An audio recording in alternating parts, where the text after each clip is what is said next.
terrifying power awakens in the dark. Machines driven by curiosity, becoming cold-blooded killers. Everything must end.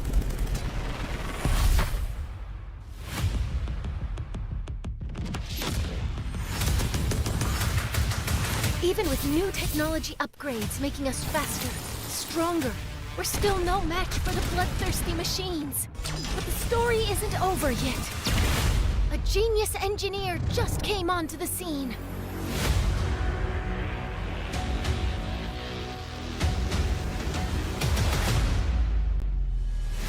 Out for the power, I'm just counting the hours. My inner beast is ready to feast. Competition devoured. You ready? This is the moment. How bad do you want me?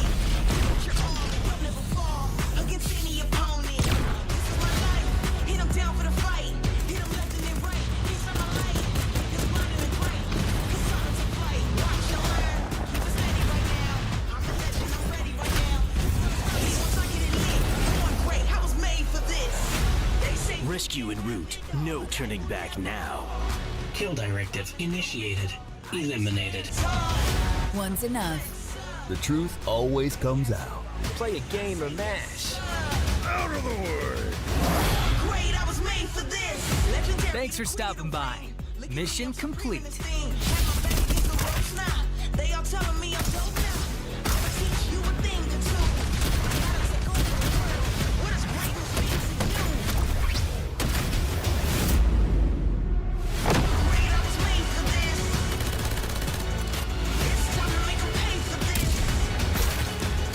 You don't have to wait. Save for the fame. Great, I was made for this. I was made for this.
her too. She was looking in my eyes cause she wanna be my boo. All these strippers on the floor, got me tripping in the stew. If they try to get a bag, then they might have got the loot. Always wanna talk, but you never want the smoke. If you flashing all the guns on your life, you a joke, you a joke. Never body, so you never ever go. All these pressures on the shooter who be lacking in the soul. You a joke.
Lucinda's trade is only open to the first buyer who arrives. Capsulers, fight for your desire. Let's go. Never back down, and I never run. Come in last place, that was never fun. Time to elevate. Looks like we gotta make it harder. Let me see who's the lucky one. I'ma let it go. Let them taste the power of new vehicles. Time to lose control. Time to fly. I never Time to miss. start the show. 5, 4, 3, 2, we gon' run it up. No days off. Precision bombing. One shot, so you better not miss. Night, sweetheart. One shot, so you better not miss. Fire hazard! Emergency team, go! Love doesn't just explode once. Can't hold me down. Can't hold me down. Feel the gravity of fate.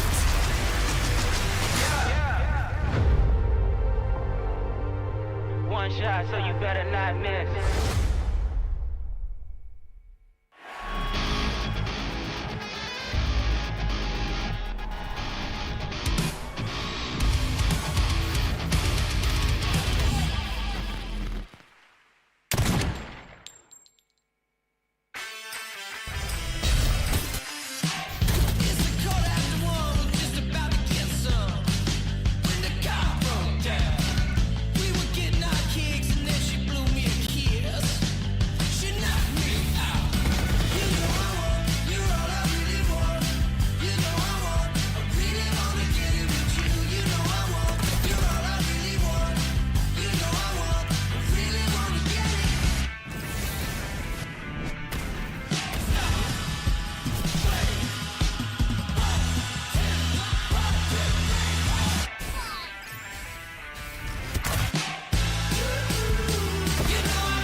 Terrifying power awakens in the dark.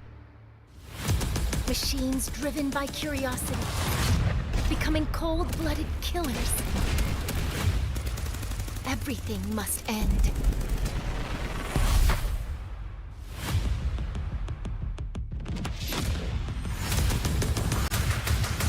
Even with new technology upgrades making us faster, stronger, we're still no match for the bloodthirsty machines. But the story isn't over yet. A genius engineer just came onto the scene.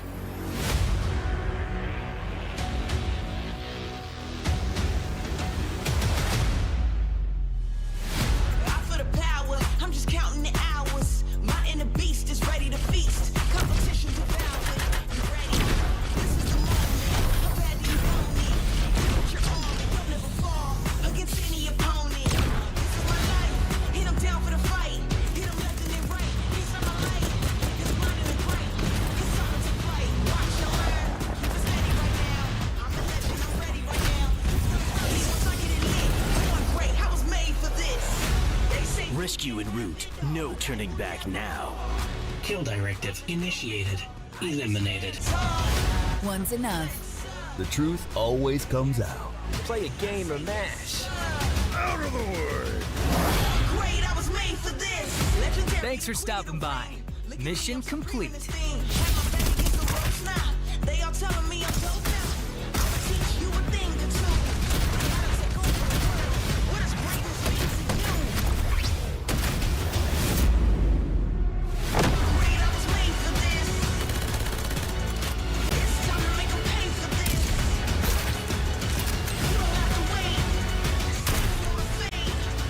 Great, I was made for this. I was made for this.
Fight for your desire. Let's go. Never back down, and I never run. Coming last place, that was never fun. Time to elevate. Looks like we gotta make it harder. Let me see who's the lucky one. I'ma let it go. Let them taste the power of new vehicles. Time to control. Time to fly. I never Time to miss. start the show. 5, 4, 3, 2, we gon' run it up. No days off. Precision bombing. One shot, so you better not miss. Night, sweetheart. One shot, so you better not miss. Fire hazard! Emergency team, go! Love doesn't just explode once.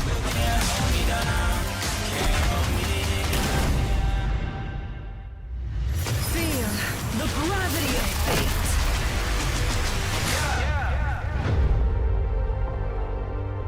One shot, so you better not miss.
Terrifying power awakens in the dark.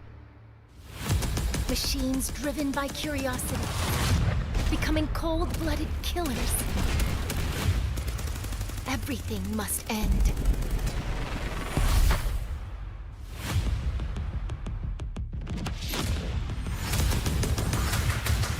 Even with new technology upgrades making us faster, stronger, we're still no match for the bloodthirsty machines. But the story isn't over yet. A genius engineer just came onto the scene.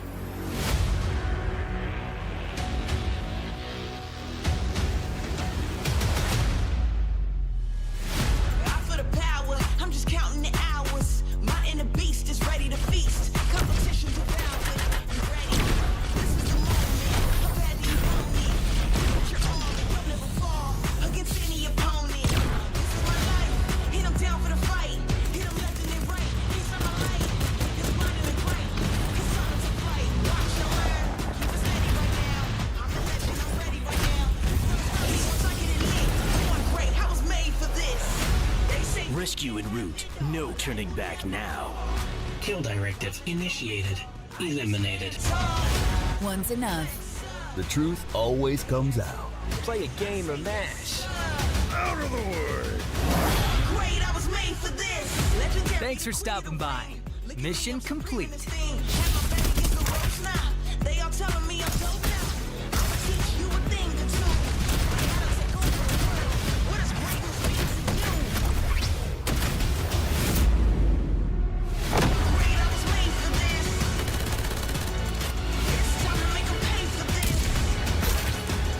You don't have to wait. Stay for the fame. Great, I was made for this. I was made for this.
my boo. All these strippers on the low, got me tripping in the stew. If they try to get a bag, then they might have got the loot. Always wanna talk, but you never want the smoke. If you flashing all the guns on your life, you a joke. You a joke. Never thought it, you never ever know. All these pressing on the shooter who be lacking in the smoke. You a joke.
Lucinda's trade is only open to the first buyer who arrives.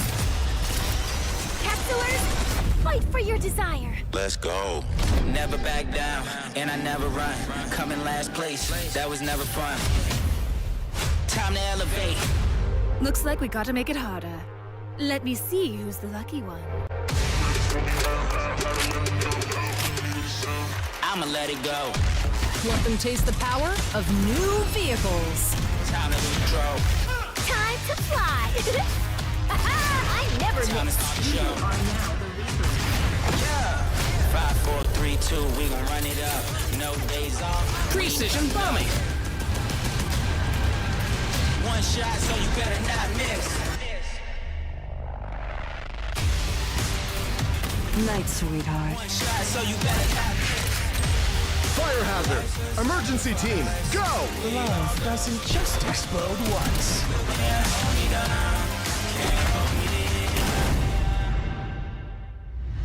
Feel the gravity of fate.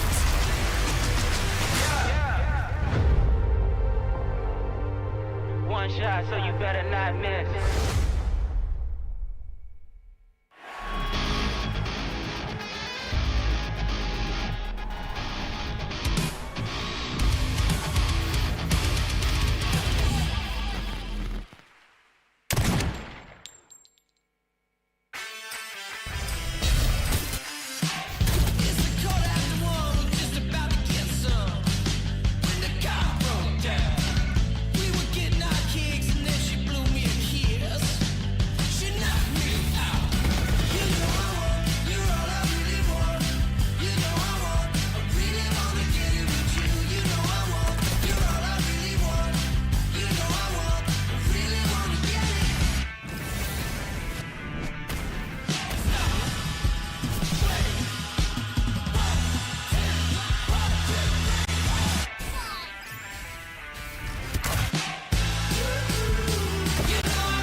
Terrifying power awakens in the dark.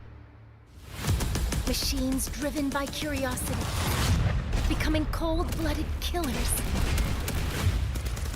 Everything must end.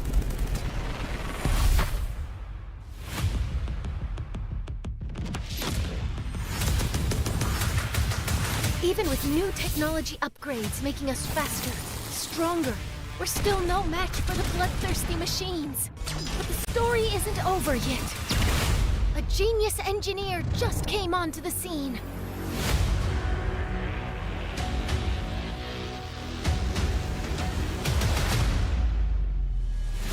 Out for the power, I'm just counting the hours. My inner beast is ready to feast. Competition devoured.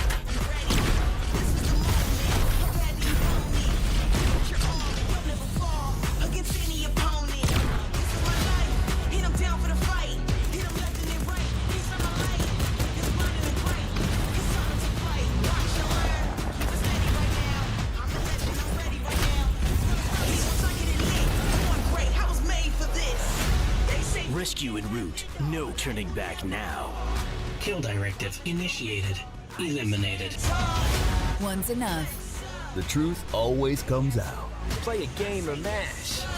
Out of the way! great. I was made for this. Legendary. Thanks for stopping by. Mission complete. They all telling me I'm dope now. I'ma teach you a thing or two. I gotta take over the world. What does greatness mean to you? Great, I was made for this. It's time to make 'em pay for this. You don't have to wait. Save for the fame. Great, I was made for this. I was made for this.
Lucinda's trade is only open to the first buyer who arrives.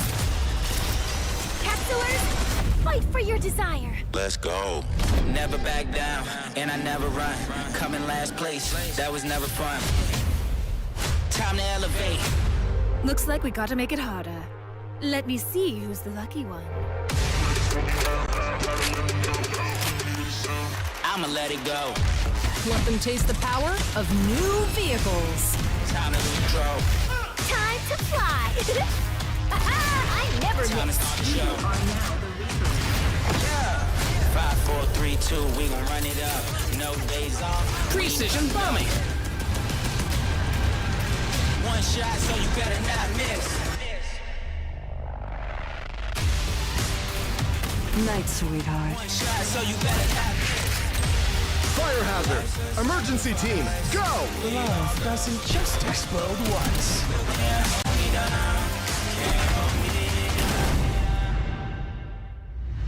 Feel the gravity of fate.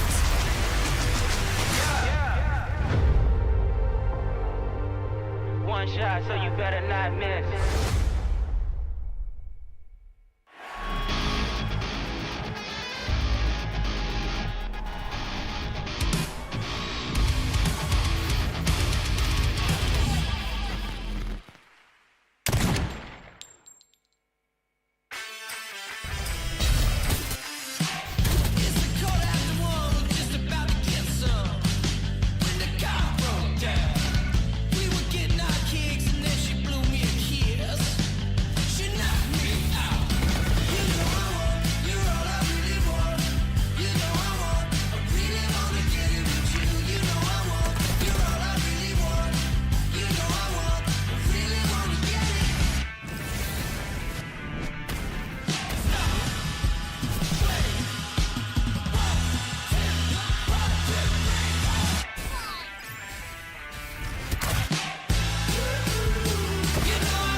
Terrifying power awakens in the dark.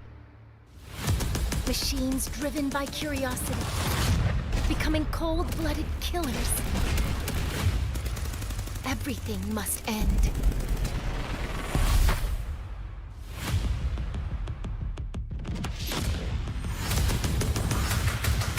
Even with new technology upgrades making us faster, stronger, we're still no match for the bloodthirsty machines.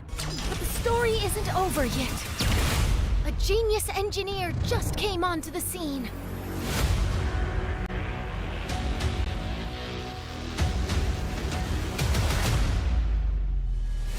I feel the power, I'm just counting the hours. My inner beast is ready to feast. Competition devoured. You ready? This is the moment. How bad do you want me? Put your arm, you'll never fall against any opponent. This is my life. Hit 'em down for the fight. Hit 'em left and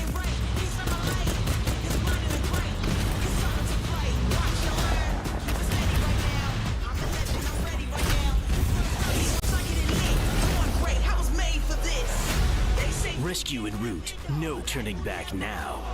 Kill directive initiated. Eliminated. One's enough. The truth always comes out. Play a game or mash. Out of the way! Great, I was made for this. Legendary. Thanks for stopping by. Mission complete. They all telling me I'm dope now. I'ma teach you a thing or two. Gotta take over the world.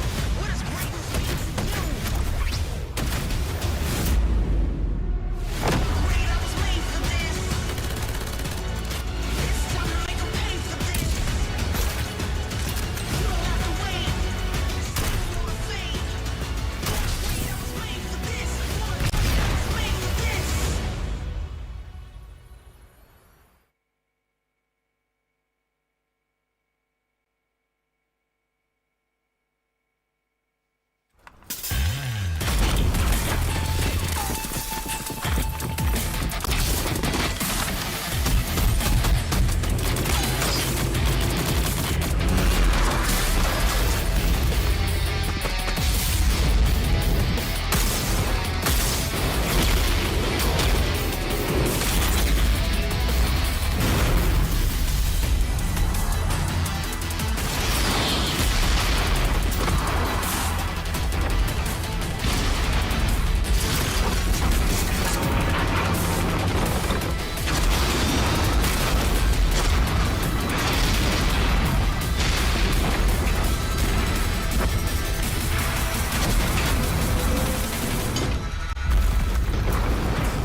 for your desire. Let's go.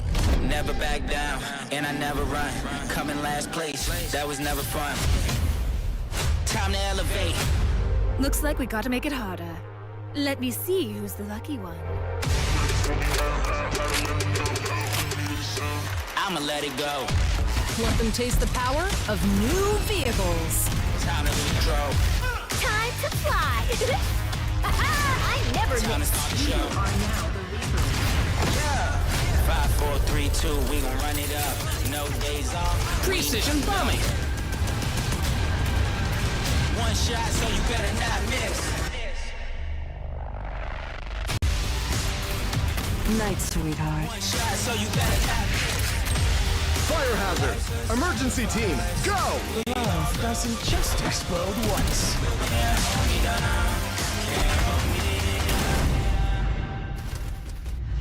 Feel the gravity of fate.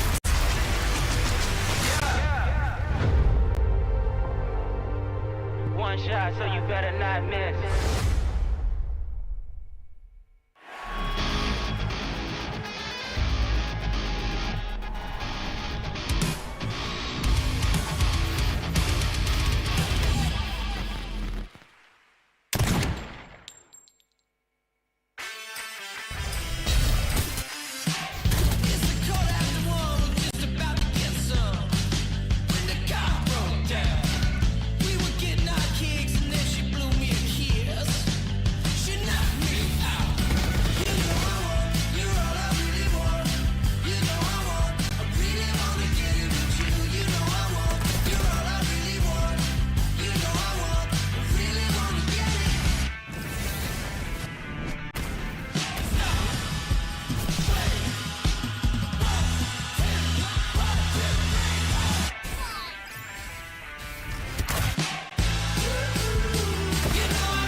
There's already a lot of fighting. It's a perfect timing. They have serendipity. Well, just still fighting back. They're gonna move forward, and that's with a lot of the members here, and Renat is gonna be giving.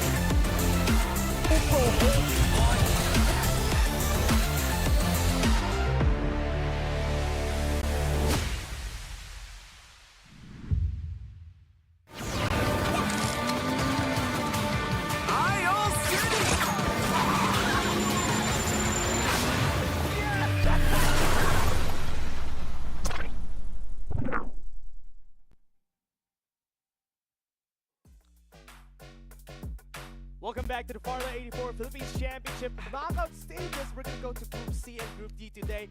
Last week, we had a really intense match from all of our teams.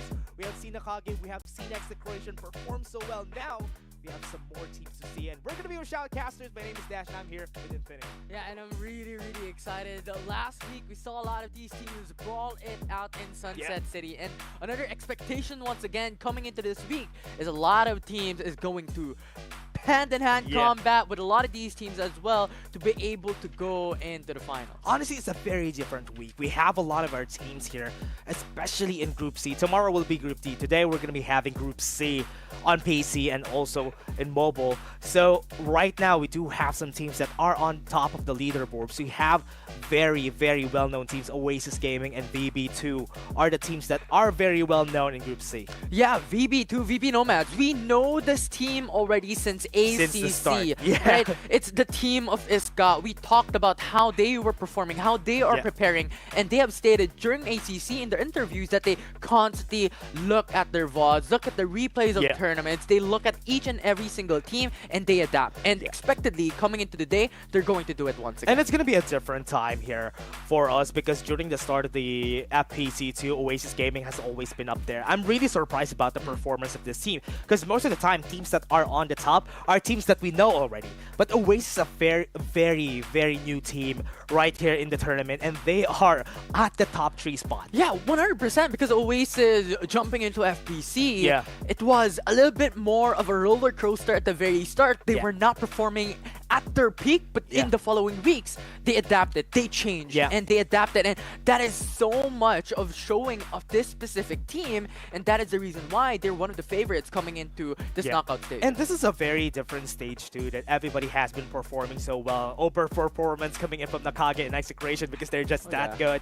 But coming into the 3rd place, down to the bottom, they have had a hard time when they're facing against these teams, but they're not a slack either. That's why I'm really surprised about Group C. And even for Group D, those teams that we have here in Group C and Group D are very different compared to the play style of Nakage and Execration. 100%, because I think NCG and Execration at this point in time is pretty much the standard. Nah, they're too good. They're too good to be the standard. The high standard. Yeah, okay, sure. The high standard. If you really want to look at the best, these two teams are the very best. Yeah. But now the question is, we have a lot of these underdog storylines, and I think Oasis Gaming is one of the teams that has that chance to bring down these giants. And I would really love to see if ever the tournament explainer on what's going to happen here in the knockout stages. We have the group stages. We knocked out until the top 60 on all of the teams. And now it's a different format for the knockout stages. So let's take a look at this tournament explainer that we're going to have today. And it's going to be showing right there on your screens. Farlight 84 Philippines Championship Season 1, or FPC1, will start on August 28. This is an esports tournament focused on the Philippines region that consists of 3 stages. Here's how you can join the mobile tournament. First, you'll start from weekly qualifiers that spans for 4 weeks from August 28th to September 24th. During this period, on Mondays, Wednesdays, and Fridays in the afternoon and evening, there are a total of 6 time slots for your team to participate in the tournament to earn points. After the final slot on Fridays, the top 60 teams in points qualify to participate in Saturday's matches. If you are excellent enough, you can stand out from other teams and attend the Sunday matches, and eventually become the top 60 ranked teams that go to the knockout stage. In knockout stage, 60 teams will be divided into 4 groups, and each group will have a single 3-round match. The top 30 teams then will advance to the season finals. This is where the real challenges begin. Season finals for mobile tournament will be held offline and broadcasted live. The top 30 finalist teams will be divided into 2 groups. The top 7 teams from each group will enter the upper bracket, and the bottom 8 teams will enter the lower bracket. The top 15 teams will then compete in a 5-round match on the grand final day to win the total prize of $25,000 and the very first crown of FPC Mobile Champions. So, what are you waiting for? Register your team and join the FPC Season 1 right now. Don't forget to follow our official account for more detailed competition rules.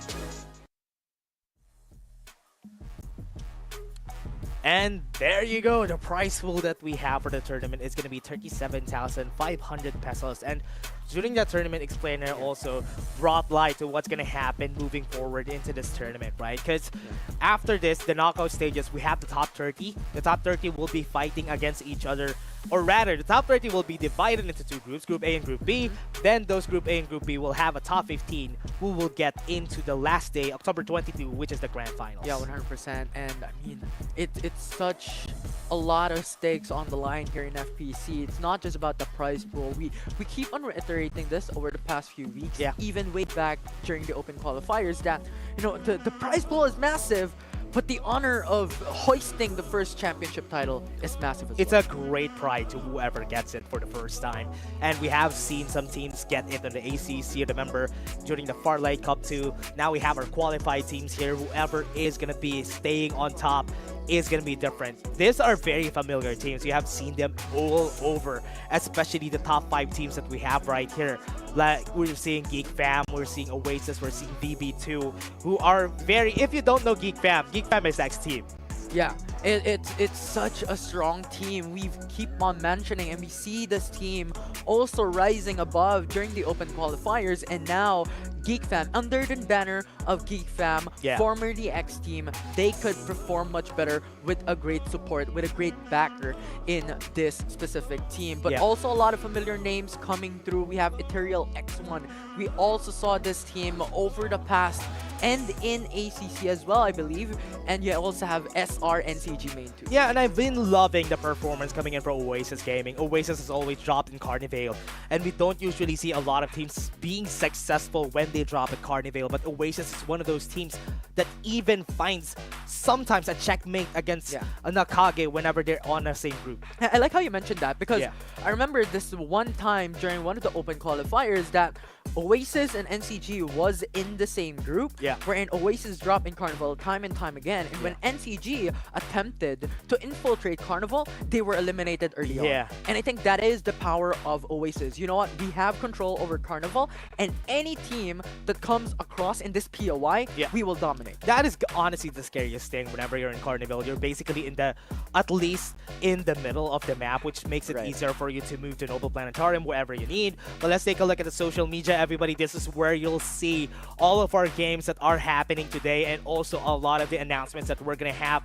especially for the surprise that we have for you during the 21st and the 22nd. I'm excited to say that to everybody once we have that announcement coming to you guys. I love that. 21 and 22 is going to be the day that every single Farlight fans will remember. But do please keep your eyes out on the social media pages for Farlight 84 Esports if you want to get updated. But going back as well, however, is something that we've noticed over the past few weeks is that these teams that drop initially on the edge of the map has a better chance to get those top spots. And Oasis Gaming, Carnival is not the edge of the map, but they're still able to perform. Yeah, and that's why here, will it make a difference though? Because most of the time, whenever you have teams that are very, very strong, this strategy is going to be good just because you would be able to really take them down, maybe take them while they're still weak. They don't have the resources just yet to fight back. That's why Oasis has worked during the past few weeks, but now on a different group in where they are the strongest. How is this going to pair up for this group? 100%. And I think that's also like one of the reasons of why they keep on dropping. There's a lot of pros and cons that we can talk about, right? The cons is they're in the middle of the map. A lot of these teams could tackle them out in this specific POI, and they could meet a lot of these teams. But in flip side, they could also meet a lot of teams and garner a lot of damage, garner a lot of kills, and that could make them have so much capacity to take the top spots in point rankings. That is going to be the scary part here, especially for Oasis Gaming, especially that we have VB2 actually in the area that usually drops in Power Tree Station. That is one of the things that I'm excited about if ever Oasis and VB2 would be able to clash early on, because Iris Ranch is technically really close to Power Tree Station, so they're going to be meeting each other, especially if the zone comes into the bottom side of the map. That is when they're going to destroy each other before they go to the zone. And I like how you're calling back this type of situation, because in the past, VB Nomads dropping into Power Tree Station, they constantly go into Iris Ranch, wherein Oasis Gaming also rotates on north side, wherein a lot of these clashes occur consistently. 4 teams right out of the get-go like battle it out during the first and very initial danger zone closing in. And usually that is where Zaya comes in. If Zaya was here in this group, that could have been a really great battle. We have someone in Power Tree, we have someone in Iris Ranch, which is Zaya supposedly, but Zaya's in Group D, so we're not going to see it today. So whoever is going to be staying in Iris Ranch needs to be careful, and one of the groups that always drops in Iris Ranch in this group is Ethereal X1. And we have seen them time and time again to actually be able to perform consistently, but so far during the group stages, they weren't able to really get the success that they're looking for. Yeah, 100%. It was really unfortunate of a journey, but they're Yeah. still able to make it into Mobile Group C here Yeah. in the knockout stages, and now this is their time to perform. No stones left unturned because they have to put their best foot forward, because we're talking about knockout stages. Teams will get eliminated, dreams will be crushed if they don't make it into the top 30 teams out of this knockout weeks. Yeah, that's what the scary part here is, especially if they're going to be moving forward in this tournament.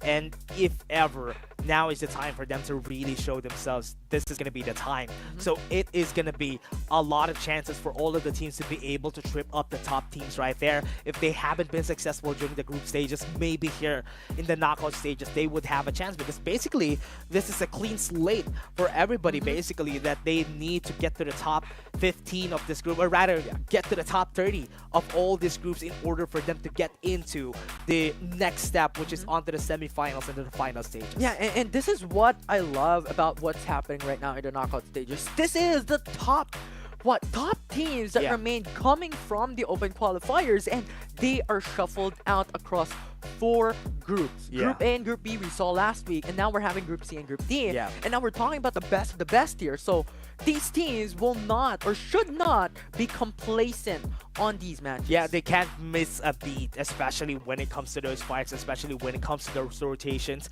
And later on, we're gonna go to the PC too, but before that, live stream start, put it in your codes, you're gonna get a gold, 1,000 gold right here for 300 viewers. And as we move into more of the times that we have in our tournament, we're gonna be having a lot more codes for a lot more viewers right here. So don't forget to share to your friends in order for you to get that gold and also to get more redeem codes. And I love the codes. It's very straightforward. You know what? It's the start of the stream. It's the start of the show. Live stream start. That's pretty much your code for the day for 1,000 gold coins. I love how simple it is, especially during the past weeks.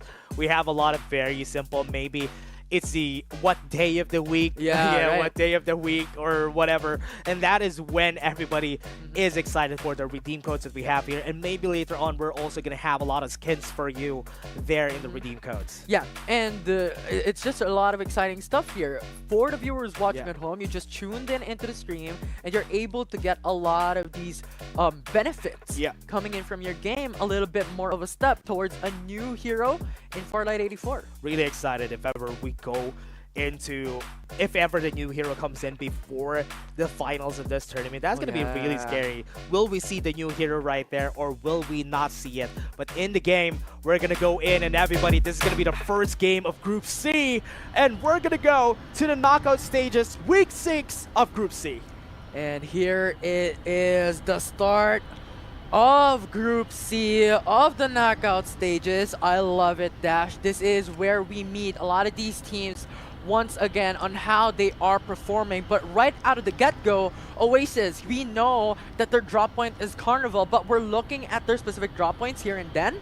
They are split apart. This is one of the strategies that we talked about yesterday evening, or even on Thursday when we had these casters meet up, that a lot of these teams has this tradition of separating each other on the very initial drop, because they want to have information of the teams that drop behind or around them, and also the vehicle that they're able to get. Yeah, and so far the team that has been consistent whenever it comes to dropping in Sanctuary Tower has always been former X team, which is Geek Fam. They always drop in Sanctuary Tower, spreads out, gets a lot of resources, and that is the reason why they're a team that performs so well whenever it comes down to it. The consistency of this team is so good in eliminating the strongest teams. That's why in this group, I think they're one of the wild cards that we have that could potentially eliminate Oasis game. 100%. And now we're talking about like Power Tree Station as well. We talked about VB Nomads. They dropped exactly on the same point, but shockingly enough, Sacred went for a different route. We're going into Sunflower Shopping Mall because they understand. VB2's here. This is not our turf. This is going to be their turf. So in this group, there's not a lot of teams that really drop into Sunflower Station, but we do have one right here, which is going to be Sacred, and nobody contested them on here in this group. We do have 9 squads only in this one, so this is going to be very tricky for the other squads. They have a lot of resources to work with. Right, it's really a bit of a shocker, right? Because typically Sunflower Shopping Mall is that that fest. Is that food fest coming in from a lot of these teams? If they want those early engages, they drop on this specific point. Yeah. And also, it's a really, really good POI because you can rotate into construction to then go for 10-man industrial. You could go into Nova Planetarium. There's pretty much a lot of these rotation pathways that these teams could do, and that is exactly what Sacred can achieve dropping into Sunflower Shopping Mall in here in map 1. Yeah, and this is going to be the scary part though, because there's a lot of squads right here that really has a lot of ways to go. We have seen some squads actually going out of the picture just because they got killed already, and that's one of the teams here, RNG2, were forced to rotate because of that kill that happened to them a while ago. Yeah, so pretty much a lot of these teams are playing it a bit more safe because 9 squads is not going to be a feast for them. So a lot of these teams has respect towards each other, but the thing is, when we're looking at the map, it's a lot of teams now stacked on top. We talked about this during the pre-show that Iris Ranch, Power Tree Station, these are the locations that these teams will rotate after their initial drop point. Yeah, considering that not a lot of people went into Nova Planetarium, that's going to be a free space that anybody from Power Tree Station could go into. So if ever they collapse right there to get it on Carnival, it would be a good POI for a lot of our teams. The zone is going to be on the bottom side of the map, so teams on the north side, the teams that are on our top 4 are going to be meeting each other at the edge of the zone. Yeah, and I love that. And now, another shocking part about that is we've mentioned a lot of teams going into the north side of the map, Power Tree Station, Iris Ranch. But the thing is, it was VB Nomads who let it go. They do not want these fights, especially coming into Squad 7, fighting another squad just a while ago in Iris Ranch. We don't want to fight for now. We want to play a bit more safe and play for placements. Yeah, and that's going to be the scary part though. I've seen somebody on Power Tree Station, which is going to be Salty Salad Admirals. If you guys don't know who they are Master X2. So that's one of the very familiar teams that we have right here. And also, a SEAL team is going to be seeing each other down here at Power Tree Station. So this is going to be a scary zone if ever they meet each other already on the purple armors. And MI3S actually has an idea that they're here. Right, and this is what we talked about a while ago. The long-range engages was coming in from these two teams. And VB Nomads doesn't want any of that. They heard gunshots. They heard information from far away in Iris Ranch, and they do not want to fight this. Yeah, the only squad that is really close here that could potentially go for a third party is going to be Oasis Gaming, which is also really far away if you think about it, because they're down right there at Nova Planetarium. So this is not going to be easy for them if ever they try to go for a third party. But here it comes. I think they want to go for a fight. SEAL team are confident in taking this fight. Yeah, and now they're pushing very slowly with War Spider. But the thing is, they do not want to overextend. Jizaku has to wait for his teammates to come across first before they engage, because it is going to be a 4v1, a 4v3, not going to be enough though to be able to fight a 4-man team. Gets to divulge on, everybody has been seen, and they would want to run away from this fight. They've seen nothing. So Salty Salad Admirals just didn't want to take that fight. They didn't want to take the risk. That's why they just gave that position away from them. Staying in the zone is also something really smart to do. They're gonna meet Oasis or VB Nomads real soon though.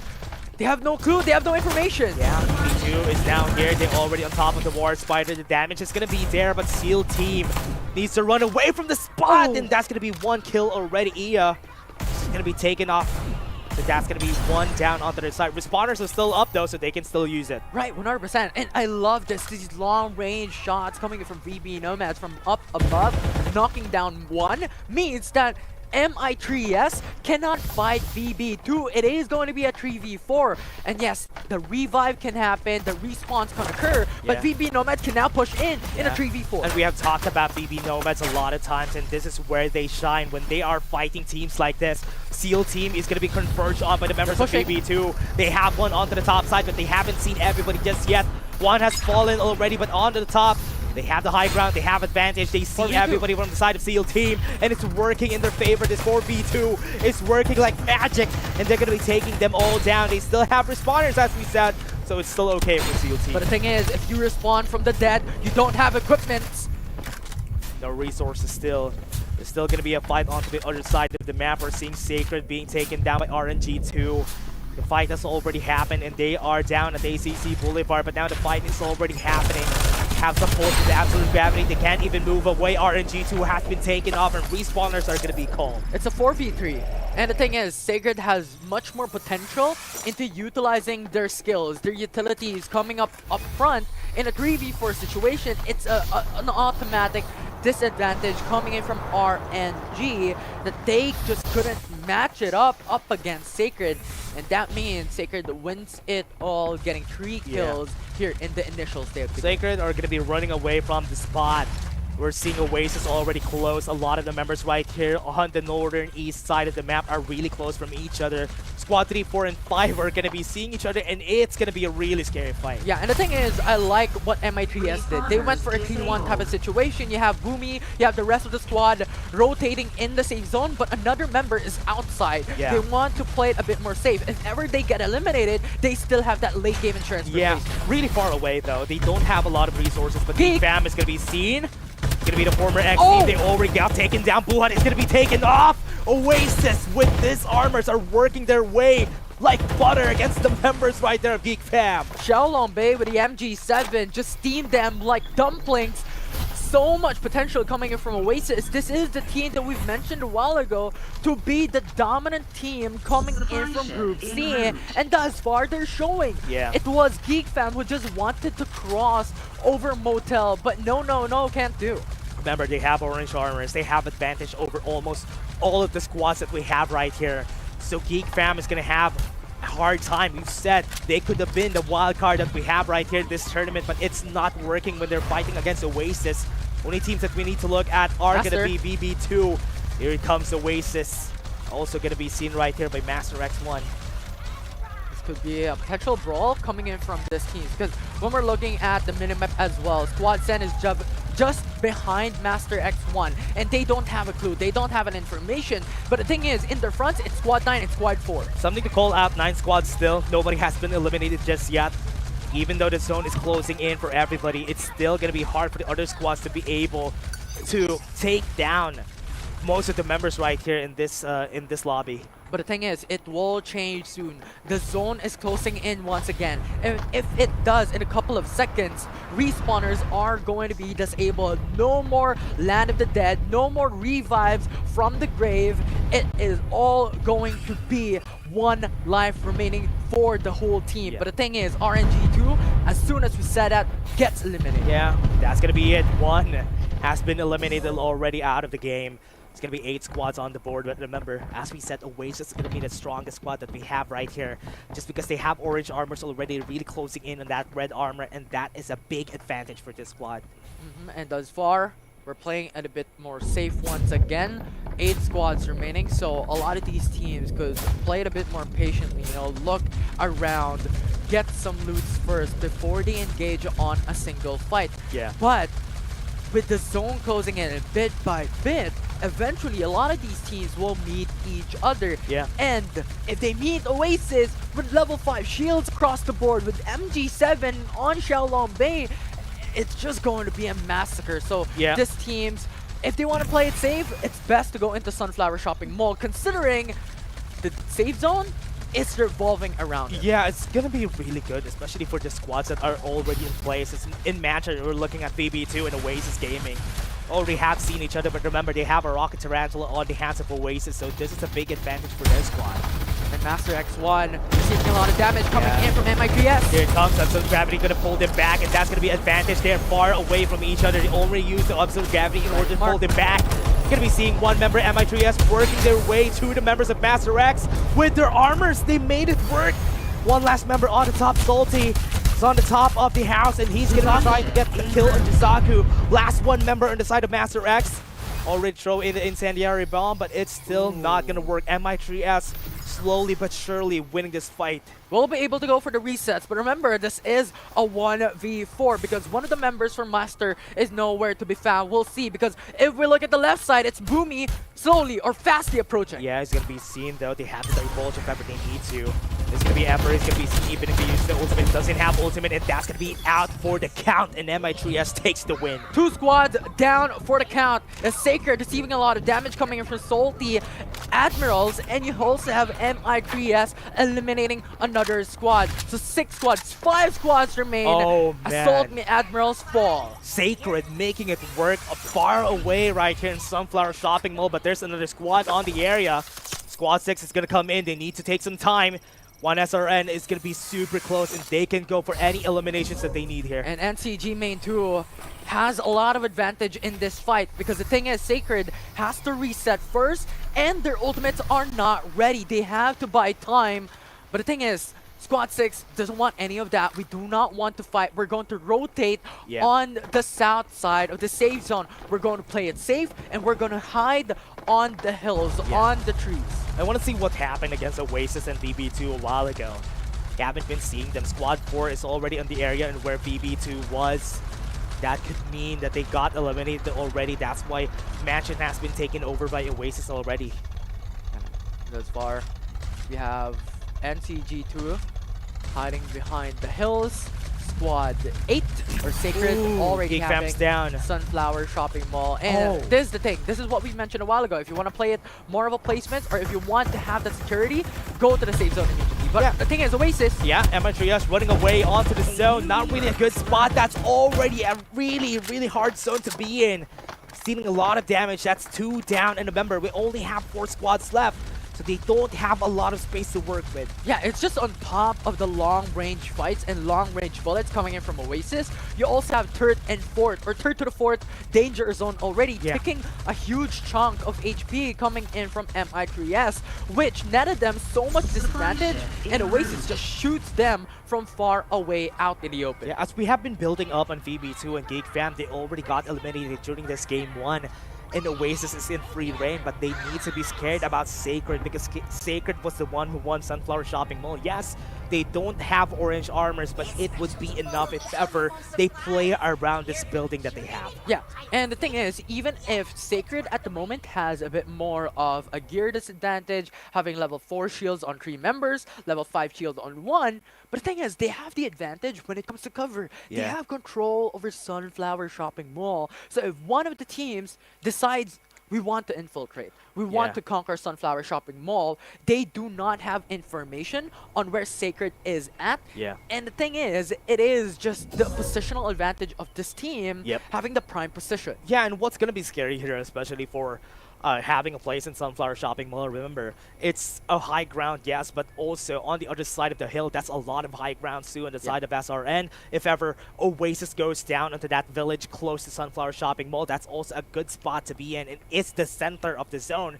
So they have positional advantage because everybody, even Squad 8 and 6, they need to move close to where Oasis is. And the thing is, I love how you mentioned that these two teams have to close in onto Oasis, because when we're looking at the safe zone, the center of it, it's the southeast of Sunflower Shopping Mall. It's not directly on top of Sunflower Shopping Mall. So Oasis at this point has the better lead in position. They have big leads here, so that is going to be good, Oasis. But most of the time, whenever we're calling out this types of positioning though, what's really scary is because 2 squads are looking at your position, you could potentially be taken down by 1 squad and third party by the other, and that's why you won't be able to win. But if Oasis just takes a look at the position where Sacred is in SRN, they could hold them off in their place. Yeah, that's always a disadvantage of having the center of the safe zone, is that a lot of these teams could go in and pinpoint and pincer you out and converge towards you. And Oasis has to be wary of that. But the thing is, they have information that there are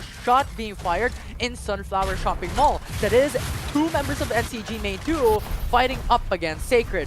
But with the Rocket Tarantula as well being utilized by Tamayo, they can go in for those folks. Yeah, and Sijara already has the red armor, so that's going to be big here for a side of Oasis Gaming. And considering, as you said, Rocket Tarantula is going to be a big playmaker here for the side of Oasis, especially look at where SRN is. They're only in a mountain. They don't have any big covers that could help them against the Rocket Tarantula, so this is going to be good for Oasis. Yeah, and now I believe if Oasis wants to have really that dominant advantage, I think they have to go into one SRN, immediately eliminate them, because they have to be wary of Sacred. MI3S is going to be eliminated here. Aya tries to go in, fight against 4 people outside of the zone. He was able to deal some damage, but not enough to be significant right there. And the zone is closing in on Sacred, and they're taking their time. Still good play. This is what we mentioned a while ago, where Clark could be dead here. Oh, Still that safe. was too close. Now they're in the open. Oasis has advantage if ever they try to fight. Tijara right there on top with the MG7. Dealing a lot of damage against the members right there. One SRN there might be a bit too late, but Oasis worked out. They only have 2 members still alive, and they're going to take down SRN. One more is still standing. They can go for the revive, but Sacred come in. Sacred is going in for the flank. That's Oasis an has elimination. eliminated one SRM, but they have to be wary of their backs. Yeah, 3v4. This is going to be advantage onto the side of Sacred. They can go for the revive and their one last remaining member. Here comes the Divulge. They're going to be seen. Their HP are seen by the members of Sacred, and they can get taken down. They have information. Sacred has sights on them. Yeah, and they can go in. They have armors. They can go away with the War Spiders. They have advantage, and they can't even go away. The Rocket Tarantula is being used against them, and this is going to be bad for the side. No ultis coming in from Oasis. They have 3 members left. This is the 3v4. Oasis They have massive disadvantage. Goes into Jurgen. It's going to be taken down, and that's going to be smart. Make it a 3v3, and now you have advantage. It's going to be a 3v3, a fight that they want to win. They got one eliminated, and they have the advantage. Even level playing field. Yeah, and they have cover. They're working away from the members of Sacred. They have armor advantage. One shield charger could potentially win them the game. Arcade is going to be running away. They have the damage coming from Lightning Mark. They have the vision, and they're going to see where Sacred is moving around. Clark is going to go in, away from his team. Arcade is going to be the last one member standing. Reviving coming in from Tamayo. Is that going to be enough? If you revive this, this is going to be huge advantage coming from Oasis to have it an even level playing field in a 2v2. Yeah. Fight that they want to win. It's a 2v2 shield recharging from both sides. No ultimates coming in from Sacred, and ultimates of Oasis are slowly building up. And I like this. The patience game coming in from Here a it lot comes. of these teams. Divulge already there. Yeah, Information. They have the vision, and here it comes. They have the EMP onto one side. They're going to look at just one member in Oasis. Target shooting is perfect, and they know who to target. The timing's just right. Jumps in. Tamaya goes in. One falls down, and Tomsky is the last member standing, and he tries to fight against 2, and it didn't work in their favor. What is that, Oasis? The patience that they did was amazing, and they have won it all at that very last moment. The spur of the moment revive coming in from Tamayo gave them an opportunity to have it on a 2v2. And a while ago in a 4v3, they were able to eliminate one early on as well to even out the surface. One of the smartest things that the Oasis did there is that they took their time. Once they've seen Sacred is the only team that we're fighting against, it's a 4v3, and they've seen Jurgen alone on the side, they all converge on where Jurgen is to make it 3v3, and that made the game workable. Yeah, and calling it back before that final match in this matchup between Oasis and the opposite side, Sacred, we mentioned that Oasis, if they want to really have the dominant positional advantage, they have to pounce onto one SRN first, and that they did. And with this team already eliminated, with only 2 squads left, they could now only focus on Sacred alone. What really is smart there also was when they heard that Sacred was fighting somebody. They were fighting the one rat that is MI3's SEAL team. And that's why when they heard that one SRN is going to be their target, let's try to eliminate them as fast as we could. And because they were playing outside the zone too, Sacred had some time. They need to get their medkits in before they went to a fight. Because if they fight Oasis on an HP disadvantage, they know that they're gonna lose. Yeah, and I think that was the game changer as well. Because they were looking for MI3S, they were hunting him down outside the danger zone. Yeah. And really, it was already the 5th zone closing in, that damage sticking really out. hurt. It's like 15 HP or something insane. Yeah. So once they went out, after eliminating MI3S, they need a bit more time to reset first. Yeah. To have their HP back up before they go into Oasis. But by then, Oasis was already able to reset themselves. And that just made it so hard for them. When they pounced in a 4v3, Jurgen got eliminated. Yeah, and because Jurgen got eliminated, that worked wonders for the side of Oasis. Once it becomes a 3v3, yes, you have HP disadvantage. Once they pop the shield chargers, that's enough for them to win the game because they have armor advantage. Because only the members of Sacred only has purple armors, they have orange and red armors on their side.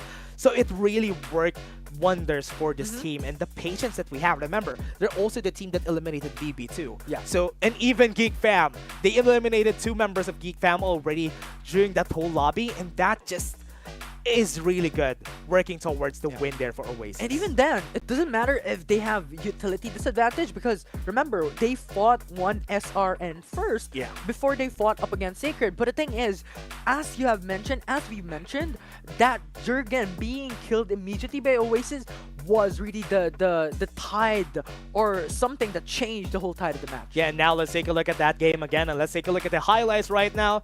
Let's go to the screens.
It did wonders for the side of Oasis. The patience that they had during this whole game worked their way through the end, and that's why they were able to win.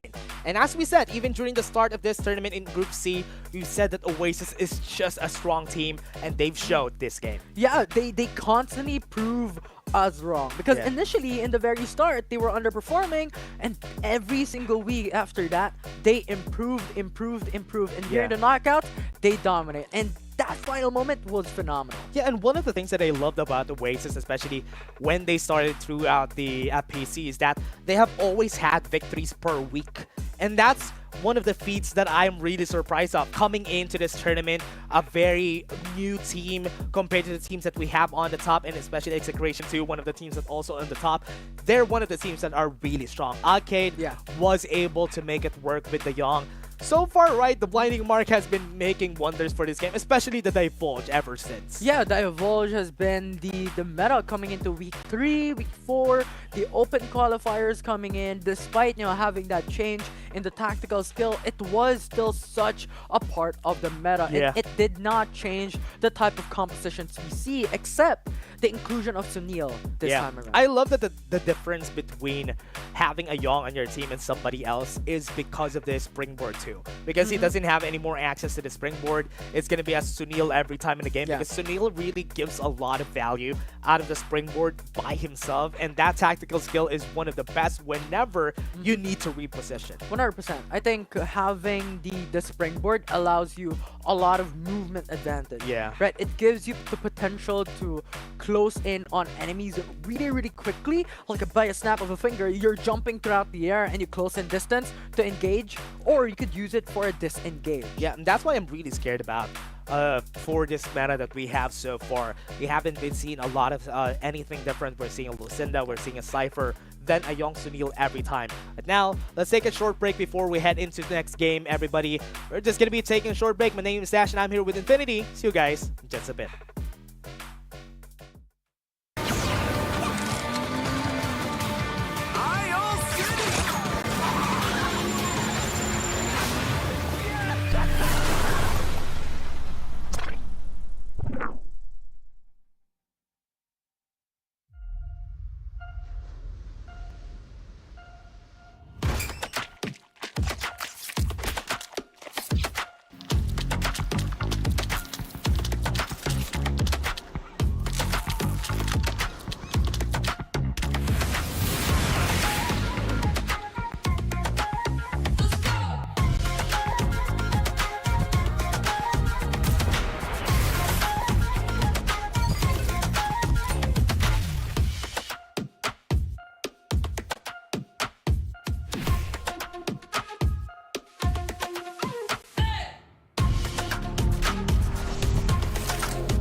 Never back down, and I never run. Coming last place, that was never fun. Time to elevate. Looks like we gotta make it harder. Let me see who's the lucky one. I'ma let it go. Let them taste the power of new vehicles. Time to control. Time to fly! I never Time to miss. start the show. 5, 4, 3, 2, we gon' run it up. No days off. Precision bombing. One shot, so you better not miss. Night, sweetheart. One shot, so you better not miss. Fire hazard. Emergency team, go! Love doesn't just explode once.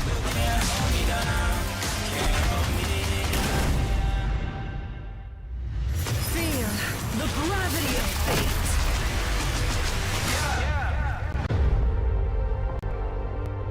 One shot, so you better not miss.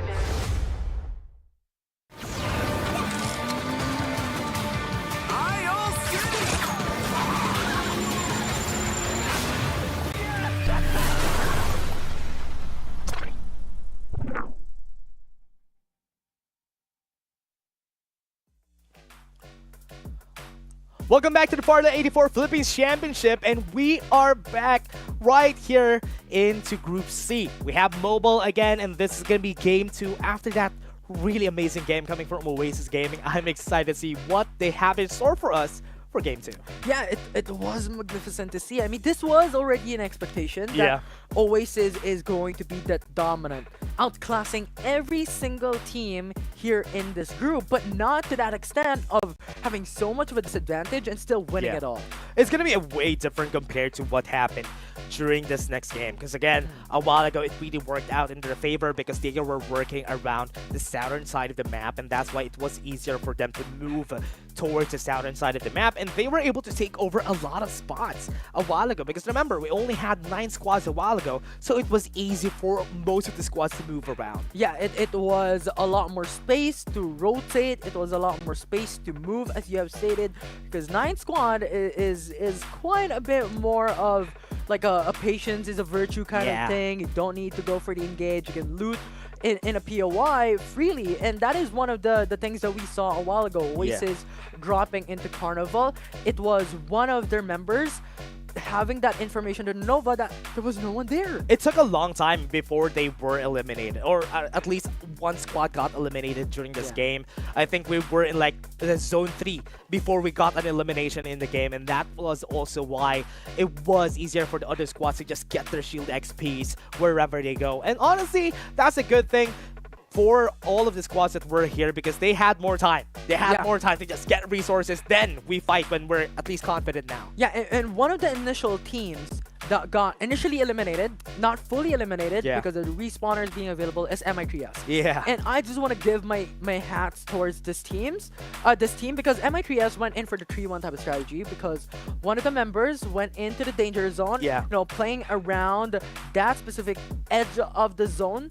So if ever the 3 members of MI3S got eliminated, they still have that late game insurance of having placement. They got top 4 just because of that. And now we're gonna go to the game 2, everybody. I'm excited what they're gonna pull out during this next game. Are they gonna be able to win on the second game? Oasis Gaming, everybody's looking in their eyes. Everybody's looking, everybody's putting their best foot forward here in this map too, because there is a lot of stakes on the line.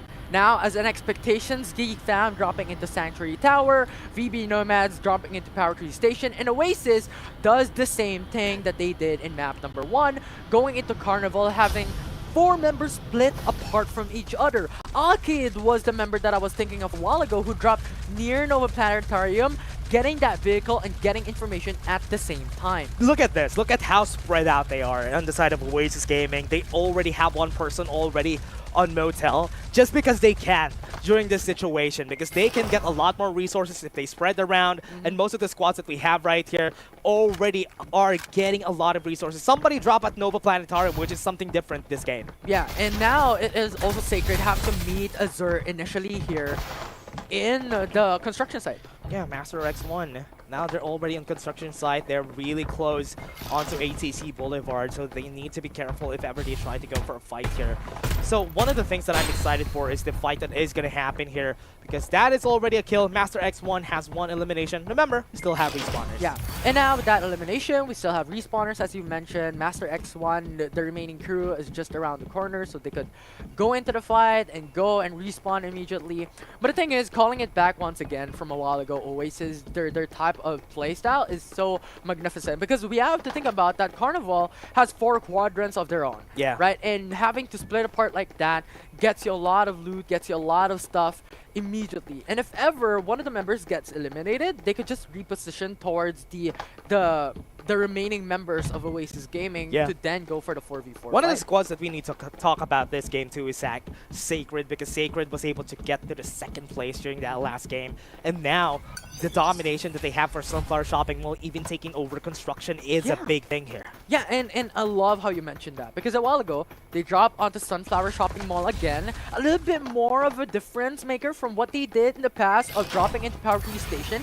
But besides the point, now what they did is a 3-1 split. Yeah. 3 members went into construction, 1 member went into Sunflower Shopping Mall, free reigning on the loot available for himself. Yeah, and I love that everybody, because of where the zone closed in, not a lot of people are going to go to the side of Sunflower Shopping Mall, because it's the last part of where the capsule went from. So that's why here in the zone again, we're closing down onto the side of Sunflower Shopping Mall again. And VB2 and Salty Salad Admirals are going to be meeting each other on the top.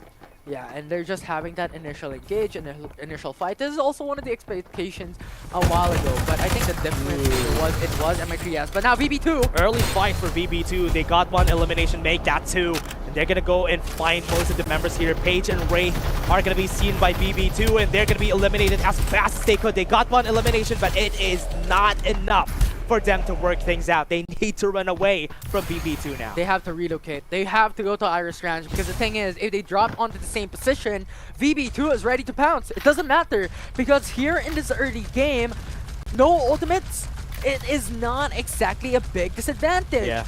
VB Nomads has level 3 shields across the board. They have weapon utilization, and having to reset or resurrect from the dead gives you so much disadvantage that Tops having no ultimate. Yes, Master X1 are going to be meeting with MI3S. SEAL team is a team that you need to respect, because this team has eliminated them again. Master X1 with their respawners, they're going to stay back alive, but they're not going to continue and stay back where they were.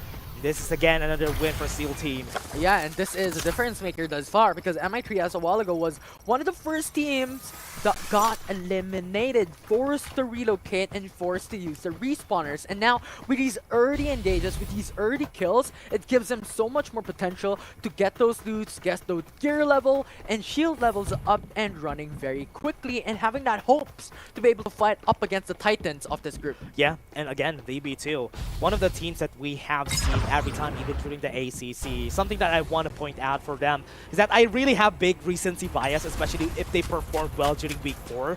Week 4 was once one of the times that VB2 was able to perform really well, and Week 4 is VB2. that. And now VB2, as we were talking about them, Salty Salad Admirals are being chased by them, and they're not going to keep them on their toes. They're going to die, and they are going to fall down. VB2 could potentially eliminate one of the first squads that could get eliminated this game. But the thing is, they're very clever. They're very smart. They went in for the 3-1 type of split because they know that they're having a disadvantage. Oh, it's Sacred. not even a 1-2-1. Sacred fighting against RNG, and RNG is not going to work with their RNG, and that's going to be a mansion elimination from the side of Sacred.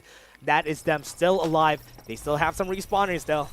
RNG was not in their favor, but maybe this time around with the respawners having that option to relocate, maybe this time around they can have a better RNG. Yeah, I hope RNG is going to work out there.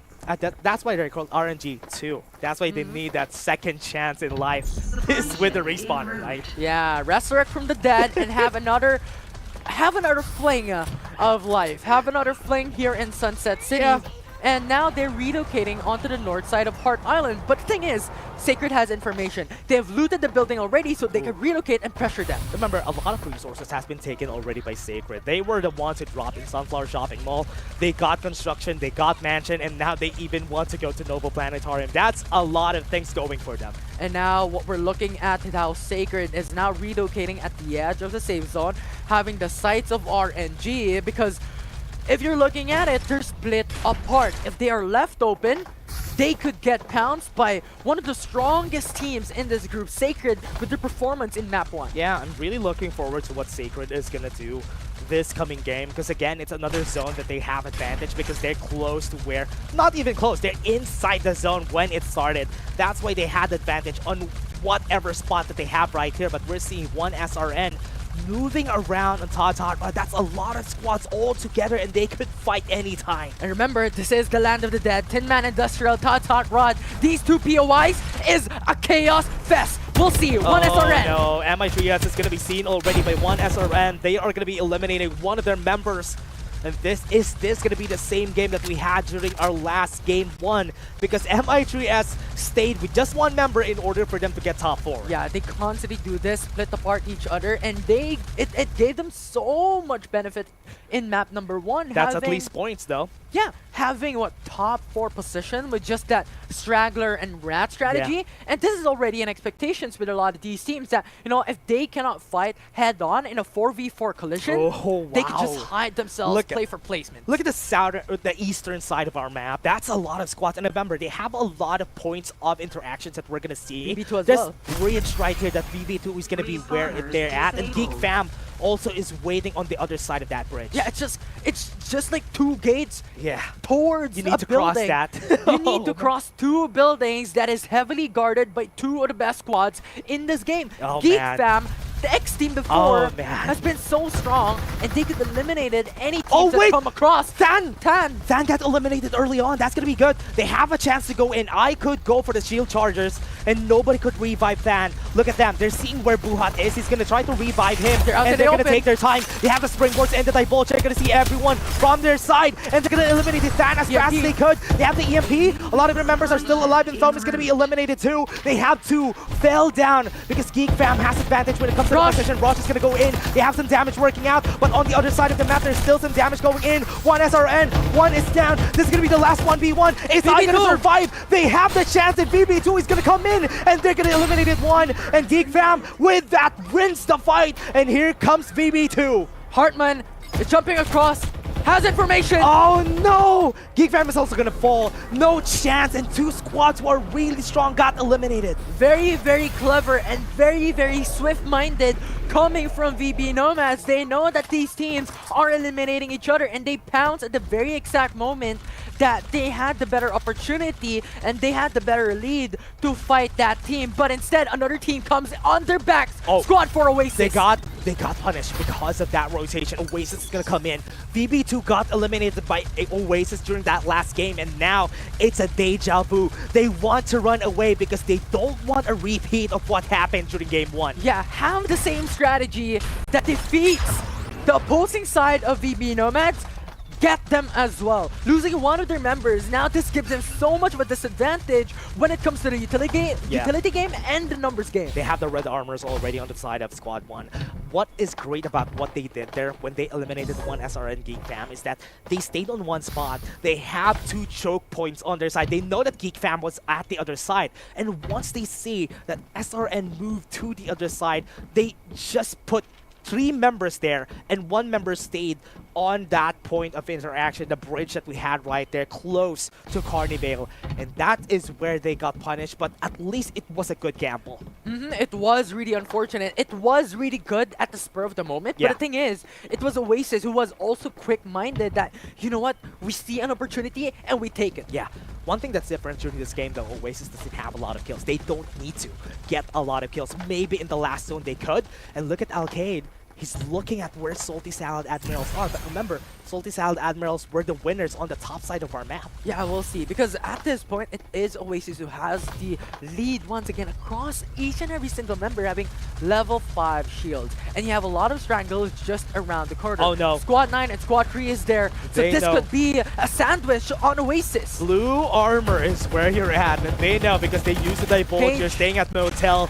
They're going to be looking at where they are. They're going to use the ultimates on top. They have a lot of ultimates coming in. They have the absolute gravity EMP shock to stop that absolute gravity from working their favor. And there's going to be Oasis being pulled back. The EMP is just raiding their armors, and this is not working on the side of SSADM. They're going to be pulled back again by the absolute gravity, and they're going to be making it work. Oasis is falling down like flies, and they could win in the end, and they actually did. They still have some members though. They want to go on top, eliminate the last 2 members that are standing. Still have some armor, but these 2 members are working their way towards this. It's a 1v3. Would Arcade be able to make magic work to their side? You have some armor. Rate is gonna fall, and that's gonna be the last one. Gavin is gonna try to go for this 1v1. Doesn't have information. Blinding mark. He sees where he is. Blinds him, and that is gonna be Oasis winning in the end. Arcade, the miracle maker. How does he do that? 2 times again. Oasis during game 1, Arcade was the reason why they won. Yeah, it was phenomenal to watch. You have a lot of the eliminations coming in for Salty, Salad, Admirals were in.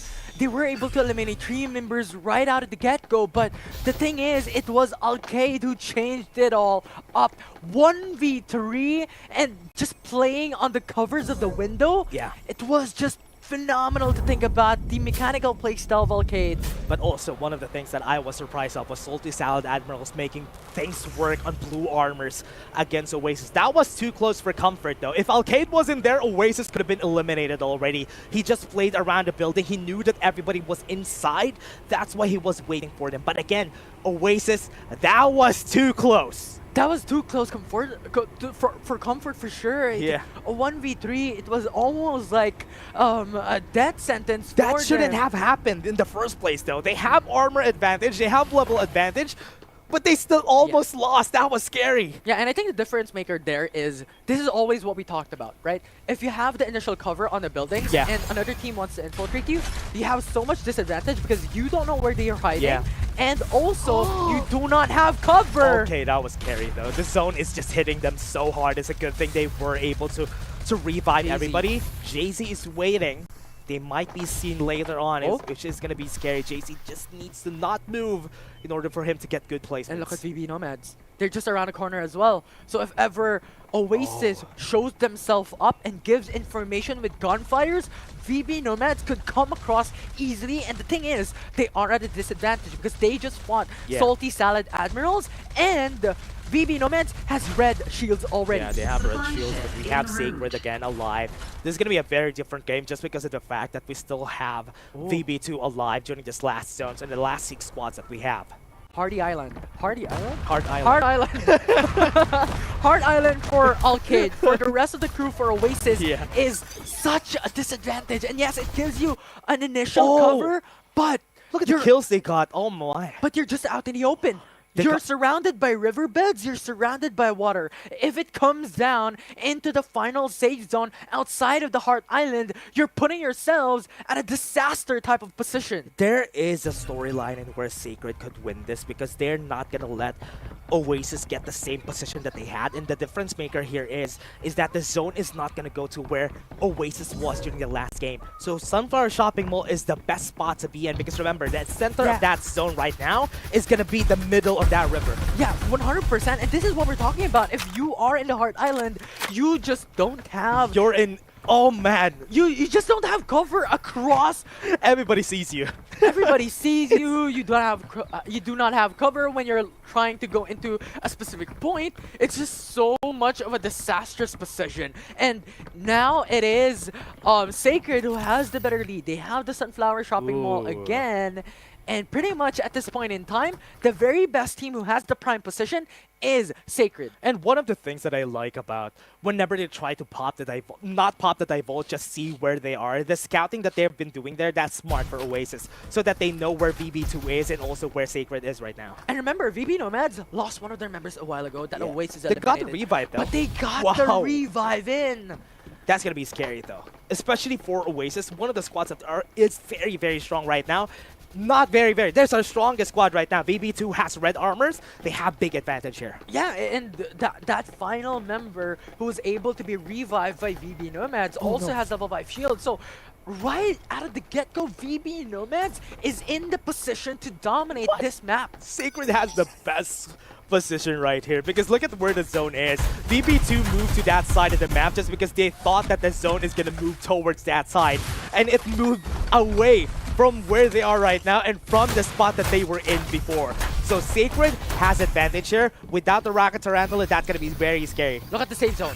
And this is what we're talking about. If you are in the Heart Island, if the safe zone is not in the center of you, they need to jump. You need to relocate. You need to move soon. 4 seconds on the clock before it closes in. Yeah, VB2 is going to go in. They already have position on the rightmost side of the building that we have in Sunflower Shopping Mall. Have a very big sale right here in Sunflower Shopping Mall. Everybody's looking, everybody's queuing for this spot. VB Nomads has the annex building of Sunflower Shopping Mall, so they have the good position. But the thing is, Sacred and VB Nomads could fight soon, but another team jumps in. They have been seen, and RNG2 is already on the spot. Jurgen needs to get that shield, but he wasn't able to pop it in the end. RNG2 in position. They have some EMPs working their way, but right now, we're not going to be seeing what's happening already onto the side. RNG2 is making it work, but Sacred was able to run away. They only have 3 members on this side. Was able to still get into the zone. Oasis was able to move in. And that's because of RNG. Now coming into the fray with Jurgen dead, they have to focus in on a specific team. And that just gave the opportunity for Oasis to relocate into Sunflower Shopping Mall. Jurgen is dead again, and we have a lot of spacing elevation in this map, and this is why it's good in Sunflower Shopping Mall. Everybody's being very scared. Everybody's looking at where they can because one wrong move could potentially end them. But the thing is, the best position right now is for Sacred and Oasis. They have the edge of the danger zone. Yeah, they have the edge. Zone is going to close in just a bit. And right now, we're still seeing Jay-Z still alive on the side. He might be able to make this work. Hartman has been seen. We have one on top. VB2 has a good position here. Yeah, and so far, Oasis has to be wary of their backs. It is Master 1 Zone's who's gonna shrink. Playing on the hills. Jay-Z is playing his music just around the corner. Playing it chill, but VB Nomads is in the middle of it all. 10 seconds on the clock, and this is going to be the zone closing in. A lot of ultimates are going to be wasted, or at least used on the last inch of the zone, and that's going to be the one that could turn things around for all of the squads that we have here. And a team who utilizes it very patiently and waits for their perfect moment will win it. Because ultimates at this exact moment with 5 squads is going to be really crucial. Still could be anyone's game. Zone closing in very slowly. Look at Jay-Z. Yeah, we have one. Jay-Z is going to be seen. EMP shock is going to be used. Was able to drain the armor of Oasis. That's going to be big. VB2 was able to hear that. Yeah, but the thing is, this is what we're talking about. They are forced to use the EMP shock. Now they lose one of their ultimates. Yeah. Key ultimates as well, to be more specific, because EMP disables that potential engage. Yeah, now we're going to be starting already on this fight. Being seen by VB2. They're being kept away from the zone. The Bulge is going to be used. Shoveling Bay needs to go in with a War Spider. He has been seen. He needs to get his armors up. One down onto the side. Sacred is at the bottom. RNG2 is fighting against Sacred right now. They're pushing in. No more armors for Xiaolong Bei. Yeah, they have no armors. They don't have any more charges, so this is going to be good. Oasis just staying at the bottom. Once you stay at the bottom, it's going to be a good spot for you. VB2 can't even go down. With Sacred already on their side, Oasis is just working out on the second floor. And they're going to be trying to get the kill on Tomsky. Tomsky's going to be dead. One member has been taken down. 2 squads are still alive. It's going to be a 4v4 between VB2 and Oasis. And now Absolute Gravity outside the building pulls him in. VB no bad. Pulled him back. Azbula has the best position right here. He could just wait for everyone to go into the zone. One on top. Tamayo could make things work, but no! Azbula was able to end them all, and VB2 was able to make it work. The position of VB Nomads outside the buildings. You know what? Take it all. We wait outside, and when the last moment hit, we are at the center of the safe zone, and we have the advantage. VB2 played that so patiently, staying at the top of the zone. Nobody's gonna be seeing them. When the members of Oasis went into the second floor, they didn't have any chances because they can't. There's not a lot of windows on the second floor of Sunflower Shopping Mall, so they weren't able to move out of the building as fast as they could. And the zone was closing into their side way faster. Yeah, and everyone's thought process is, inside of the building is the best place to be because it has cover. And yes, it's reasonable. Yeah. But the thing is, VB Nomads is having to think about, the step ahead. Yeah. We could go outside, let them fight first, and we wait patiently. Yeah. Because when we're looking at the circle, we are on the center of it all, outside of the Sunflower Shopping Mall, and it was just the best moment that they did in that final fight. What's great about that is they used the elevation against all of the squads that we have here. They used the elevation that they had on the top floor, or rather on the rooftop. Then some of them moved away from the zone into the center of the zone with cover right there. That is the reason why. And where Hasbulla was, that was the best position to be in, because somebody is at top, somebody is at the bottom, so they need to look at two angles at the same time. And the thing is, the final zone takes for 20 HP per second. So the thing is, no one is going to flank VB Nomads inside of the safe zone, outside the building. It's not going to happen. So VB Nomads only has to look forward towards Sunflower Shopping Mall. And remember, they used the absolute gravity at the perfect time in where Oasis was trying to move into the zone. They're being pulled back by the absolute gravity, and it was outside the building, and they weren't able to really dispel that until it was too late. And remember, the zone ticking down your HP is through damage. 20 damage. Yeah, and 20 damage per tick is so huge, because one character only has 120 if you are not a defender. 6 bars. And that's just basically almost like 6 ticks. Yeah, sorry. 6 seconds.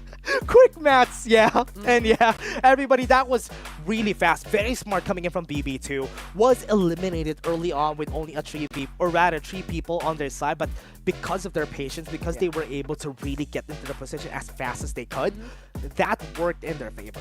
Yeah, it was just amazing to watch overall. It was not the expectations, because a while ago as well, looking back at it, before the final zone was closing in, VB Nomads was on the center of pretty much the whole map. Right? Yeah. It was Oasis on one edge, it was Sacred on one edge, but the thing is, when it converged, once again, VB Nomads has high ground. Yeah, VB Nomads just was super good at position, but now let's take a look at the highlights.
Great performance. But one thing that I loved about that highlights, though, is the timing where we saw a lot of the squads waiting at the bridge. There's third parties for third parties. When one SRN and Geek Fam got eliminated, that was a very smart choice for BB2 and also for Oasis. That's the best showing of third party central, right? Yeah. Because, Geek Fam engaged with that long range shot, eliminating or knocking down one, and then that was the signal for them to fully push in with the springboard. Yeah. When that happened, they were able to eliminate one SRM, but the thing is, third party came along. Yeah. And one of the great things that we have here for everybody is that they're aware that Hot's Hot Rod and Tinman's Hot Rod is Tinman Industrial is always a very hot zone in where a lot of squads go to, and that's why they were waiting there. They know that someone's gonna stay there. But now MVP Hartman. Yeah, that's why it's called Todd's Hot Rod. Right? It's a hot zone. It's a hot zone. You got that great point right there.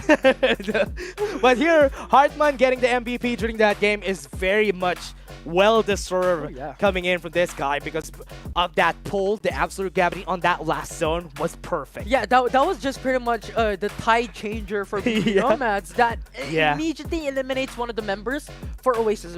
2 members actually for Oasis because that just that hindered them to go outside the building. And once again, another emphasis on 20 damage per tick on the danger zone when the final zone was closing in. They had so much time, and that's why Hasbulla just got a really great spot to just hit everybody when the absolute gravity was there, because most of the members of Oasis were getting pulled back. Tamayo tried to eliminate Hasbulla, but it was a bit too late. Yeah, it was a bit too late, unfortunately, but this is just the power of the top 2 teams in this specific group. VB Nomads is showing a lot of improvements as well, you know, coming into this, because in the first couple of weeks, it was always NCG, it was always a execration, Oasis being that highlight, but this time around, VB Nomads is showing light as well here in this group. What I'm loving about this group especially is Sacred. Sacred being consistently on top, being consistently, even if they're gonna stay at the 3rd place, 2nd place a while ago, considering that both games they were there, that is also a great performance coming from Sacred. This is also one of the storylines wherein Sacred had a bit of the extreme lows and the extreme highs, right? They had good performance coming into week 1 and week 4. They had bad performance coming into week 2 and 3. And then coming into the knockout stages, but you know what?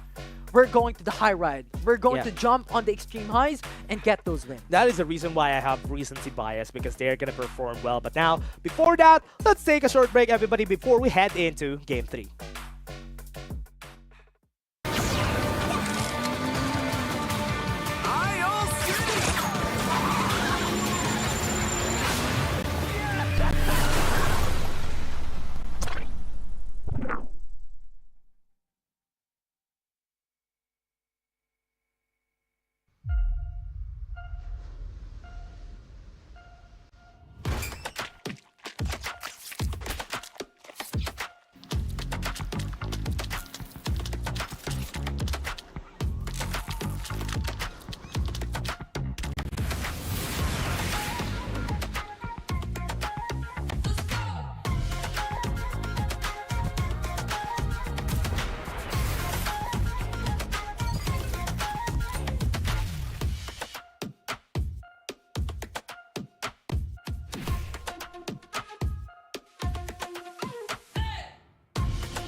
your desire. Let's go. Never back down, and I never run.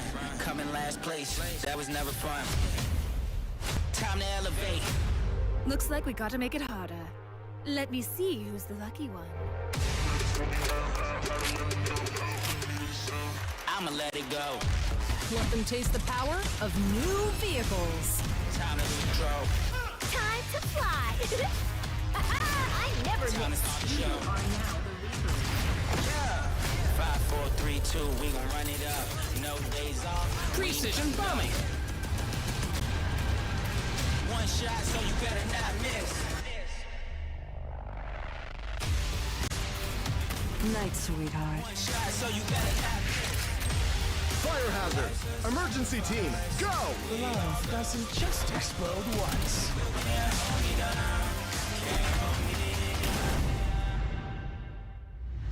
Feel the gravity of fate.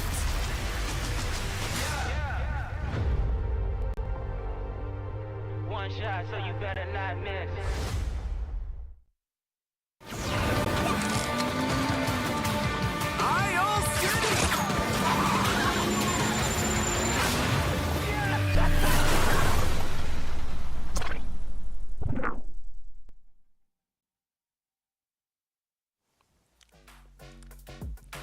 Back to the Farlight 84 Philippines Championship, and we have Game 3 in our hands, everybody. Excited to see what's going to happen during this games, because right now, we have seen performances from BB2 and also from Oasis, and even Sacred being very consistent during these whole games. Again, we're going to be your shoutcasters. My name is Dash, and I'm here with Infinity. Yeah, it was crazy, right? It was a bloodbath coming across a lot of these teams as well. When we were talking about, the underdog storylines, we were not expecting Sacred to perform in such a magnificent manner. A very consistent team as well, jumping in from the first 2 maps.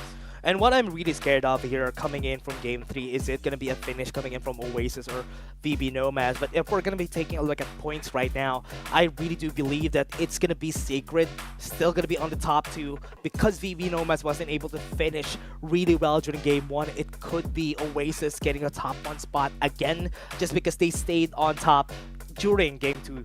Yeah, and I think that's also one of the importance of consistency in each and every single group, in each and every single week, is that it's not a matter of you winning one of the maps, one of the games, but your performance in the rest of the maps was really, really bad. It's not going to bring you to the top, to the pedestal, to the podium, but rather it will give you enough points to maybe qualify, but it's not enough to really just push you up there. Yeah, and one of the things that is going to be important here, especially for the squads that would want to get top 30 in order for them to move forward into this competition, is that they would really need to get a lot of points, as much as they could get, in order for them to push for the top 30. Yeah, 100%. And I think it's now going to be a lot more stakes on the line for these teams. Right? Yeah, and one of the things that I'm really excited for, is it going to be whoever gets to top 7 is safe already and they already are in place? That's what I want to know, though. It has that big potential, right? That's because true, right? You're having top 30 going into the semis to go into eliminations for the grand finals position. Yeah, and now let's take a look at what's going to happen during this next game. Let's see if they are able to make things work now. Another set of expectations similar to what we have seen a while ago. VB Nomads once again, Power Tree Station, Salty Salad Admirals in Iris Ranch, Oasis in their favorite spot, Carnival, and now Sacred has full coverage of the Southwest. Part of the map. Ooh, that's nice though. I'm seeing again MI3S and Master X already on the side of Tin Man and Todd Hotpot, and they're gonna be seeing each other time and time again, and this is what I'm scared of every time, because whenever this happens, this gives a lot of time for people in the western side of the map to get a lot more resources, because on the eastern side you have already 4 teams there. Yeah, 100%. And now with it also, this is also one of the cool parts about having 9 squads into the game, right? Yeah. You have a lot more freeway, and you have a lot more positions to rotate. But the thing is, every single team that you meet is going to be such a crucial moment for them. That's a good thing though. I thought that, I mean technically there's still a 2.5. So Sacred already is safe in this spot. I'm really liking this performance coming in from Sacred now that they are still in 40 points together with BB2. Consistency is sometimes the key in order for you to get great placements. Yeah, and that is the reason why we talked about consistency being very important. Having, you know, only one map being that top performer of your team would not net you the top position. You need the consistent of having, let's say, top 5 across the board to be able to have a more chance into securing the top position. And now it is going to be so much of stakes here for a lot of these teams. If Sacred gets eliminated very early on, or if VB Nomads gets eliminated early on, it's going to push them down so bad. It's way easier to say that it's a lot easier to go for placements rather than dropping like 15 kills, sorry, 15 kills. That's insane. 15 kills in the game is way, it's way easier to just go for placements just because of the fact that there's still not a lot of squads here in this lobby. Yeah, but you know what? If someone gets to 50 kills, maybe that's gonna be a world record, and nobody's gonna beat that ever. Yeah, it's just outright criminal. I mean, 50 kills in Sunset City. How can you do that? Maybe eliminating every single team, especially with their respawn. It's like you're everywhere. You're everywhere. Nobody's gonna see you, and they're just gonna eliminate as fast as they could. Now, MI3S and Master X1 again. It's like a deja vu during Game 1s and Game 2s. We have seen them fight against each other time and time again, but now they're gonna run away. Yeah, but the thing is, it's quite surprising because MI3S was the one who was able to eliminate Master 1 in their initial position in Todd's Hot Rod. They were able to push them back and force them to relocate, and now they're saying, we do not want to fight. We want to play it safe. Maybe due to the fact that it's not a lot about, you know, it's also a lot of stakes here on this map 3, but also the fact that still there. They really want to persevere into winning it all. We're still here in this zone again. It has been here ever since, and Sacred is having the greatest time just because the zone always goes to this side of the map, because they could just take over Sunflower Shopping Mall and they're already safe. Yeah, and look at what Oasis is doing. This is what we talked about in the past, wherein they went into Carnival first and they're going into Iris Ranch after. This is what happened during the open qualifiers. This is what Oasis do. Yeah. And I think that's also one of the reasons why, you know, VB Nomads doesn't want any of that. They do not want to touch Iris Ranch. They rotate immediately onto Nova. Yeah, and now Sacred is going to be meeting with RNG2 early on. Going to be seeing somebody already, and that's going to be the Divulge Coulson, the Forge. And RNG needs to be really careful around here. They already have green armors. They have the MP Shock to stop them from pushing through. They got one kill already. It's going to be the respawn. It's going to be staying up onto their side. They're going to go in away with the absolute gravity. They can't even move really comfortably around this area. But this mansion is now taken over, and it's on the hands of Sacred. It was bought. It was conquered. It is Sacred that has the name of the land title. Yeah.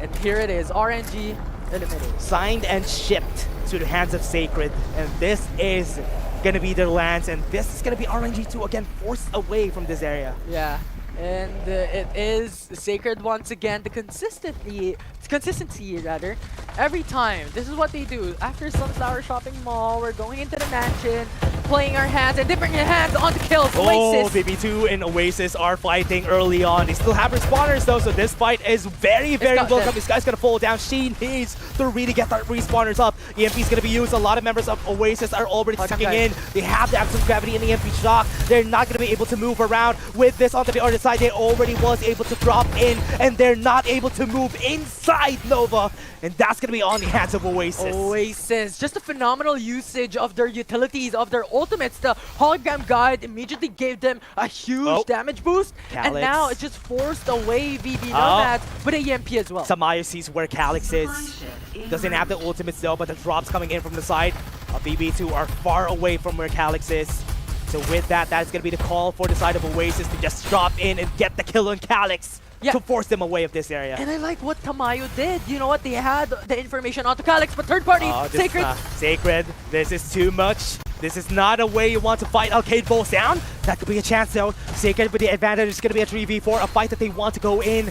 Have advantage, got the kill in Alcade. They have their ultimates up. Shaolin is trying to run away. Was able to, with a sliver of health, goes into the low ground. And one more shot is going to be ending his life. Zoon next with a white dwarf from far away distance, able to bring him down. It's just Sacred once again jumping in to the right time. Oh no, Oasis. Sijara! He went back! Oh no, now it does have the respawners though. Need to run away. And even with VB2 losing that fight, Oasis is in the same spot. It was just a coin flip. No, Oasis could orange jump. armors. Like Oasis could jump back in and hope to take the win up against Sacred. But the thing is, across the board, they have level 4 shields. Oh, the blinding mark. You see that? You see where Tamayo is? Use the EMP already. Jurgen! Might pull down. Great shots coming in from Tamayo. He tries to fight him with low HP. That is too close for comfort. Tamayo was able to get the kill. He can get the shield after he goes in. He might be able to eliminate everybody if they fight like this. Oh, it's not gonna be it. gravity. Absolute gravity is going to be used against one person. That's going to be enough. Tamayo punches in. That's going to be a kill. It was so unfortunate. That was too... Wow. Tamayo's so good. It was unfortunate. Yes, Tamayo was able to take down one, and I think the strategy was to go down outside the building, get the War Spider, and just jump out of there. Yeah, of course. But the thing is, Absolute Gravity changed it all. Yeah. You cannot go away. Stay here. Yeah, we're able to say that's still a kill, but the respawner still up in this point.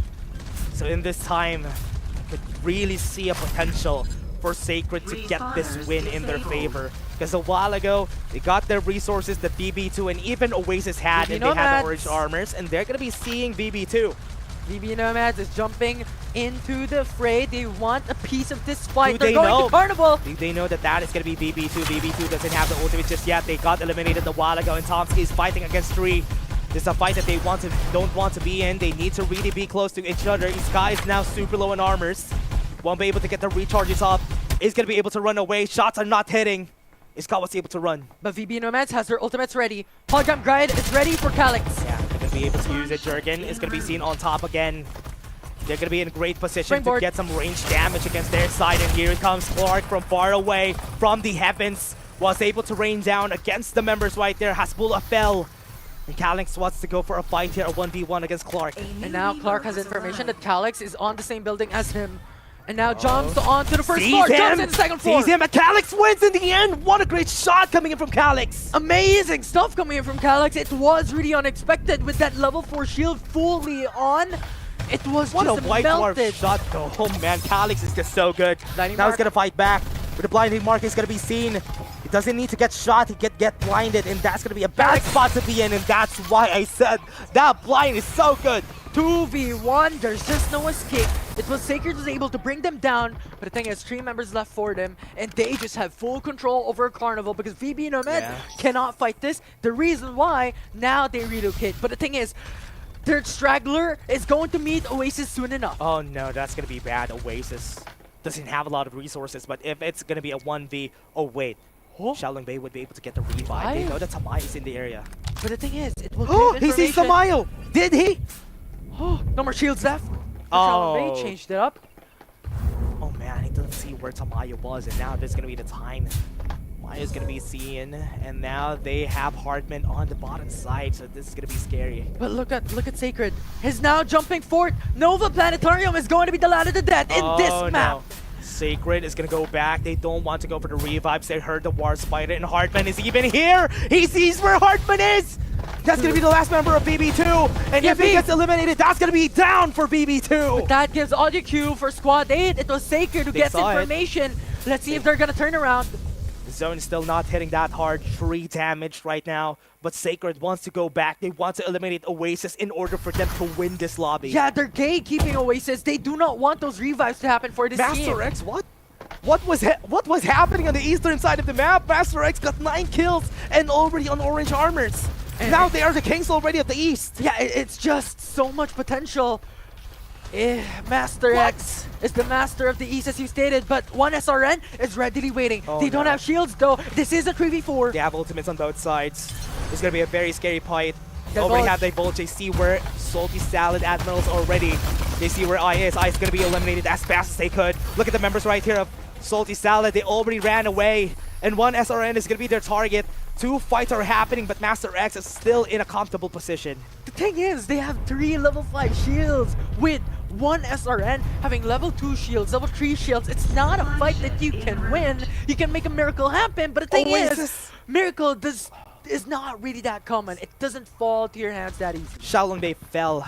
Seen it in the kill feed. one more member standing for the side of Oasis. And this could potentially be a good end for Sacred. Are they going to be able to finish this curse and be able to win this lobby now? And that is the reason why we were talking about a while ago that placements is really important. That if you get eliminated really early on, the placements ranking that we saw a while ago will change really, Imagine really fast. BB2 and Oasis got eliminated this early. The only chance they have is to get a good placement this game. But Sacred is not going to let them do that because Tamayo, even if he's alive, Master X is waiting on this side of the map. It's just so much gatekeepers. You have Master Rex into the right hand of the hills. On the left side, it is another squad ready waiting for them. Squad 7 to be more specific. And Tamayo, if he jumps in out in the open in the safe zone, he is going to be in an open field wherein every single team could shoot from afar. The zone's going to be shrinking and Tamayo needs to run in. It's not really a far zone, but Salty Salad is going to see where he is. Tamayo needs to be careful here. One SRN still has one member alive, and I think Tamayo is down, and Oasis is out of the game! Oh my word! This is what we talked about a while ago. If Oasis gets eliminated, they're the first two squads to get eliminated! This is such an unfortunate moment for them, and now Sacred has more potential to take the top one and steal the podium finish. Sacred has been moving around the map, and they have getting a lot of resources ever since. And they were the reason why Oasis and BB2 had a hard time this game. Will they be able to finish it? Now I like what Sacred is doing. Just on the construction site, they are on the edge of the safe zone. They have the understanding that Geek Fam is just around the corner. You know, Divulge is there to give information though. Yeah, you know what I'm scared of? X Team is one of the teams that eliminates the squads that are so good performing in the game. And I think they have a chance to do that this game. 100%. We were showing their light. They are the wild card coming into this group. But the thing is, they were underperforming in map 1 and map 2. But this time around, with Oasis and BB2 gone, they could change things up. They're so good at being wild cards. They're so good at eliminating the good teams. This is a chance for them to show themselves. Map 1 and map 2, that's okay. Map 3 is a possibility. Yeah, this is where everything will die down into. Everything will depend on this map because this won't be the final calculations on the points that every single team will be able to finalize coming out of this group. Honestly, they can just gatekeep Sacred here, but the zone is still on the side of Sacred.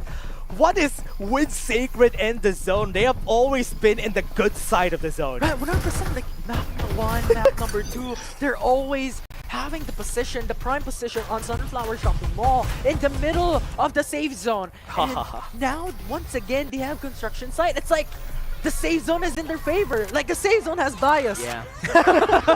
Okay, sure.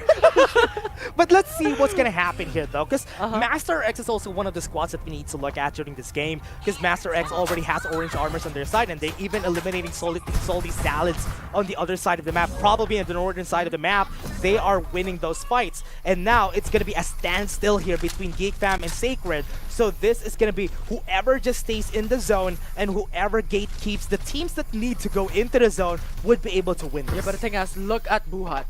Where his position is at is on the right flank of Sacred. With the Divulge in, they could go for the pincer attack 3-1. Half HP already on Jurgen. It's not a good spot to be in. Jurgen could get eliminated really fast. Have the Absolute Gravity already onto their side. The Black Hole and the Absolute Gravity coming into their side. It's working in their favor. They're getting pulled back. That's going to be Buhat and also Rosh. Going to be able to make things work. Low HP got the elimination in the end. But on the top, Tomsky Clark could go for the end. And that's going to be Buhat, last member standing, and they're going to get eliminated. Sacred, the consistency. What?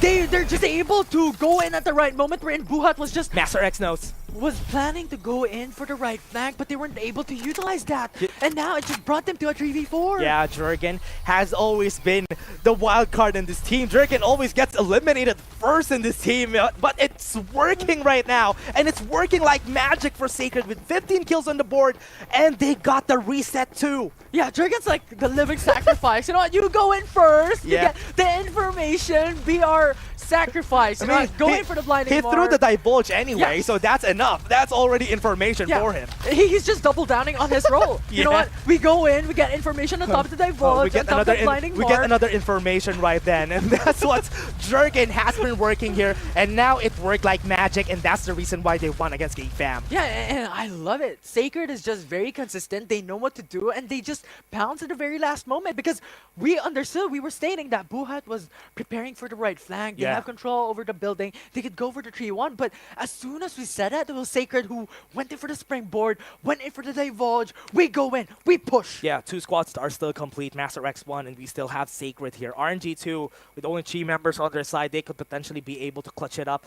I mean, it's really close to the zone, and the zone is going to be in the open area at the crossroads. Yeah, but the thing is, once again, it is Sacred who has, a bit of an advantage in the safe zone because they have the buildings to get. They have the cover. high ground, though. They have the high ground. They have the hills. So, RNG2 Are is they going gonna to have go? a disadvantage. No, they shouldn't go where. Oh no, they shouldn't contest this right now. Sacred is gonna run away. They have the zone. The zone is hitting so hard. Infinity, look at their HP. They're falling down like twice, and this is gonna be really scary. Senku is gonna fall down because he tried to go for the supply drop. Oh my word, this is so unfortunate for Senku. And remember, they only have 3 members in the squad. Too and late. Now, losing one of their members as well gives them a lot more Oh disadvantage no, already. Boomy's gonna be seen. Oh no. And that's gonna be one of the stragglers already taken down. We still have RNG2 still alive. And they have Master X1 on the other side of the map. And we are on an open zone, everybody. 3 squads remaining. It is basically Sacred up against Master with RNG2 only having 1-2 members. They revived Senku? Okay. They got the revive in. That's good. But now we have Master X. They already see where RNG2 here. And they're gonna go in. And this is not a good spot to be in. Half HP already on the Azure. They already used the Absolute Gravity. Pulled them back with the EMP shock. And they're not gonna be able to move around. They got the elimination! But the hover car kill was there in the end. And that could potentially win the game. RNG2 is the only one alive. They got the win in the end in that fight. Master X is out of the game. The hover car was the end of them. And this is gonna be the end for Sacred. And this is what we wanted to see. Them winning in the end. And that is what they did with 18 kills on the board. They finished in the end. That was mission impossible from RNG. It was a 3v4. They were cornered on a building. Yeah. But they were able to still eliminate Master. The funny part there was the hover car exploding and all of their HP just getting destroyed by the hover car. That was... What was that? Master X, oh no, they got eliminated because of our hover car that they brought themselves. Yeah, it was already the best strategy that they could do. They could eliminate RNG first, get in with a 4v4 up against Sacred, but that was just a coin flip for them. Sacred was far away. They had all the chances. If they got the elimination on RNG2 as fast as they can. Remember, Senku died before that fight there. But because, oh man, that was just so much. RNG2 was just able to play in the building. And the thing is, when they were getting the crate, they had information. Yeah. It was Master who has information that someone's taking the crate. Yeah. It could be anyone. It could be Sacred. But the thing is, they could check. They knew. Because they knew that Senku died. That's the reason why they wanted to go against RNG2 during that fight. And because of that, oh man, that is just unfortunate for Master X. They could have won. Remember, Sacred has 1 member who has purple armors. Yeah, it was just a bit of a shocker. In RNG, it was Senku who has the level 5, but 2 of their members has level 4 and level 3. That's true. What a shock. What a shocker this game was. I mean, there was a lot of shocking things during this game. First, Oasis and BB2 being eliminated first in this game was one of the shockers that we have. I'm not going to be surprised if Sacred finishes first in this group. 100%. That was... Man, remember, during this game, I wasn't expecting a lot from Sacred coming into this game because Oasis and BB2 were overperforming. But during that game 3, their consistency worked their way out into this group. Yeah, and the thing is, from that finish on map 3, it was not just top 1. Yeah. They were able to get, what, 18, 19 kills? Yep. It was amazing. And And it's probably a 70-point finish, if ever. 100%. Yeah. And this is what we're talking about, like the consistency of Sacred. On top of that, having a huge stake on the line for map number 3 for Oasis and VB Nomads to really perform, to be able to mainstay their position in the current standings. But it was Sacred once again proving us that they are not someone that we can belittle. Yeah. And that's the scary part about this, though, especially when it comes to these games. There is a lot of possibilities. There's a lot of things that could go wrong in the game, and everything that could go wrong happened to Master X. But let's take a look at the highlights and what happened during that last zone.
You know what? Senku was the hero that RNG2 needed that game because of that MG7 that he picked up.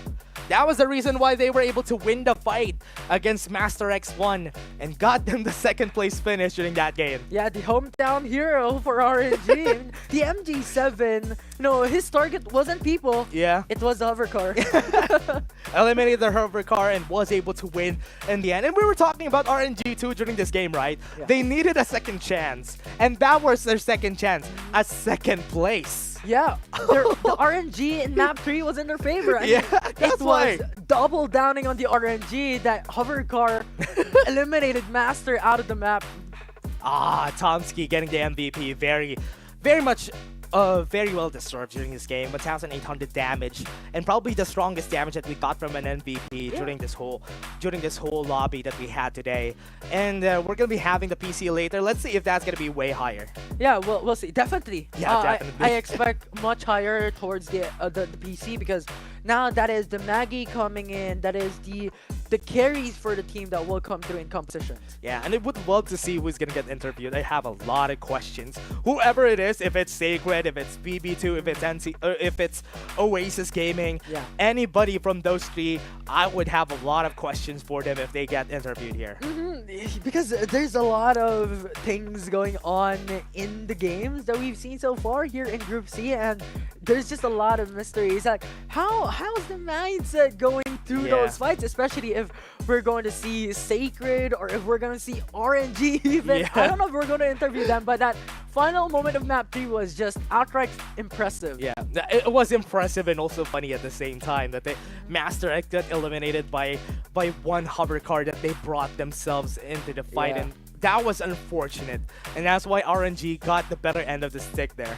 100%. And now it's really a matter of time before we finish, these knockout stages. Tomorrow we're gonna have our very last group, and I'm really excited to see how these teams are going to be able to match it up in the semis, in the grand finals. Who's going to be the teams that we will see on that very end? And expectedly MCG, Execration is coming in, but who else is going to be there? I want to know if ever Sacred is going to come in for after this game. Let's take a look at the team rankings, everybody, and we'll know who's going to be on top. And I believe it's going to be Sacred to be on the top one in this team rankings. Oasis and VV Nomads is in a bit of a danger from map 3. Oh man, 73 points coming in for Sacred. Remember, 15 kills is also very nice to have. Having one victory on our top 3, that's really nice. Victories for everybody from the top 3. But this was an expectation. You know what? Sacred was the most consistent out of all of them. And this was such an unexpected moment. When was the last time we saw Oasis and VB Nomads along with X-Team or Geek Fam being pushed down by an underdog story? Oh, it's really hard to see Geek Fam now at the bottom of everybody here. And I was expecting them to be the wild card come in to this lobby, but so far they weren't able to do anything much during this whole series. But now we're gonna see some new faces, Sacred and also Master X. Great performance from Game 3. It's just unfortunate that they finished third. Yeah, it was really unfortunate, definitely. And it's now going to be such a heated moment across these three teams. We're looking at Sacred, Oasis, VB Nomads. And remember, this is still a group wherein expectedly these three teams are dominating. This will be outranking and outclassing every single one, but how can they perform coming into the semis? I was expecting Oasis for them to really top this coming games that we had today, but because of the difference makers today, which is going to be Sacred, and also it has this, what's great about this game though, is that all of the zones that we had went to the south side of the map. Yeah, I don't know. It's like the safe zone is gravitating towards Sacred because Sacred was consistently having like the position of their life. Sacred has a better RNG this game. Oh, yeah. It worked out in their favor though. Better than RNG 2? Yeah, that's why they're RNG 2, not RNG 1. RNG 1 is for Sacred. I see what you did there. Oh yeah, oh yeah. I do hope to see whoever's gonna be in the interview. I'm gonna be excited, and you're gonna see us. Oh man, this is gonna be funny. We're gonna be talking in Tagalog in this interview. Yeah, who's gonna be 100%. interviewed though? Okay, it's Tomsky. What's up, Tomsky? What's up? Dapat pala nagtatagalog kami, sorry. Hello, hello. Ang ganda ng performance nyo during this whole game 1 to game 3, consistent performance coming in from Sacred Esports. Sobrang na-blow away kami. What was your preparation coming into the knockout stages? Wala po. Ano lang po. Binibigay lang po namin yung kami nag-scrims kasi po may sakit po yung ibang player namin. Chamba lang po. Parang normal nga na nagkakasakit mga tao ngayon, no? Pero I hope na gumaling na yung mga players nyo. And also, sa sakit kasi magaling kayo ngayon. Sobrang galing nyo ngayon.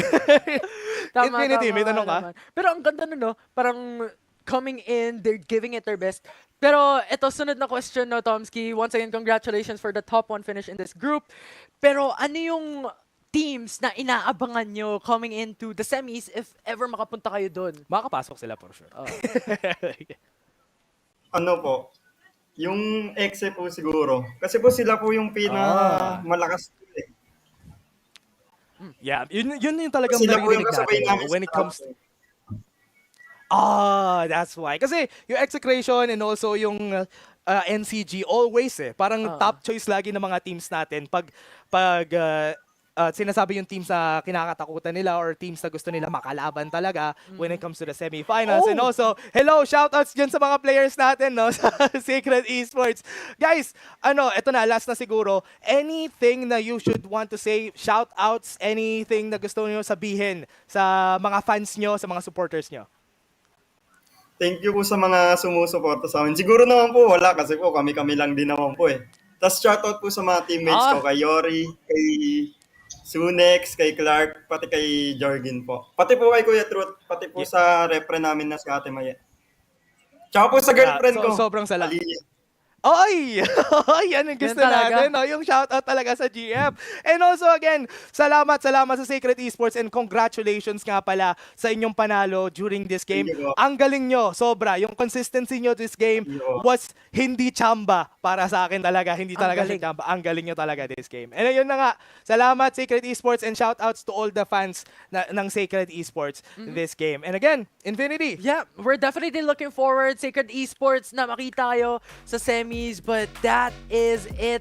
Amazing stuff coming in from Sacred Esports. I mean, they were talking about their preparations. Yeah. Wala silang scrims kasi may sakit yung isang player nila, but coming into this group, they performed and blew our minds. It's like they were playing with scrims altogether. And now we're gonna translate it for you, everybody. The whole interview that we had today. First, we asked them what was their preparation coming in, and as Infinity said, they didn't have a lot of preparation coming in from this knockout stages. And wow, 70 points on the knockout stages. 70 points, very consistent. Top 5, top 3 positions in map 1 to map 3 with no screams, with no preparations. They just gave it their all. They just did what they do best. And they finished at a very, very good spot in this group. And the squad that they're really wanting to fight against is Execration. And most of the time, I see squads saying NCG every time, but not a lot says Execration. But honestly, everybody should be scared of that top 1 squad that we have here in the FPC. Execration is super scary together with NCG. Yeah, it's just Execration is that virus that everyone wants a cure for, and I think Sacred Esports is wanting to be that cure as well. And that's why Sacred Esports, I'm really looking forward. I think they got the hearts of the fans here from this game just because of their performance, able to get 70 points in this Group C. And I'm excited to see tomorrow what's going to happen to Group D. But we're going to be taking a short break before we head into the Group C of the PC. So I want to see their performance this coming game. We're just going to be taking a short break, everybody.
Terrifying power awakens in the dark. Machines driven by curiosity, becoming cold-blooded killers. Everything must end.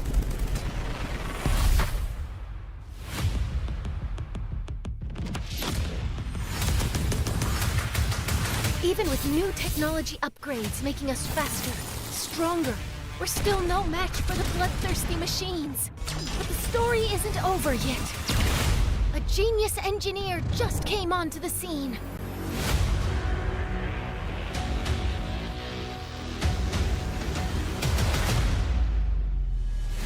I feel the power, I'm just counting the hours. My inner beast is ready to feast. Competition devoured.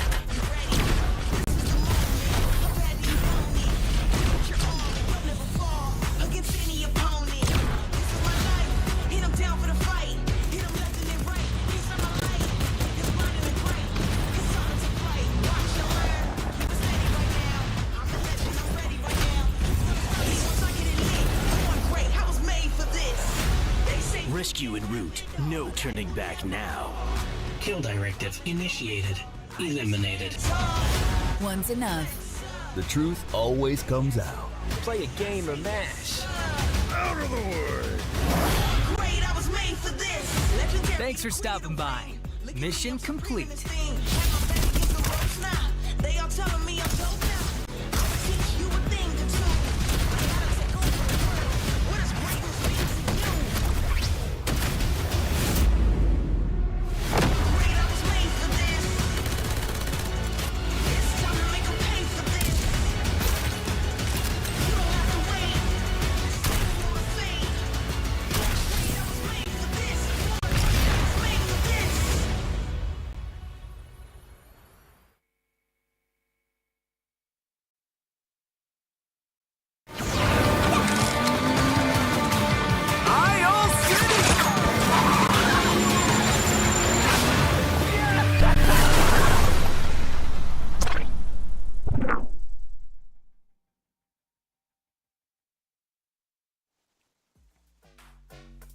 Welcome back to the Farlight 84 Philippines Championship Season 1. We're back in PC. We've seen Mobile a while ago, and this is gonna be a different spot because we have the Tagalog broadcast back on the other side. Yeah, it is amazing. A two language once again on Yeah. board. And I'm really, really excited because it's not just about, two language coming in, but another set of teams. Yeah, and I'm really excited on what's gonna happen here.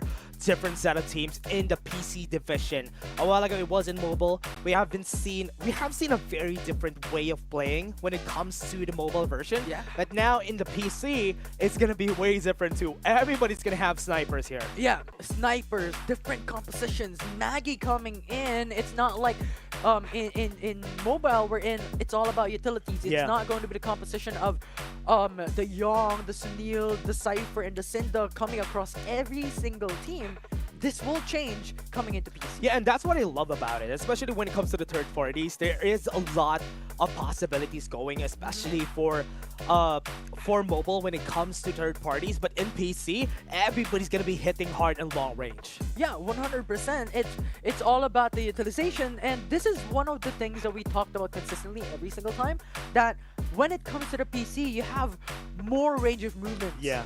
And that just gives you so much advantage of using snipers, the defenders, the bar 95s if ever it comes across. And people have been a lot more confident when it comes to hitting their shots when it comes to PC. Because you have a lot of more consistency compared to the other teams, or rather, compared to mobile. That's why it is going to be a very big skill expression for a lot of our squads, of them just having their gun skills. Yeah, the skill ceiling is much higher for PC, so that is an expectations coming in from these teams who can be or who can have the better mechanical prowess coming into this game. I would want to see what teams we have in store for us, especially coming into the PC division. There was a lot of very consistent teams. I think I've seen a lot of Hollowed coming into the past weeks. Are we gonna see them come to the next time? Let's see on the qualified teams that we have today. I'm excited to present to you, everybody. Are we gonna see what teams are we gonna see? Yeah, 100%. Like, who is going to be part of Group C? This is like the unveiling of a curtain, right? Of the teams that will be involved. But here we go. Right, first on the list. Oh, it's Mugen Fatal. Mugen Fatal has been super consistent when it comes to the games that we had recently. Kitsune Daichi is also one of the squads that we expect to perform really well. They only have one great performance. It was during week 3. During that 1 week, they were able to do so much that game. Yeah, and I can call it back for Kitsune how they performed on that specific game, because it was up against the likes of Oasis. It was the likes of the Titans of FPC in the PC division, and Kitsune Daichi, despite being pincered across all flanks, across all fronts, they were still able to succeed on a top 1 finish in that respective map. And if they can replicate that play, they could definitely match it up on the strongholds of this group. Yeah, and I'm excited to see what they are going to be performing come this game. Mantas Esports have been a consistent squad. It has been getting 200 points every week. I always see them perform well when it comes to the game. It's not the top of everything, but they always find a way to really trip up the teams that are on the top. Yeah, 100%. And, one of the teams as well that we mentioned, Mugen Fatal, this is one of the consistent teams, right? Week 1 to week 3, they were really showing their prowess in FPC. Week 4 was a bit more iffy, but regardless, this is one of the teams that we have to look at coming here in the knockouts. It's a very different squad though, a very different playstyle coming in from Mugen Fatal. One of the things that I've seen from them during week 1 was them being just waiting for the right timing before they go for the fight. Then, after it came down to the second time that we've seen them again, they always get really frisky against all of the other squads. And now we're gonna go into the game and we're gonna see the squads dropping in Sunset City. This is amazing time that we are here in Sunset City for the PC division, because looking at the map once again, it's all about the edge of Sunset City. No one dropped on the Carnival, no one dropped onto Nova, no one dropped onto Motel. And this is the pattern that we've mentioned, that typically that teams going into the edge of the map has better chance on that podium finish. Oh, Dignas got eliminated early on. Wow, what a great performance coming in from Power G Station for RADG. They have Ride and Die Gang. I missed the squad though. Oh yeah, they're pretty much ride and die across the board, synonymous to their name. Their playstyle is as well. They ride and die here on Power Tree Station on that initiative. Wait, is that a roast right there? Wait, what do you mean? Ride and die, okay. But they were able to win though. They ride and won. No, we'll wait for a bit, you know what? Okay. Ride and die is not, you know, immediate die. Okay. Later on. it's the power of friendship. Is that what you mean? I think that's what you meant. Yeah. Okay. The power of friendship coming in from this squad. Yeah. Work its way to. Why are you? RADG. Let's see if they're gonna be able to finish off Dignitas.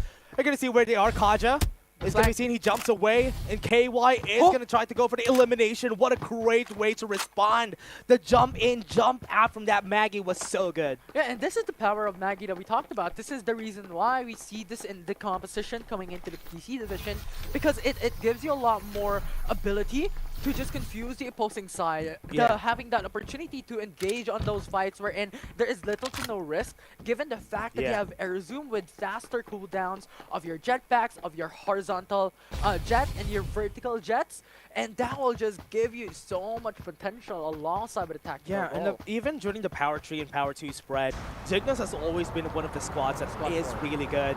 And Mantis Esports coming in from Iris Ranch has always done this. When it comes to their rotations after getting those kills, they go to Power 2 Station to try and go for the fight, and now they're going to go in. Mantis is going to try to get as fast as they could, and that's going to be a lot of damage already onto their side with the EMP shot coming in from their side. It's working in their favor, and now they're just staying in this building. They're waiting for anyone to go in, jumps out together with a tactical roll, gets the reload, and gets the kill. Right in Daigang are going to try to run away, but KY is going to die in front of them. It's going to be Mantis Esports just winning the fight, and that is just because they waited for the right timing, and RADG is going to get eliminated and forced away. Yeah, and the thing is, you know what, now we're seeing ride and die. They ride and they die. They didn't even ride, they just died. Oh, well, one of the members did.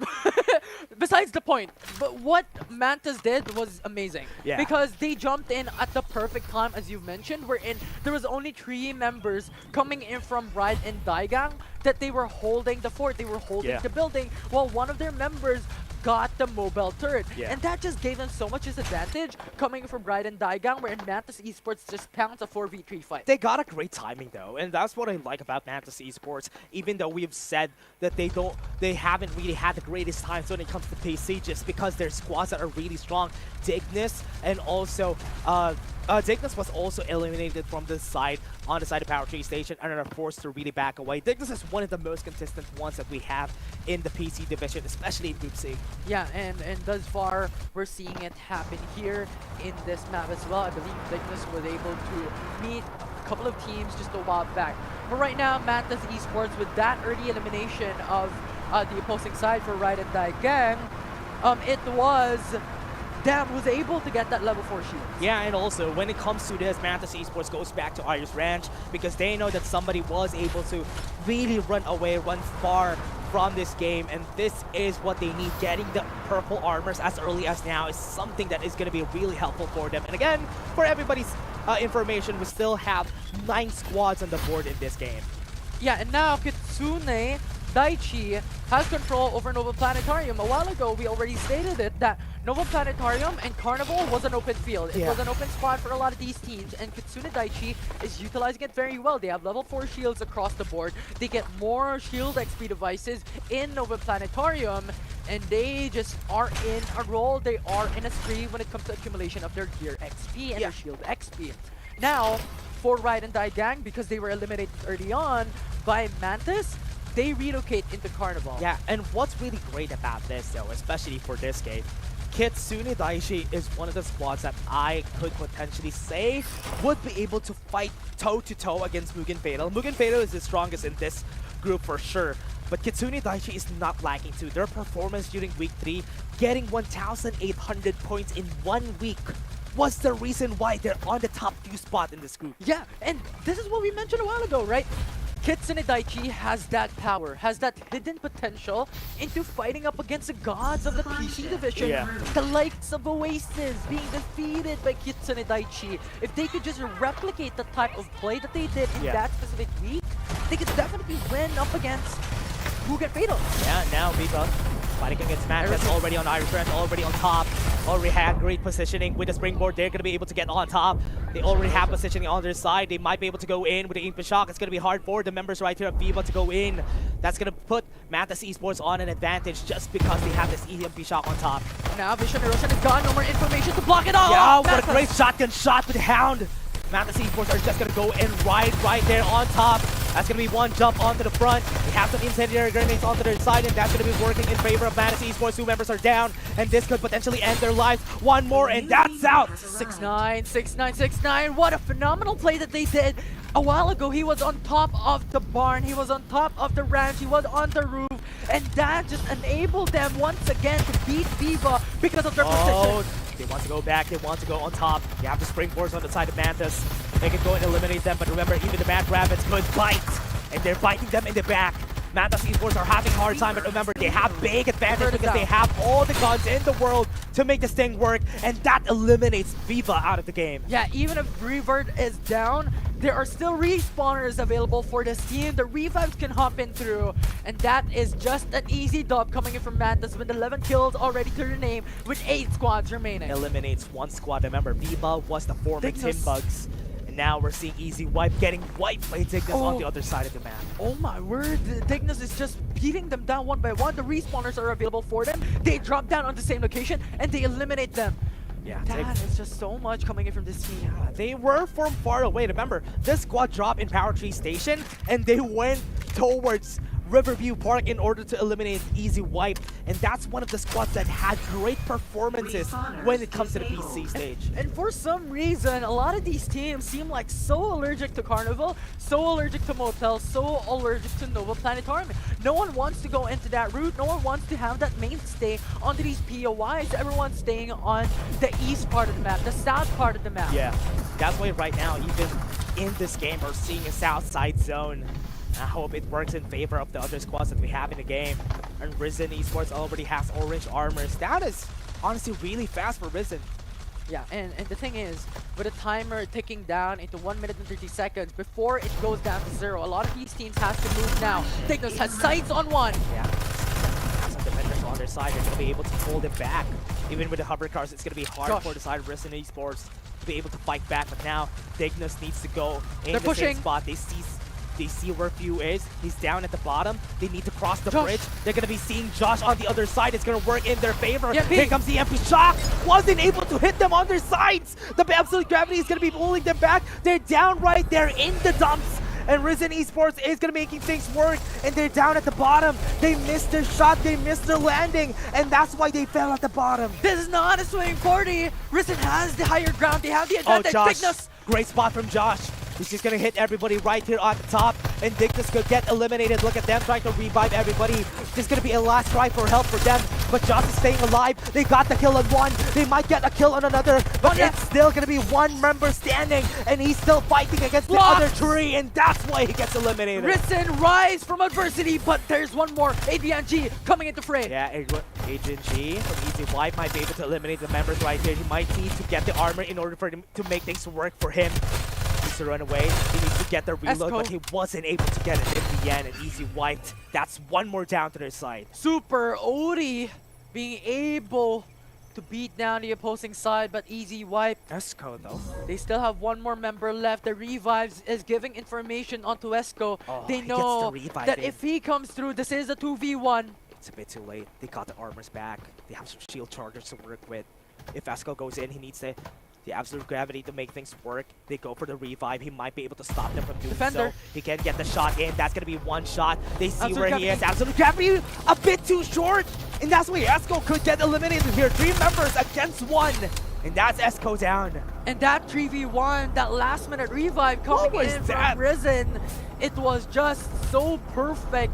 And that will eliminate Easy Wipe. 6 squads remain in this game. What happened to Dignus? Mantis. That could have been a great spot for them.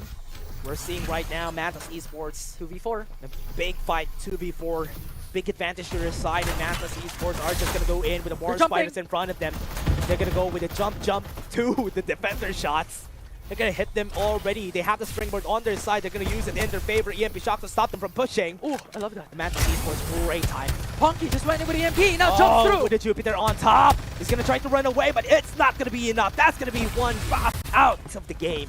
Pew Pew coming right up, and they were just cornered out of anything. They were pinned out behind unusable vehicles in Sunset City, and that just enabled Mantas with a 4v2 having so much advantage to just push in with a springboard along with a War Spider. 5 squads remain. Yeah, 5 squads still alive.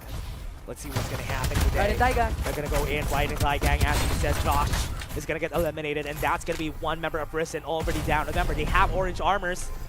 They need to go against Right in Daigang. It might be really hard. Yeah, and the thing is, this is the strategy that we see all throughout PC Division every single time. The 3-1 wherein one of the members goes in to get information to go for the scout, and that is what happened here, wherein it was Right in Daigang, fortunately enough for them, that was able to take down one. Yeah, what's great about PC is what you said, scouting with just one member is going to be good. At least not everybody gets eliminated in this area. Kitsune. Now we're seeing Kitsune. Gonna be able to see Mantis Esports on the western side of our map. And now with the long range fights, you have the defenders coming in. The sniper utilization is going to be key here to put out a lot of damage and break down armor bit by bit. No kills yet coming in from Kitsune Daichi. It's gonna be a big disadvantage for them. They don't have a lot of levels on their side. A little bit of damage coming right up, but Kitsune Daichi was able to relocate themselves into the building, get cover on the low ground, and this gives them a bit more time up against Mantas. Ooh, Mantas Esports with 14 kills on their name. They could easily get this elimination if ever they need to. Goes in position, and they're already on top. They're on the high ground. Big advantage for them. 2 shots in the head! A Vixie! And he gets the kill! Snoops is able to run away onto cover, but that's already 1 kill on the side Mantas. And now Snoops is in danger, no more armors for him. And now 6ix9ine as well, using the defender. Shots from uphill will be able to take down the armor, but not enough to take them down. But this is enough. It is a 3v4. Snoops is just gonna stay in the building. Kitsune Daichi needs to be careful if ever they try to move around. They have all their members on this one building. Needs to be careful because the ultimates are still up on the side of Mantas. And they're swiftly moving in. Squad 4 just around the corner in the edge of the they're zone. at the center. That's not good. Yeah, and Kitsune Daichi. Oh, they need to run, yeah. Kitsune Daichi has to remember that there are only 3 members left. If they stay in the middle of the zone, a lot of these teams could pounce them and could pincer them up, make them sandwiches in map number 1 here in this group. So Very clever smart move coming in from Kitsune Daichi to relocate themselves on the edge of the map, where in the zone is definitely not going to be a lot of teams going away and going towards the same damage. Shots coming in from Mantis. So far, Mantis has been getting this great shots in this game. Even if they lose at 5 squads, this point, 15 kills on the board is already a big spot to be in. Yeah, and now 40 seconds left before the zone closes in, and a lot of these teams has to relocate when 30 seconds comes down. Because the tick damage this time around is not going to be that easy. It is going to tick for around 13 damage per second, and they have to remember that. And now Mantas in a really good position already. They have 2 level 5 shields, 2 level 4 shields, and they are really near the safe zone. They could have control of the motel soon enough when in Squad 9 is there as well. And when it comes down to it, they have ultimates ready, and they could just pounce as a third party if Risen and Raji fight. 5 full squads that we have in the game. We have one that is losing 2 members, or rather 2 that's losing 2 members. This is going to be a big challenge for the other squads, especially if they're not complete. All the squads already close on orange armors. There's a This could be a really bad fight. 3v3 as that, and now with the zone that zone's gonna closing hurt. in, it's around like 13 or 10 damage per take. It's really huge coming from this danger zone. So that is the reason why we stated that when it comes to 30 seconds, they have to relocate. Right inside meets. Oh no, that's gonna be bad. Mantis is just gonna eliminate members of Risen Esports. That's going to be it for them, and that's going to be the elimination. We still have members still alive, but they're still out of the zone, and they're going to get eliminated. Super DDI is down, and Risen is out. Oxy still in the game. They're still fighting. Yeah, they got the EMP shock coming into this side. Mantis Esports would be able to eliminate them just because of that fight happening, and RADG is going to be eliminated really fast. He still have some members still alive. But Mantas is making work out of them. But the shots from afar coming in from Kitsune Daiichi, and now they're pushing in. They're hoping for the third party from those snipers to put down Mantas Esports before they're able to take the podium finish. But instead, they're not going for an all-in because this is going to be dangerous for them as well. They're out in the open. Gets a revive. We still have Fatal. Haven't seen much of Fatal during this game. They haven't gotten a lot of eliminations because most of the fights are happening on the northern side of the map. And so far, they haven't seen anybody just yet. And I like the position coming from Mugen Fatal. This is Can what they we have finish? stated a while ago that we're in their position was the optimal position. They jumped in and now they have conquered They have a this position. Tarantula! They have a Tarantula and Mantas is on the hills. That's easy shots coming in from Butcher. There you go, along with the snipers as well, coming in for Shivas. Oh no, Arvir is going to be down. That's going to be big for their side. Mugen was able to get one with Arvir down. That's going to be a 3v4 if they try to fight back. And the thing is, this is 4 squads remaining at this point in Zone is time, closing in. with 11 members left. Pew Pew now tuning in and moving really quickly. Yeah, the zone closing in. They have it. Jojo, on Jolo. their side. Fight already onto Jolo. Stills is able to get one kill onto the other side, and Mantas won't be able to really finish this in their favor. Fatal has been working this out. 2 members have been eliminated already. Jolo is the last one standing for Mantas, and Pew Pew is on the other side. They can't finish this really early unless they play it really smart. Yeah, they were just knocked out immediately, and that is a problem coming in from Mantas Esports. They're out in the open, and they had to move a while ago, but they weren't able to utilize that timing. They initialized or they prioritized getting those kills first, and now with the 16 kills to their name, how long can they last with 1 member left? Yeah, Pew Pew can still finish this if he tries to rat it out. He still has C on his top, so 2 rats together.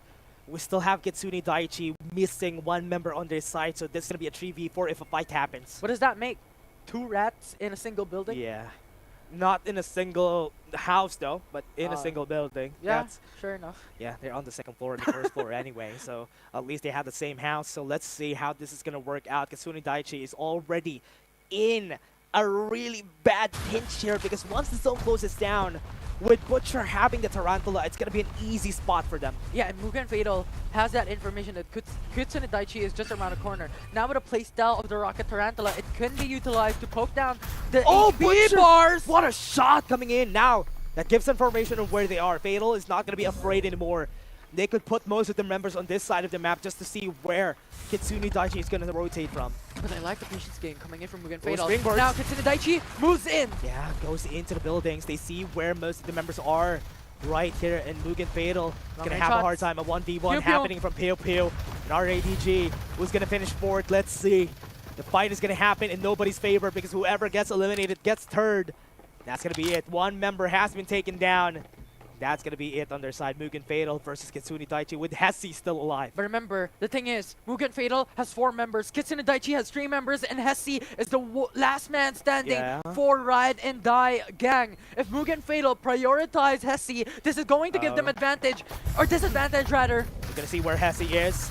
Already in front with red armors onto their side. They might be able to eliminate some of their sides. Absolute Gravity onto their member. They're going to be pulling them back. They have some incendiary bounce on their side though. They're going to be able to run away from this. Still a 4v3. It's the advantage coming from Mugen Fatal. Iram has to relocate. Yeah, 2 members down. Have some armors. They can go for the regen if ever they need. Kyrie's going to fall down to the zone. That's going to be a 3v3. A fight that they can win if ever they want to. But the thing is, Irama doesn't have any ultimates. Hologram guy goes in. It's going to go for the shield, and that's going to be a fight that they want to go for. What shots coming from Kitsune Daiichi. Irama was able to make it work. Butcher is going to get the kill on him. And it's going to be Snoops going in, snooping in. And that's going to be the kill for Kitsune Daiichi in the end. Kitsune Daiichi played it really patiently and they utilized their cover really well. Yeah. And the thing is, the zone was in their favor as well. Mugen Fatal was forced to go out of cover and push Hesi down. They were able to eliminate this member, but the thing is, in that 4v3 situation, they were out in the open. Yeah, they were not in a spot to fight back against the members of Mugen Fatal right there. Because remember, one of their members from the side of Mugen Fatal got eliminated outside the zone because they had to deal with Hesi. Yeah, Hesi was the reason why Kitsune Daiichi was able to finish in the end. Yeah, it was such an amazing play overall for Kitsune Daiichi. Regardless even if they only had 3 members left coming in from that final fight. The fact that Mugen Fatal went into a position that they had to go out of cover and force the fight, the engage onto Hesi first, gave them like the even level playing field to match it even up against Mugen Fatal. Yeah, the space that they needed during that game was really working out in their favor.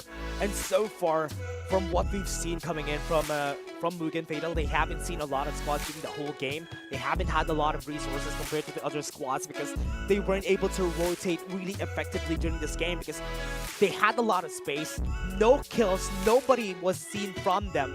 So it was easy enough for Kitsune Daiichi to swoop in and get those kills. Yeah, and the thing is, on top of the top 1 finish that Kitsune Daiichi has done, is that they were able to accumulate 8 kills, 9 kills out of the get-go as well here in this map. So that gives them a lot of potential as well to really push themselves up in the current standing. Yeah, what could be a narrative here also is how Mantis Esports with that 16 kills finish for their side, how is that going to work? Even with 4th place finish with 16 kills, that's also a lot of points altogether for Mantis. Yeah, and that is also like the flip side on 2 things, right?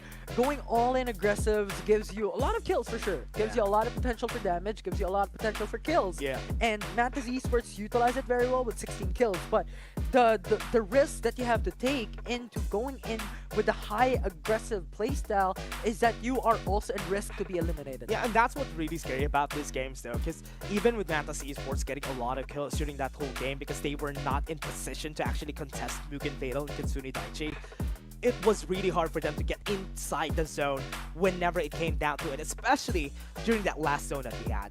100%. And now it is up to a lot of these teams as well to change things up. How Mugen Fatal, are they going to play it patiently once again? Because that's what they did here in map number 1. And yes, they're able to secure the top 2, but that's not going to give them enough points. It is not enough. It is not enough, rather. It is not sufficient for only placement. Yeah, and let's see what's happened during that game though and how they finished well. Let's see how Kitsune Daiichi was able to win that game.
Defender shots were really good that game. I hope that in this game, this is what I love about PC. The defenders are so well used whenever it comes to the games. Yeah, it's just the range of movements that these players could do in the PC with a keyboard and mouse is amazing to watch. And on top of that, the utilization of the hologram guide as well, you know, increasing the damage of the defender along with the MG7 that the Lucinda was using, it just came across with a big bang from that final fight. That's why it was really good, especially when it comes to the MG7. People have been warming warming up to the MG7 compared to the Rhino that we had during the past month.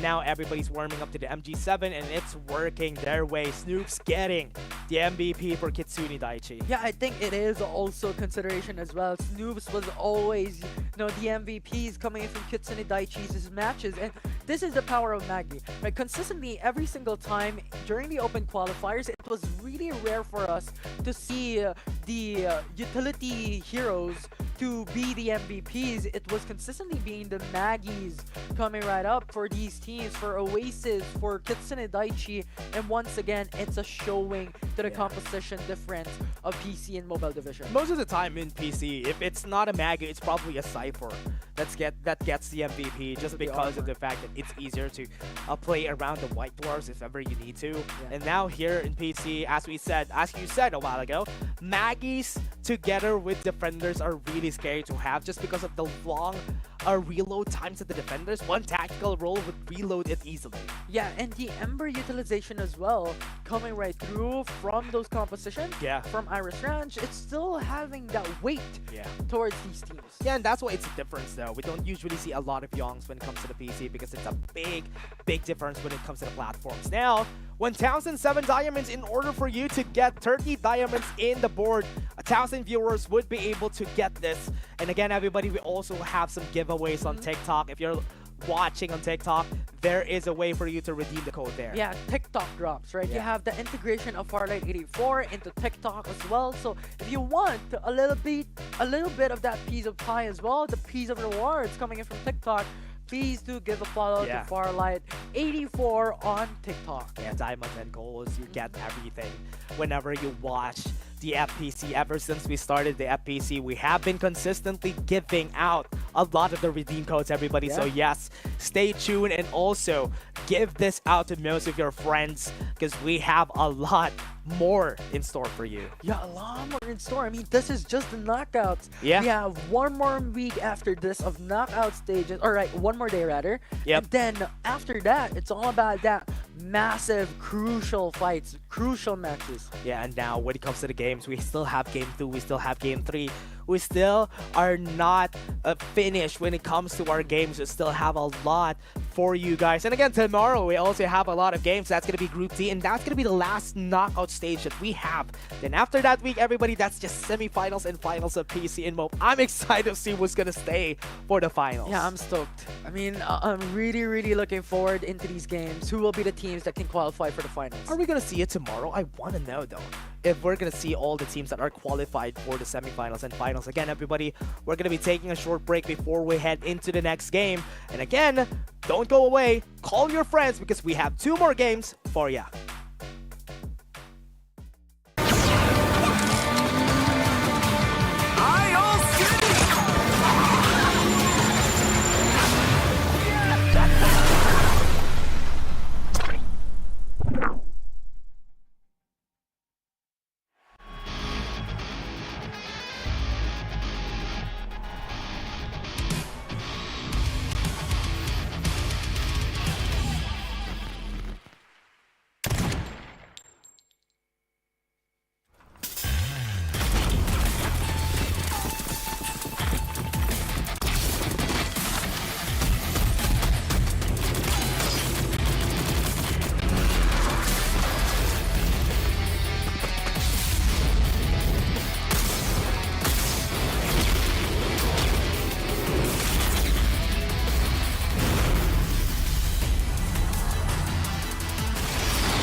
Fight for your desire. Let's go. Never back down, and I never run. Coming last place, that was never fun. Time to elevate. Looks like we gotta make it harder. Let me see who's the lucky one. I'ma let it go. Let them taste the power of new vehicles. Time to control. Time to fly. I never miss. You are now the leader. Yeah. 5, 4, 3, 2, we gon' run it up. No days off. Precision bombing. One shot, so you better not miss. Night, sweetheart. One shot, so you better not miss. Fire hazard. Emergency team, go! Love doesn't just explode once.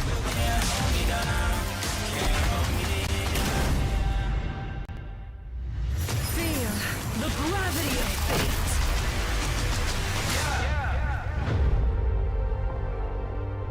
One shot, so you better not miss.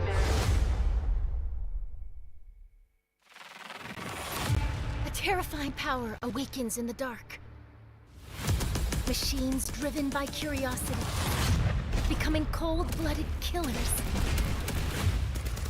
Everything must end.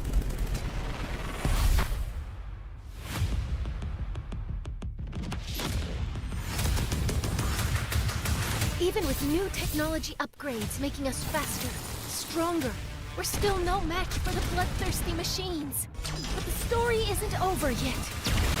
A genius engineer just came onto the scene.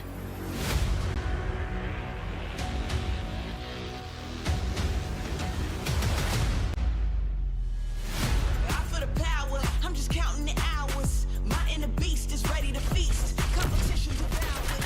You ready? This is the moment. How bad do you want me? Put your arm, you'll never fall against any opponent. This is my life. Hit 'em down for the fight. Hit 'em left and then right. He's on my light. It's blinding and bright. It's on to fight. Watch your learn. Keep it steady right now. I'm a legend. I'm ready right now. Once I get it lit, going great. I was made for this. They say Rescue en route. No turning back now. Kill directive initiated. Eliminated. One's enough. The truth always comes out. Play a game of MASH. Out of the way. great. I was made for this. Legendary. Thanks for stopping by. Mission complete. They all telling me I'm dope now. I'ma teach you a thing or two. I gotta take over the world. What is greatness means to you? Great, I was made for this. It's time to make 'em pay for this. You don't have to wait. Stay for the fate. Great, I was made for this. I was made for this.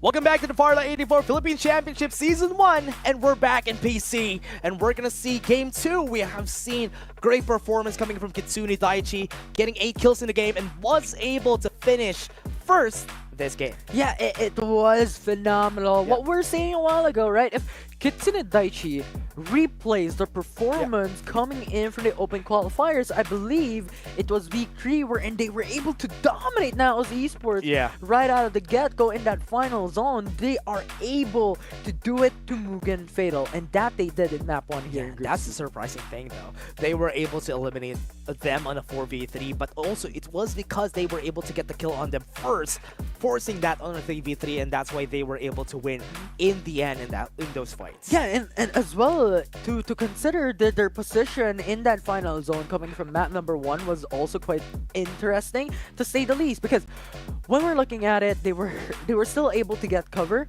on that final zone when it was closing in.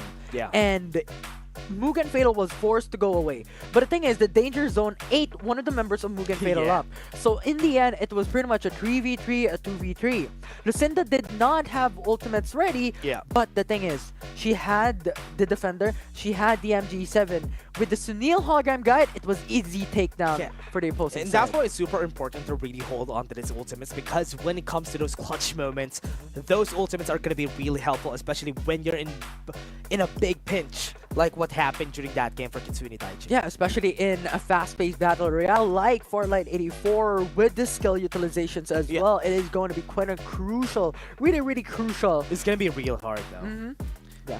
And that's why when it comes to these games, it's going to be important for them to really have their weapon choices too. And that's why the defenders are really great choices in these games. Yeah, and you called it, right? We're going to see a lot of defenders. We're going to see a lot of snipers. And we see it through and through in map number 1. And as well as, we have to emphasize the fact, the importance of the timing of those ultimates. Right? Of holding it up, even the EMP. You can't just use it immediately to start up a fight. Yes, you could, but it could be cancelled by the opposing EMP. It could be overcome by a lot of these ultimates as well from the opposing side. And that's why it's really important when it comes down to this game. So how are they going to be using most of these ultimates and how it is going to be really helpful for them. And that's why it's really important to really know those squads that really know how to use them patiently, especially. And that's why it is going to be it. And again, everybody, we're going to be very generous to you guys, and we're going to be giving you another one right here. Here comes another redeem code, and that's going to be a weapon gun, an arc judge generator. I love the bluntness of the codes that we have for the day. I mean, a while ago we had Farlight something. It was a very straightforward code, and right now we have weapon gun as our code as well to be able to have that chance to get the arc judge generator. I mean, how blunt can you be? It's a weapon, it's a gun, it's a skin for these guns.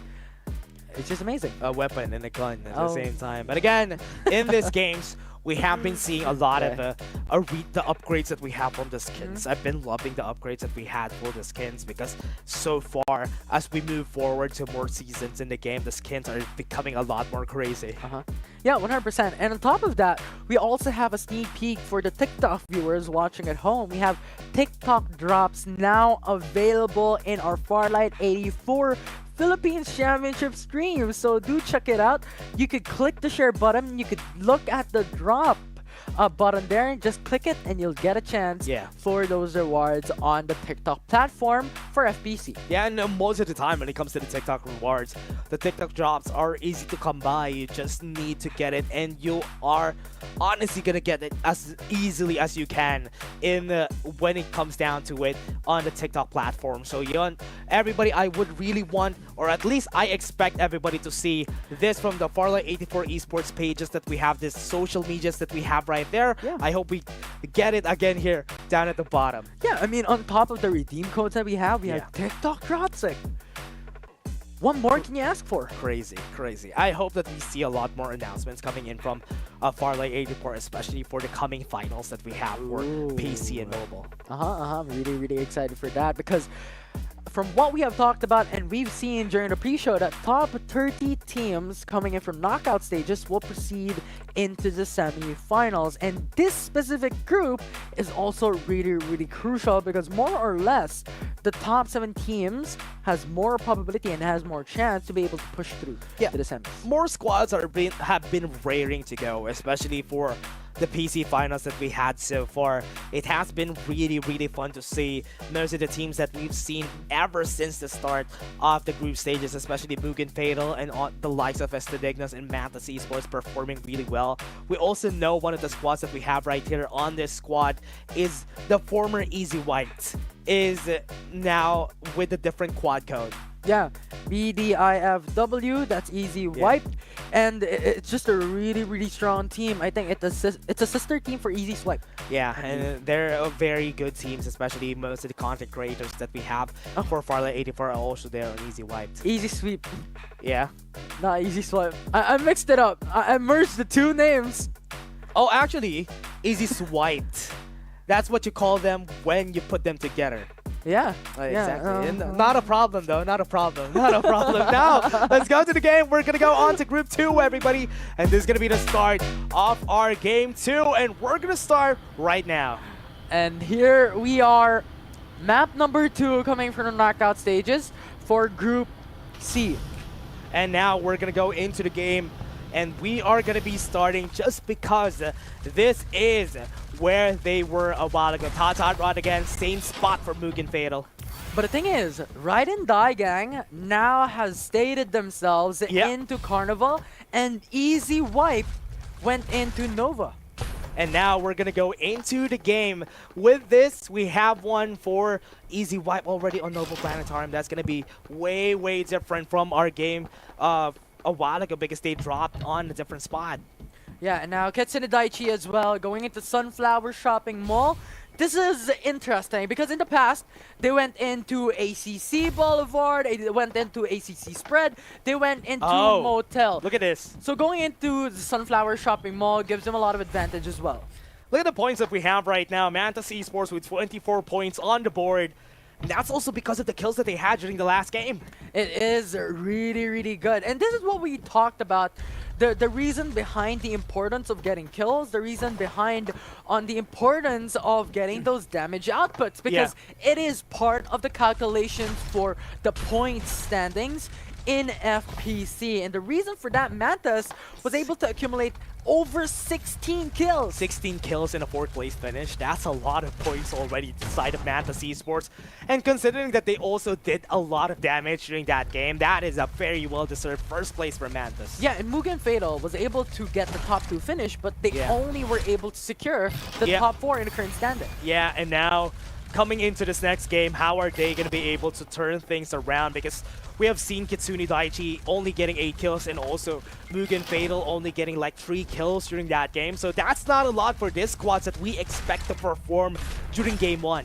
Yeah, and we have to also think about, we also have to consider that Mantis getting 16 kills is no easy feat. Yeah. Because when we're considering that there are only 36 people in a lobby with respawners available, with 9 squads in a single map here in this group. Yeah. It's not an easy task. Yeah, and it's easy to move around the map. It's easy to move around and where you won't be able to see much of the squads that we have in the game just because the rotations are going to be way easier compared to if we have a full 15 squad. 100%. But this time around, it's a lot of patience game. We've seen this a while ago. There are a little bit of the fights occurring in Power Tree Station, but this time around, it's all about those patience game across the board for a lot of these teams. No knocks, no kills as of yet thus far in this first minute or two. Yeah, the one bad aim PH is going to be fighting against Fatal later on. It's just that the difference in timings was the reason why resources from the side of Mugen Fatal is just so much. We already have one with purple armors at this state of the game. We haven't even closed down with a first zone. Yeah, and the thing is, I think Mugen Fatal could change things up. Yeah. They got the top 4 standing in a top 2 finish in map number 1, and I think now what they could do is to prioritize those damage outputs while still considering the placement rankings, while still considering How the did he see that? That's crazy. Yaki was able to get that shot in through the, what was that? Through the leaves? The cactus. Oh man, that's crazy. The cactus crazy shot. Yeah, 100%, but still was not able to take those knocks, was not able to take those kills. But as you've seen in the safe zone, it is not going to be the south side of Sunset City, but rather the northwest of the map. What is that? What is that shot I'm seeing coming in from Yaki? That's crazy. Estadignus is also not a slack in this group. Estadignus is one of the squads that we expect to really perform. They're top 4 in this group. So it's not really a surprise for me if ever they would be able to find a way to really trip up the squads that are on the top. Yeah, and the thing is, Dignus couldn't just put their feet just on the open because the snipers are ready from the opposing side. Sanctuary Tower has 2 members, but Mantis now pushing through. They want information. Mantis trying to do something different right here. Shots from the defenders from far away. Was able to push him back. They're going to go for the shields. They have the hologram guy. They're going to be fighting back. There's going to be the members. One of them was able to take down one. Still not working out in their favor. They have some ultimates right there. With the absolute gravity, they need to move back. With the EMP shock, they have no more armors to the side of Risk and Esports. One by one, they fall. And most of the members right here of Madness are just mowing them down. And all of them have been taken off. And this is the disadvantage of just staying put on containers, but still one more member left being shut down by Mantas. Yeah, and that's going to be the kill. Mantas Esports, as we said, with purple armors on their side, great advantage for this squad. That's why they work their way towards Horizon Esports. Yeah, and the thing is, the utilization of Mantas Esports on those ultimates, especially on Lucinda, with the absolute gravity, pulled in 3 members on those containers because they were trying to hide, they were trying to sneak around Mantas Esports, they were trying to find cover, but that cover just placed them on a huge deficit. Yeah, it really worked in the favor, especially of them moving around onto the eastern side of the map. A while ago, they moved down to the bottom side after going from Iris Ranch, go to Nova Power Tree Station, then move to Nova Planetarium. Now, it's a different spot for them. Going onto the other side, Sanctuary Tower, they found one squad.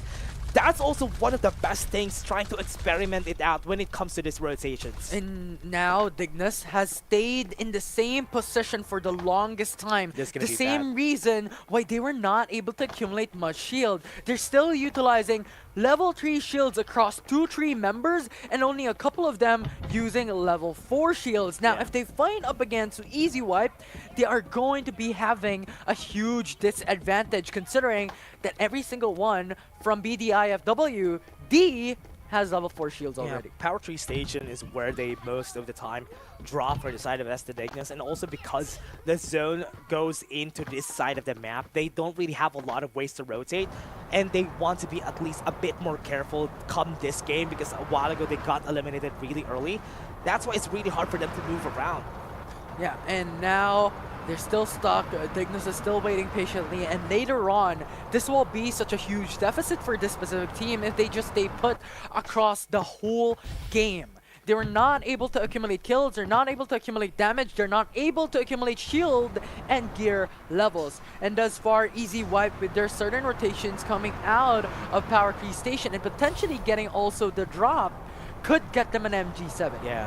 Easy Wipe having big advantage when it comes to this game. Squad 6 though. It's going to be really scary when they meet Squad 6 here. A lot of members going to the Power Tree Station side of the map. And that's the Valley of Risen. Death. That is where most of the squads gets eliminated. Going for the fight. Esports is fighting them onto the side. There's going to be a 3v4, not a fight that they want to go for. And now they have to move a bit. But as we have stated a while ago, Easy Wipe already has level 4 shields across the board, so they have a little bit more to play with when it comes to these long-range pokes, long-range engage, and that forces Risen to just retreat. Yeah, and already on the other side, I've seen Mantas Esports collide with another squad. It's going to be a bad fight for that other squad because Mantas Esports was able to garner a lot of resources. And now with the drops being taken down by Orange Easy Wipe, that armors gives already. information. Oh man, already. We just had our first zone, and we have orange armors already on Mantas Esports. Great rotation coming from this squad. The thing is, when we're looking at their kill number, it's already 4 kills. So that's one full squad elimination. And considering how Mantas is playing really aggressive, coming from map number 1, this is already in expectations on how they're able to accumulate so much shield and gear levels in the early game. Yeah, and also they rotated to the side of Riverview a while ago and already onto the other side with Sanctuary Tower getting shield XPs from that side of the map is also one of the reasons why. And now they're going to Iris Ranch. This is where they came from a while ago, and they're back to where they came from. Yeah, Iris Ranch. This is a really, really good spot, but also a disadvantageous spot because Iris Ranch is considered to only have 3 specific covers. Yeah. The big barn, the small barn, and the greenhouses. Outside of that, it's an open field. It's a low ground too. That's why it's easy to kill everybody on Iris Ranch if ever it comes down to it. It's a good thing that our zone is going to go to the side of Power Tree Station, so that's a possibility that we could look at. Because just on looking on where it's going to be, it's a good thing we don't have an MKR in the game. But look at Mugen Fatal on the domes, while Kitsune Daiichi is on the side as well. This could be a brawl between these two teams, just depends on how they want to play it. And now with a red zone jumping on top of Kitsune Daiichi, this is information provided to Squad 1 and Squad 6. Kitsune Daiichi is going to be on looking at where Mugen X Fatal is, and if ever they fight back against each other. I believe Mugen Fatal saw, or rather heard, Kitsune Daiichi already, and they know where they are. So that's why Mugen X Fatal are trying to be at least a bit more conservative when it comes to this fight. And now the zone is closing in once again. And Squad 5, Viva, has to move towards Nova Planetarium. And if they do, they will meet two teams. Kitsune Daiichi is in a more favorable spot because if Viva matches with Mugen Fatal, now they could third party. They know where they are though. They have seen them already, especially Mugen Fatal here. They already are keeping them at bay, but remember, there's already 2 members going into the zone, but they're already finding a way to rotate. They want to go to the side of Carnival, but no, they're gonna go into the open arms of Kitsune Daiichi. They don't have information. They only know that Mugen Fatal is on Nova Planetarium. But if they're going towards the side, they are going to meet Kitsune Daiichi, and Snoops has information. Yeah, Snoops has already seen them. Now they have information on where they are. Shots not gonna hit. They were able to get to Carnival. We have Squad 9 there waiting for them. Yeah, and Squad 6 could come through easily as well. Squad 6 is in the open area and also rather on the high ground, so they have advantage. Yeah, but the thing is, looking at the safe zone, it is Squad 5, 9, and 6 who has massive disadvantage just staying onto Carnival, and they have to move pretty soon. No more armors for Kaz. Great shots coming in from Viva. And now with Viva already looking on the side of Raiden Daigang with no armors onto their side, they have advantage if they try to fight, but Rin is now super low. One more shot to the head could get the kill. Yeah, and Kitsune Daiichi is just waiting around a corner, having sights on the information. What shots were those? That was crazy. He just looked, he waited, and now they want to go in against them. Yeah, that's for sure, because they were able to knock down one, and that's a huge signal for Viva to push in. Yeah, they're gonna run away. They don't want to try anymore. Rin is gonna be super low in HP.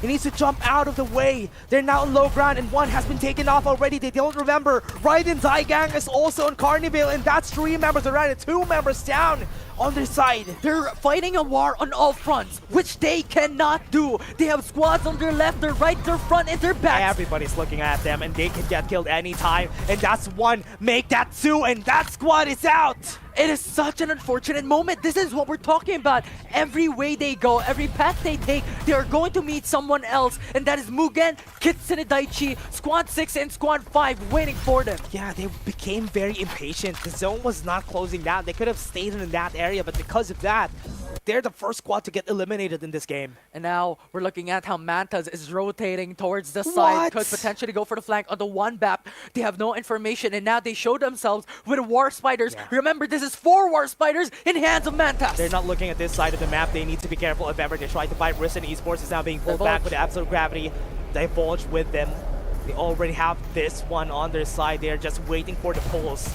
They're waiting for anyone to go close against them. They don't need to do anything much. The zone is not gonna hurt, so it's okay. It's hurting a bit, but not as much as you have stated. Yeah. And Raiden Daigang with 2 members left in this team, with a lot of medkits in their favor, they could stay for a bit before they jump into the safe zone. But remember, when that locks in, this is going to hurt so much. Shots coming in from the side of Raiden Daigang, and now they got one of their members down in the dumps. They could just run away. Mantas Esports aiming on 1 bad 8 PH. We have seen them a while ago, and they eliminated them with full armors. And now 7 squads remaining with 1-bap eliminated by Mantas. Once again, Mantas Esports is showing how they're able to just dominate every single team. They have accumulated 8 kills already, and they're not stopping. Smart play coming in from Mantas Esports, just walking towards the members that they saw a while ago. Open arms, and they are now going to take down Josh from Risen Esports, and that is a great spot for the side of Mugen Fatal, and they're just waiting for Risen to drop, and Kai's is going to be the last one. Shots coming in from Mugen Fatal, and they could still win them.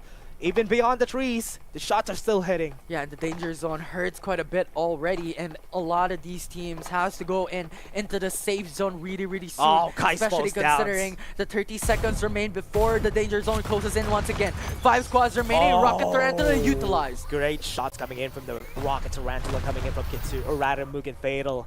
Now I'm really looking forward to how Mantas is going to play this. They're outside the zone again, and they need to move towards the territory of 1 squad. And the thing is, Mugen Fatal is in a good position. Why? Because they could go into the flank towards Squad 3, or they could go face front to fight up against Squad 2, which is Kitsune Daiichi. And look at that. They're opting to go into the backside of Squad 3 instead. This is what I like about the position of Mugen Fatal, that they could go both ways. Mantas Esports, however, meeting Kitsune Daiichi. Mantas Esports needs to go in. If ever they want to choose a squad that they want to fight against, it's not going to be Kitsune Daiichi. They have Mugen Fatal on this side of the mountain, on the southern side of the map. So it is going to be a good spot for them if ever they need to flank. And the thing is, the most disadvantageous position right now is on the side of squad number 3. Because if squad 1 pushes in, squad 2 is going to follow up. This is going to be the third party central that we're waiting for in map 2. Remember, Estodignus was here ever since the start of the zone, and they didn't move an inch. Not squad together 4. with Easy Wipe, and now they're going to fight against each other. Kitsune Daichi, Snoops wants to go in and maybe get some armors onto his side. That's Mantas Esports having sights onto Kitsune Daichi on Snoops, just roaming around What this specific shots, part though? of the map. No more armor left for Irama. Oh man, that's really scary. That was Mantas Esports from all the way from Power G Station, was able to get some shots on Power 2. And now this changes things up with a safe zone exactly on top of squad 3. Once again, this is a pros and cons. They have man, the they safe zone, stayed there. but they are in the middle of every single team. Dignus has to be wary of their left, their right, their back, their front. It's Mugen Fatal that's just behind them, and Kitsune Daichi on their rights. And Mantas Esports batting against Easy Wiped as well. A lot of situations that can happen here, and Mugen Fatal is waiting for the right moment before they pounce. 5 full squads. We still have this members right here. Mantas Esports needs to move in and close into the zone. Most of the squads need to position where Estodignus is. And remember, Estodignus is now scarce on resources just because they were here ever since the start of the game. And now Mantas is on the move. They're looking for Kitsune Daichi. Yeah, they have the hover cars though. They need to move in. They need to get Dignus. close. Estodignus, that's a great building to be in. And now they're already in position. But look at Squad 7. Now swiftly moving it across as well. They're on the move as well. Yeah. So they have to be wary of their backs. Mantas is now sandwiched. What a great shot coming in from Snoops. And now they need to really get the kill on them. Estodignus now with the open Hologram space guide. in their front. They have the hologram guide, and Pew Pew needs to go in. They're pushing and in. Dignus only has 2 members right here. Rocket Tarantulas are hitting their shots, and the EMP shots are making it work for their side with the hounds on the hand of Kaja. They might be able to survive for just a bit. They're buying some time for themselves, but here comes Fatal on the other side, and they got some kills already onto the side, and Dignus is gonna fall one by one. 2 more members still alive, and they're fighting back, but fighting back against none. And Fatal, Shivas was able to get some kills. In Rama, they have 2 Butcher members is gone. still. Butcher is gone, coming in from Mugen Fatal. So 3 members left coming in from this team. Yeah, they might be able to get some kills now. They're gonna go in. Mantas Esports are still alive. They still have 3 members on the side of Fatal. Squad and 7. they're just gonna go out. They're gonna get some shields back. And now it's Kitsune Daichi who has to play it a bit more safe. 3 members left coming in from this team. Yeah. Easy Wipe has full member of a squad. Yeah, Mantas Esports only has 2 members on their side. Easy White might be able to go in and swoop everybody out of the way. Mantas with 1 member down. That's gonna be an advantage already on their side. They already have 1 more standing. But Easy White with Adrian G already on red armors, they could possibly win this. The squad that will clean up every single one. 4 members left standing here for BDIFW. It's Easy Wipe. This is a game. But let's see, Kitsune Daichi though has good positioning. They have 2-1 split. 3v3, v4, and v1. Still have Mantas Esports was able to revive 1. Orange armors on the other side. They got 1 v5 though. Mantas might be able to really clutch this up later on. Having shots coming from above. Not going to be able to put down anyone. But the thing is, it's Mugen Fatal who is sandwiched across 2 teams. It's Kitsune and Mantas. Here comes the EMP shot coming in from the building, and they're going to be able to stop them right there in their tracks. And Mugen Fatal fighting back against Kitsune Daichi. They got 1 kill on the other side. Shiva's fighting out the fight that he can't win, and he falls down to the hands of Mugen Fatal, or rather Kitsune Daichi. And Mugen Fatal falls down. They still have 1 member getting revived there. Now, revive coming in from Kitsune. It's A a revive box. coming in from Mugen Fatal, but 2 down from Wipe. Easy Wipe going in. They still have some members though. Kitsune Daichi only has 3 members still alive. They still have some armors onto their side. Zone's closing in, and Easy Wipe is still a full squad. A 4v3, v2 type of situation. Not gonna be such a easy time coming from Kitsune and Mantas Esports. Yeah. Once again, it is Easy Wipe who has the better lead, who has the better advantage. And now, with 4 members, they're pushing in. Remember, ultimates are still up on the side of Easy Wipe. They have big advantage if ever they try to fight this. Mantas has their ultimates up now, but what could it do? Kitsune Daichi won't be able to help out. If this is ever gonna go in favor of their side, they need to be careful around Easy Wipe. Now, Irama does not have any ultimates. No more absolute gravity coming from this team. If they want to win, if they want to fight up against Easy Wipe, they have to eliminate it. Mantas Esports first. This is really, really crucial for them. Everybody's accounted for. So Easy Wipe just needs to be careful on how they approach it. They have the ultimates though. They have big advantage if a fight breaks out anytime soon. Absolute Gravity with the EMP Shock, that's going to be in their favor though. AJNG was able to take down the EMP Shock on top of the building. Mantis Esports falls down. They only have members right here. Joel is going to fall. That's going to be 2 squads on their side. 3 members still alive. They're still on top. And Kitsune Daichi with this. Easy Wipe has advantage. Almost all of their members are still very healthy. And one last member standing, and Easy Wipe was able to wipe out everyone from Kitsune Daichi. And this is what we're saying, how Easy Wipe with the 4 members left in this squad, they have the most advantage throughout that fight. And in that last zone, it was Kitsune Daichi on the crucial decision that if they fight Easy Wipe, they are going in a 4v3, but the thing is, Mantis Esports is on their back, so they have to pounce that first and eliminate them. But the thing is, Easy Wipe with the perfect time went in with a third-party strat. Everything worked in favor of Easy Wipe during that game. I was expecting the other squads to really just fight out, let Easy Wipe make the decision because the zone is closing in faster on their side of the map. That's why it could have been a 5v4 if ever Mantis Esports and Kitsune Daichi didn't really fight against each other. It could have worked well for both of them. Maybe get the top on top too, but because Easy Wipe had the better spot to be in, they got the eliminations first and they got the win because it worked in their favor. Yeah, 100%. So it was just a bus, like splitting apart Mantis Esports and Kitsune Daichi. And above them all on the upper ground, on high ground, it was the team, the winner of this map. And it was just how Easy Wipe was able to play very patiently, because when it was the time for Kitsune Daichi to go into Mantis Esports, that was just the moment that they came in. The patience coming in from Easy Wipe during this game was crazy. It was so crazy that they were just waiting for everybody to really go for the fight there. And now let's take a look at what is going to happen during this game, because during this whole game we have seen a lot of our squads be able to really work things out, but Easy Wipe, that was crazy patience coming in from them. Yeah, it was amazing, right? Because of how they rotated towards the rotations in the early game, mid game. They want that early position on the safe zone as well to have really that advantage later on towards that late game, and it netted them such a huge benefit, netting the top 1 placement in map number 2. And that is also one of the things that we talked about a while ago, having the initial position in the center of the safe zone, wherein you have 5 squads who has sights on you, who will pounce on you when the right time comes. Yeah, and that is going to be the scary part here, especially for the squads that we have in the game. How are you going to be playing against all of the other squads that we have in this game? Because everybody has been performing so well. Most of the squads could get to the top spot, but again, let's take a look at the highlights.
Great performance coming from Easy Wipe, and that is the reason why Easy Wipe is one of the squads that could potentially really take down the top squads that we have in this group. Just because during the first time that we've seen them, they won against Easy Sweep. Yeah, and Easy Sweep is one of the teams that we were looking forward to come across the really strong these Titans in the PC division, and I think Easy Wiped over the open qualifiers has been performing quite well. Yeah, and the consistency coming from them. They only joined during week 3.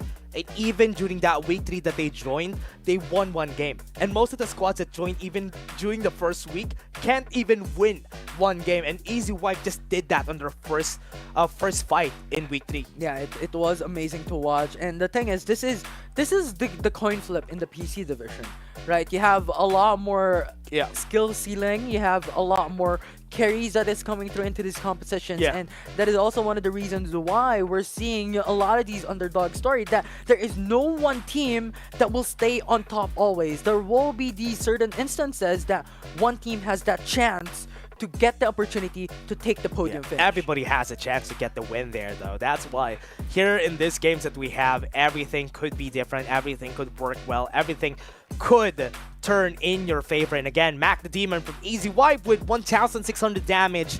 That's a lot of damage, though. Yeah, not a lot of kills, but a lot of damage. And I think that's also one of the important things, that it's not really the kills that we're only looking at, but also how much damage you provided for the team. Yeah. Right? And that is really amazing coming in from Mac the Demon.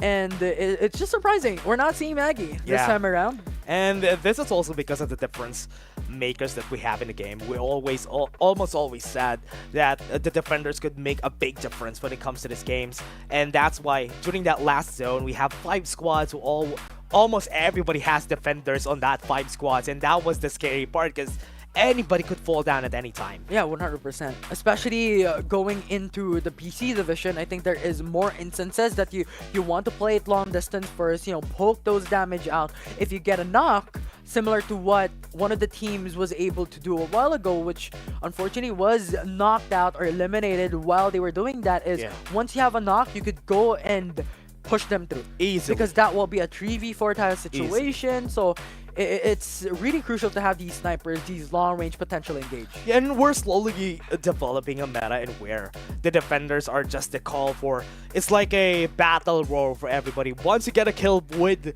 a defender, get one person down, that's a call for everybody to go in. Yeah, it is a call for a lot of these teams, and it is also having the potential to gain damage. Yeah. Right? Because if you're using defenders, even if a team is crossing by, shoot them from far away, that will give you damage. And that will increase your points over time as you accumulate these damage gains, these kills, these placement rankings. Even with the nerfs that we had for defenders, everybody in the PC division has always been using defenders still, because at this point, there's still no other gun that could work well. Maybe an invader could also come into play when it comes to the groups, but defenders have been really consistent for most of our players ever since for the PC division. When it got buffed once, then it got nerfed today, it's still a relevant gun. Yeah, because Stellar Wind couldn't match. Like initially, during the very first initial release of Farlight 84, Stellar Wind was definitely super strong. The meta of snipers, but with the changes with the defender having a lot of damage, having faster fire rate, and also the potential to shoot while moving, that's such a huge benefit for a team. Yeah, and that's a reason why defenders have been a pick for everybody so far. And now the question is, are we going to be seeing some changes when it comes to the meta come the finals, or are we going to see this as maybe a prelude to the finals? And that is what I'm really looking forward to. But again, everybody, we're just going to be taking a short break before we head into the next game. See you guys in just a bit.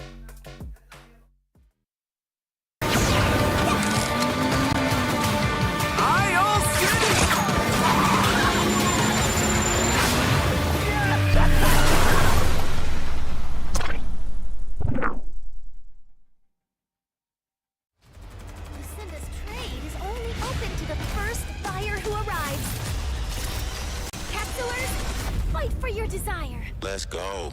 Never back down, and I never run. Coming last place, that was never fun. Time to elevate. Looks like we gotta make it harder. Let me see who's the lucky one. I'ma let it go. Let them taste the power of new vehicles. Time to lose control. Time to fly. I never Time to miss. start the show. 4, 3, 2, we gon' run it up. No days off. Precision bombing. One shot, so you better not miss. Night, sweetheart. One shot, so you better not miss. Fire hazard. Emergency team, go! Love doesn't just explode once.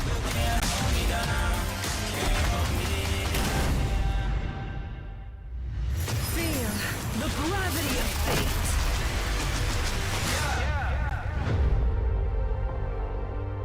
One shot, so you better not miss.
Welcome back, everybody, to the game, and we have Game 3 here in the Farlight 84 Philippines Championship. we have the last game of the day, Infinity, and this is Group C. Tomorrow we have Group D, but for now, it's going to be this squad, and this is going to be this lobby that is the star of our show. Yeah, I'm excited. I mean, in map number 1, we have Kitsune Daichi. Map number 2, it was Easy Wipe. And this time around, we still haven't seen Mugen Fatal come through. We still haven't seen Mantas to be the top 1 or having a top 1 finish, having so much kills already from their performance in map 1 and 2. During the last game, they had 10 kills. If you More or less. Yeah, 10 kills is what they had, and they got third place finish. It's still not a bad spot to be in, but the consistency coming in from the other squads are still going to be very scary during this game. Are they going to still stay at the first place spot? I think so. Yeah, it could still be that potential for them, because at the end of the day, those kills, those damages, has still huge relevance when it comes to the calculation of these points. Now it's only up to them to do for a top 1 finish, or to do it once again to get those kills here in map 3. That might be the reason why everybody right here from their squad could potentially end with the first place finish, even if they don't get a first place finish per se in most of the games 1 and games 2.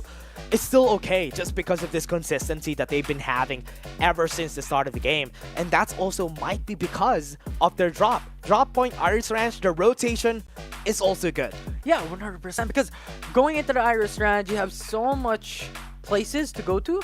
Like, if the zone is closing in, you could still go into Power Tree Station, you could go into Nova Planetarium, you could even go to Carnival, or you could switch it up, maybe go to Riverview Park. And also, Estudignos is also the squad that they also fight against whenever it comes down to it. If they fight against Power Tree State, and if not, they're going to be fighting against Unbad Aim PH on the side of Sanctuary Tower. That is what happened during Game 1 and Game 2, so they easily have access to this points in where they're sure that they're going to win the fight. Yeah, and once again, it's not a lot of squads that we have coming into this specific group for PC Division. We have 9 squads. Yeah. And having that number of squads gives you so much freedom in Sunset City. Yeah, and also because there's only 9 squads in the game, it's easier for you to move around the map without being at least a bit scared that there's a squad. There might be a squad right here. It's a good thing that there's only 1 squad there, because most of the time in a whole 15 lobby, the scary part is when you see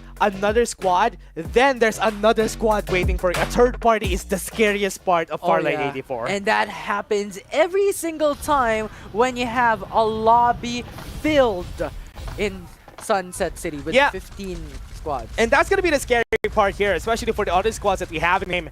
Because with Mantis Esports, there's also Sin on the other side of the map that they need to look at in this game. And that's one of the things that I'm really scared of. If ever they have a fight against this squad, it's going to be a real scary one, time and time again.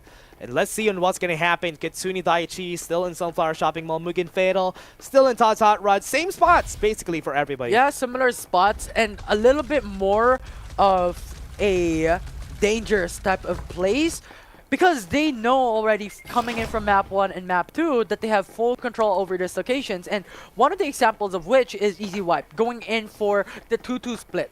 Like 2 of them going into the domes, 2 of them going into the annex of Nova Planetarium. Yeah. Alongside with other squads as well. Easy Wipe, for example, going into Carnival, having to split apart each other. And I think that is also a really, really good thing, because you get a lot of area covered. Plus, you can now easily rotate somewhere else. You have that early aggression presence that you could do in the early game. And going to the Nova low part of the map and also Nova high here in Nova Planetarium is also one of the best strategies you have, because you have cover on where the shield XPs are. And it's a very big spot. Now, Mugen Fatal and Wanbad AMPH, I haven't seen any big fights coming in from these squads. Except for now, Easy for Mikey has been seen by the fight. And they are trying to get some kills for their side. I like this. Like, the fight just wants to burst down the Rocket Tarantula and just disables that potential for that long-range pokes. But nevertheless, it is still the early game. These utilizations of Rocket Tarantulas and vehicles is to be expected. But so far, no knocks has occurred, no kills has occurred. Yeah, not a lot of big fights still still are not needing to commit into any fights. Yes, we have some respawners away, but everybody wants to really stay with all their items until they go to the last part of the zone. In this loadout, they're seeing some damage coming in onto the side of the Rocket Tarantula, and it's really, really scary. Ooh, they have a Young. Yeah.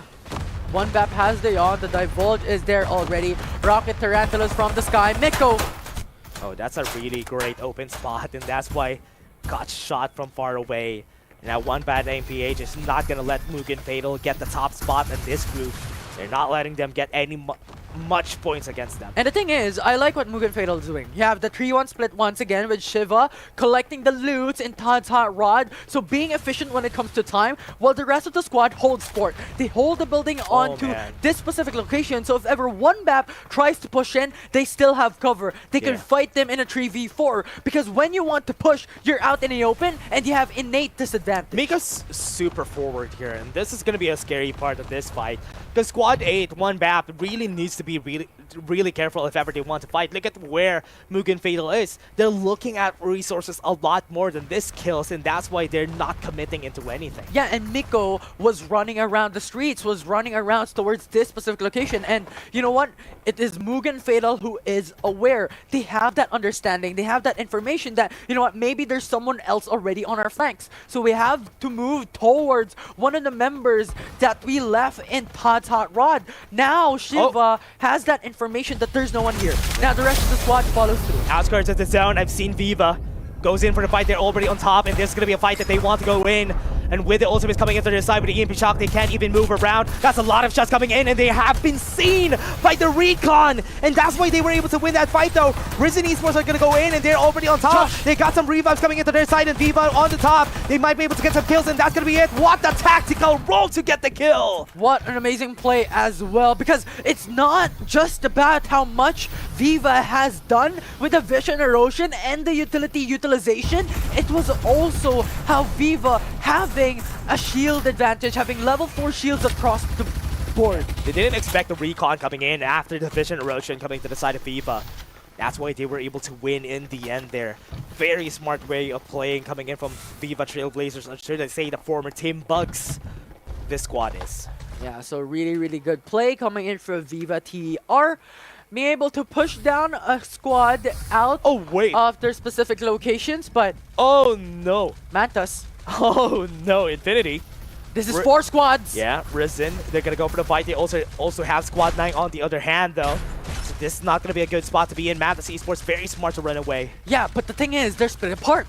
So Squad 5, Squad 3, and Squad 9 could look for the engage. But the thing is, they're playing really safe. Risen Esports, we remember that they were the ones who is eliminated. So the thing is, with those revives happening, they don't have shields, they don't have weapons. And now with Ride and Daigan coming through, they are having an advantage up against them. Great rotations coming in from both sides. Just go to the bridge and maybe wait for anybody who tries to go into the bridge themselves. Get some shield XPs. We don't need to fight. We have a good spot right here. Esther Dignos is not going to let that happen because they're chasing down Mantas. Yeah, and Kaja has that information up against Mantas, who is now relocating themselves. Mantas doesn't know. With a War Spider. Look at your backs, Mantas! Yeah, now they see where they are, and that's going to be the shots coming in from the side of Esther Dignos. Remember, respawners will be blocked in 2 minutes. They're still alive. They can still have some respawners on their side. They want to take this fight if ever they want to. Blocks is now half HP, and Shock is not going to reach where they are. That's going to be good enough onto their side. 2 members have fallen down already. Mantas Esports are trying to win this fight from far away. 4v3. With the defenders, it's working. And now with 4v3 and already a lot of HPs. 4v2 now, because one more member fell down. So it's Curve, Rads up against them. That's the Dignos. Needs to run away. They don't want to take this fight. Remember, we said a while ago, they still have some respawners aware of this position. Mantas wants to go for the fight. And now they're pushing in. They know that they have the advantage, so they can chase. Yeah, they're chasing them down. Still have some position. They have some timing. And Esther Dignos is still running, and they're not looking at their backs. They know that they can't win this fight. They're just too fast. They're just too quick. And Rads, along with the rest of the crew, is now relocating themselves in a better position. 2 of the squads that was eliminated, Kaja and Blocks, has positioned themselves over West Island. Look at the bridge right there. If ever they go into this bridge, it's going to be really scary for Esther Dignos, because Squad 5 is waiting together with Squad 8. That's going to be a good vantage point for everybody. One BAP is just there. If they go through, if they show themselves, Are they gonna see them? they could get pincered. Miko, look at your back. Okay, Miko is gonna be seen. We have one more member still alive. They have orange armors on their side with a mobile turret. It's not really fast, but the hits coming in from Gerb. He's making things work with the defender. Hologram Guide is not gonna work. He was taken down with this. The absolute gravity is gonna be making it work with Gerb on the top side. Was able to get the Hound shots in. He's still alive. He's still strong. One more shot to the head, and that's gonna be the Hound working. And the shotguns making it work with Gerb. It was a nice position, but Miko up against Derv. Okay, 1v1. What shots coming in from this Hound? And that's back. The shot from far away was eliminated in the end. But that was still a good try coming in from Astadignus because Viva is going to come in. The Trailblazers that they are, they made it work and eliminated that squad. Third party, the perfect time. It was just a nice moment coming in from that team. They were able to utilize the absolute gravity to push back the opposing side. But the thing is, Viva came through as well. So One Bap has no chance of escape. It was them who was eliminated alongside Dignus. This is what we're talking about, the zone. That's why Matas Esports needs to be careful around Viva. Because Viva is still in the bridge. And everybody's looking at this bridge. Look at how many squads are waiting for them there. It is the gatekeep that Viva has to come across. One Bap is waiting. You have the rest of the squad coming in for squad 1 as well. Mugen Fatal was waiting for them right there. And that's why the kill happened. Astadignus now already on Carnival. A lot of squads are dying on that bridge close to the motel. And Ride and Die Gang still alive and barely breathing. They have the control over Nova Planetarium, but look at Mantas along with the bridge. You have One Bap as well just under it. Viva, Trailblazers are already on the bridge. They need to be careful if ever to try to take the fight. Members are still alive, and now everybody's gonna come through on that one narrow point, and Mugen Fatal are just 6 squads stopping them on their tracks. It is 6 squads on the northeast, on the danger zone. Really, really dangerous across the board. How confident is the squad in trying to take the fight? That's gonna be one of them down. 6-9 is gonna be taken down. This is gonna be a bad position if they try to take the fight. Trailblazers are gonna be taken off. And they are still not stopping. One member still alive away, but they still have 2 members inside the zone. Mantas Esports are going to be seen by Mugen Fatal. Mugen Fatal is aware. The one more member for Viva is around the corner down as well. Oh no, one more has been taken down. Arbeard is out. Still have 2 members on the side of Viva, still alive, and that's going to be one more down away from the zone. Mugen Fatal are showing themselves this game. The defender utilization coming from Shivas. Utilized really well. Yeah, that's gonna be the kills already on their side. 2 members still alive in Viva. 2 members still alive in Mugen. Mugen Fatal has been working this. And look at squad 8. You have 1 member under the bridge. Oh, it is Miko with 4 medkits, so he can survive for a bit longer. With the defender on his hands, he can do a miracle. Can try to take the shots right now. The timing was just right. 2 more jumps to the head, and Butcher has been taken off. His head has been cut off. This is what we're saying. With a defender in the hands of Miko LFT, a miracle can happen. And 1 down to the head! And he can stop Mugen Fatal from getting the podium finish just because of the shots that he has been doing. Shiva! 1 more shot, Shiva. Too confident. Miko is gonna take you down in front of your team. And they have 1 more air zoom.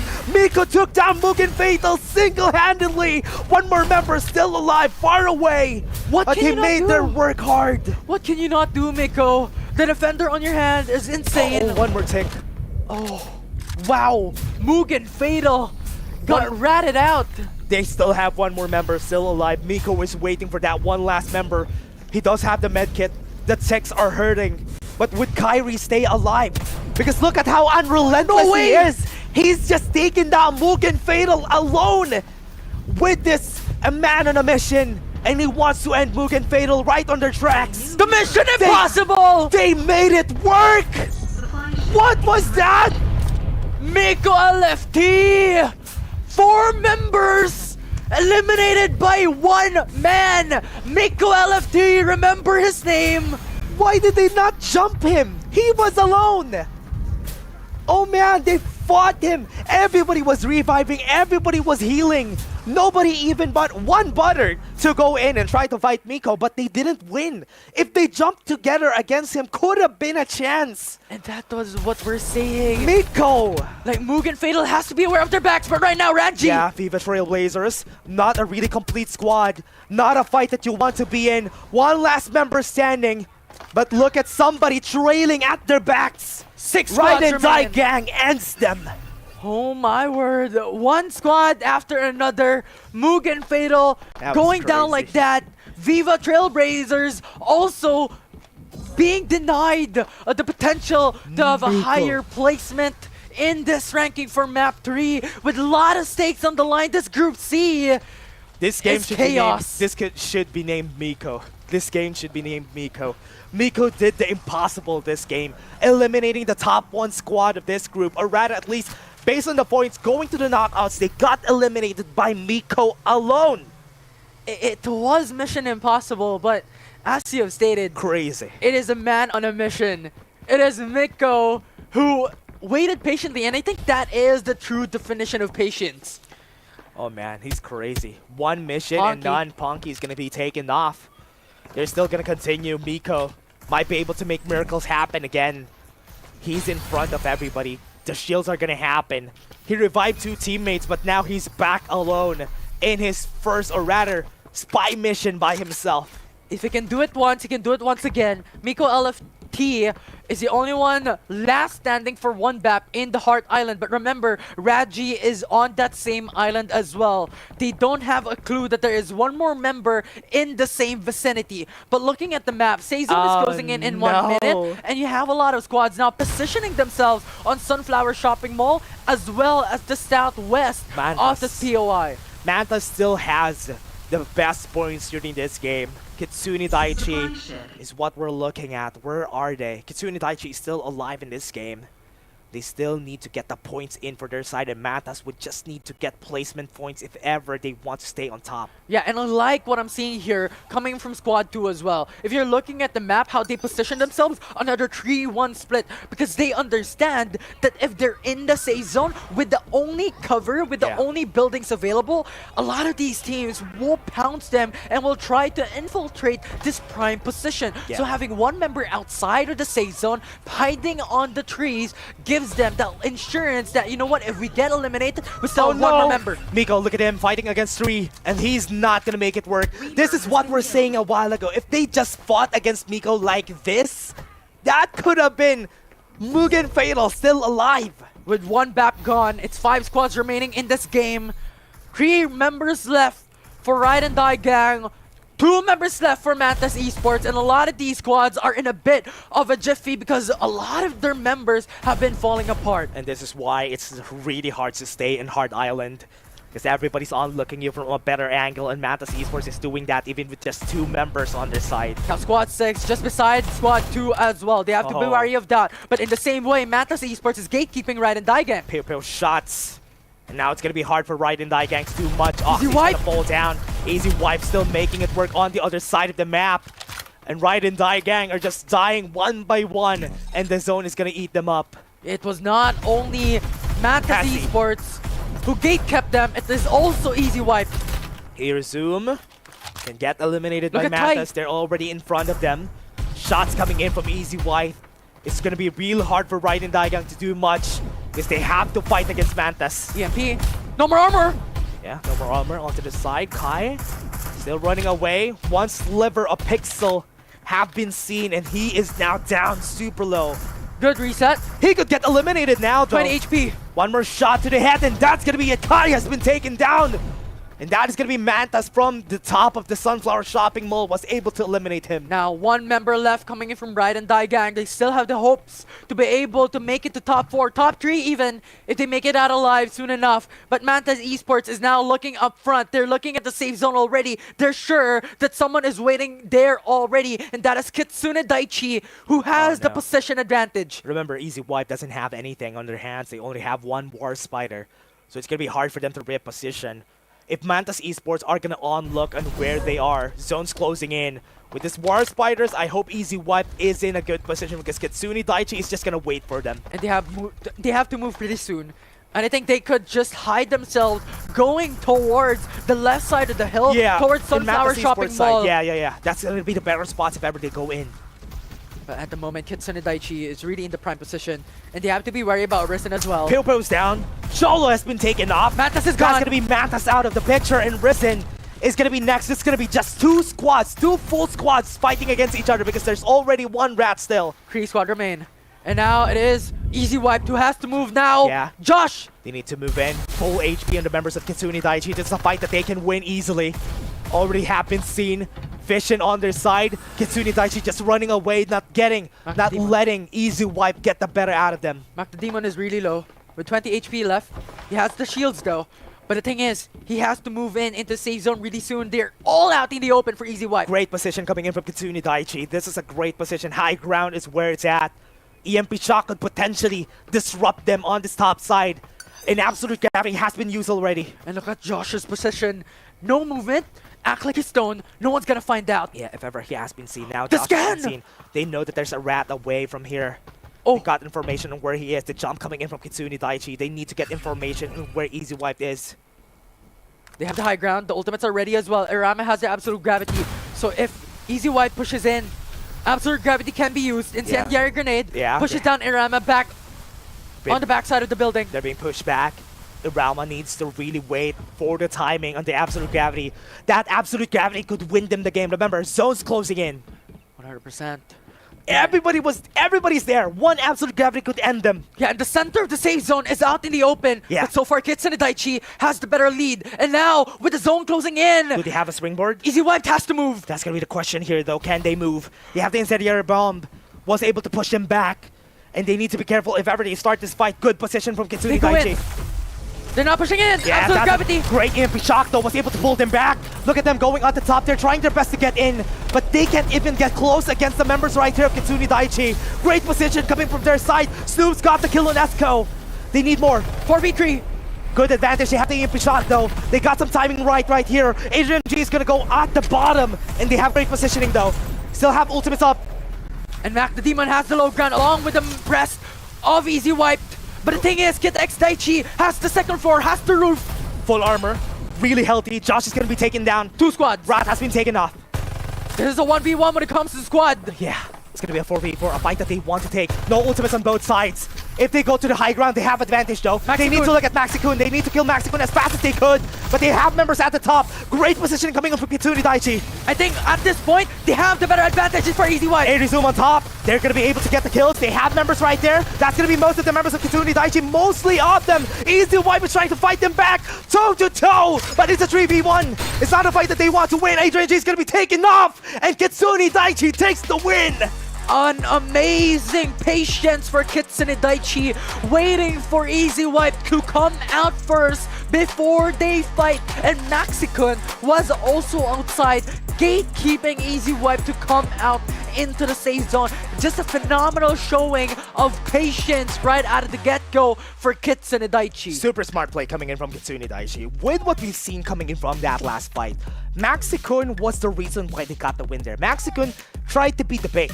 Everybody took the bait. And he got back to where Kitsune Daiichi is, and that is when they gunned down everybody after they expended their dashes. Yeah, 100%, because the thing is, 3 of the members for Kitsune Daiichi was on the second floor of the building, on the watchtower, the roof of the watchtower as well. So if they take the bait on the opposing side for Easy Wipe, they're all going to be out in the open, and Maxikun could just springboard just above and get cover. And exactly that. That's what they did during this game. Maxikun was able to bait them out once they got baited. Yes, he got eliminated early that game, but it's okay because they were able to take them off. Everybody was super low in HP. Everybody has no ultimate.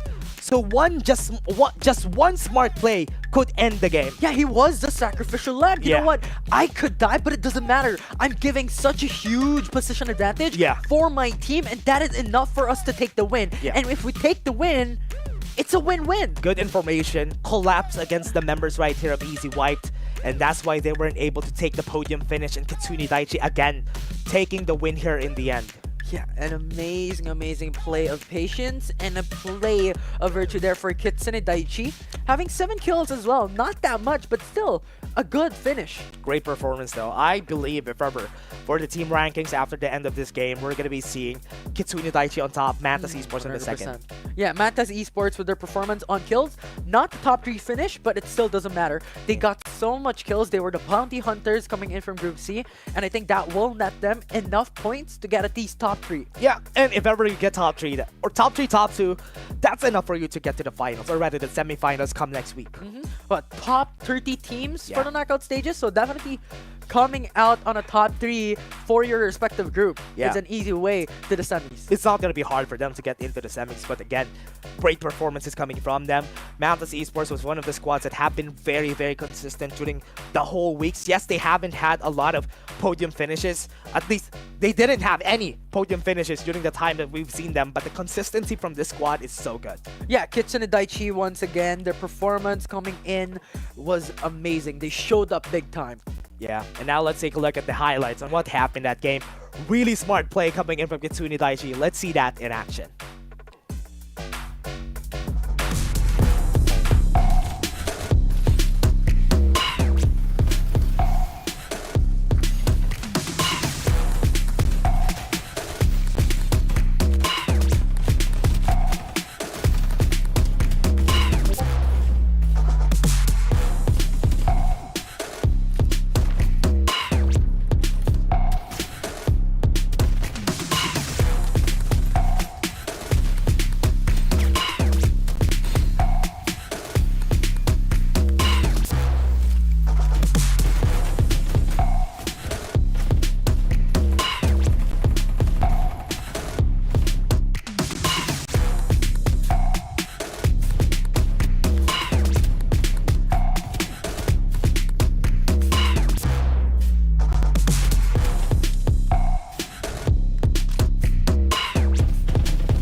We're back and we've seen it again. Miko able to eliminate Mugen Fatal. Are we gonna see Mugen Fatal in the top 5 at least? Just because of that one elimination from one BAP. That was such a bummer for sure for Mugen Fatal. Miko played that impressive, and I think that doesn't define the play that Miko did. The patience under the bridge, and then when the right time came, and Mugen Fatal was trying to go in for the resets, because initially they were going for those long range fights. So they wanted to reset, but Miko with the defender on his hands just shoots 2 times in the head consistently, one by one, until Mugen Fatal was eliminated. Yeah, when they got eliminated though, it was one BAP also. After those kills, he got eliminated too in the end. He got jumped by one squad, and that's why it was still a great highlight play coming in from him. Yeah, I think that performance alone, you know, even if they weren't able to take the dub, take the win, still respect. That was huge respect. Yeah, huge respect coming into Miko this game, but also come to the other squads. Kitsune Daiichi showing up again, and they're one of the squads that we've seen only performing in 1 week. 1 week they got 1,800 points, and now they go back at it again. The MVP of this game, let's take a look. It's gonna be Snoops again. Even with not a lot of damage, is still a lot. It's already a familiar name. Kitsune Daiichi, Snoops to be more specific, has been the performance maker of this specific team, even way back on their 1 week of huge performance in the open qualifiers on what you were stating on week 3 to garner that 1.8k points. It was Snoops who was able to be the game changer for Kitsune Daiichi, and once again, he's carrying the team on his shoulders. Yeah, Snoops again, able to perform, able to make it work for the team. And that is just going to be a constant thing here when it comes to Kitsune Daiichi. I hope to see them again come the next games that we have here in the tournament. Because on to the semifinals, we're going to be seeing them for sure. If they're going to be placing top 1 and Mantis is going to place top 2, they're for sure going to stay until the semifinals. Yeah, 100%. The performance here today in the knockouts, if they pursue this consistency going into the semis, going into the finals, they could beat these top teams, especially their performance in week 3, having that potential to bring down Naos. Yeah. And if ever Naos gets brought down by this squad especially, that is going to be a story to really look forward to, especially for all of the squads that we have here. Because honestly, Naos has been a very consistent force. Easy Sweep is also one of the strongest teams that we have here in this tournament. And also, right now, we can definitely say Mugen Fatal is also one of those squads. Hallowed, Fanboy, there's a lot of squads that we have here that could be easily top 7 on that top 30. Yeah, 100%. It's just a lot of these teams, such familiar names already, going into the open qualifiers, jumping into every single weekly finals, has been these experience building up, the knowledge building up. So we see these huge teams and huge names already putting themselves here in FPC to be a really strong contender for the championship title. Yeah, and I'm really excited to see who's going to be interviewed later on, because if ever it's going to be Kitsune Daiichi, that's going to be an exciting thing. If ever we hear from Snoops, maybe, because Snoops has almost always, whenever we hear Kitsune Daiichi, it's always going to be Snoops. It's Snoops. It's basically Snoops and Kitsune Daiichi synonymous to the name of each other. Yeah, and that's why this is such a really great feat for them to do. I'm excited also for tomorrow's game though. Group D, there's a lot of really strong squads that we're going to be seeing from Group D. Yeah, Group D, really exciting stuff. This will be the very last group that we have throughout the knockout stages, and after that, it's top 30 teams already. Yeah, and let's take a look at the team rankings from this games. Let's take a look. That's going to be Kitsune Daiichi, as we said. Gonna go to this first place and second place for Mantis Esports. Yeah, and see the importance of kills. You know, even if we did not get 12k damage? What is that? Even if we did not get any top 1 finish for Mantis Esports, it doesn't matter. 33 kills. We got 33 kills, 12k total damage, and they got more points than Easy White. Yeah, and that's a lot of damage from this squad though. Mantis Esports are just doing really crazy during these past games. And Mugen Fatal going to the top 5 is uncharacteristic of this squad. 100%. That might be also because of that last game though. Yeah. It was just crazy. But the thing is, something that's surprising is that Mugen Fatal is down on 5th position and Raiden Daigang got the 4th position. Raiden Daigang got a 4th position? That's honestly surprising for me too. Yeah. So far, if I really think about it, Raiden Daigang is always at least in the top 4.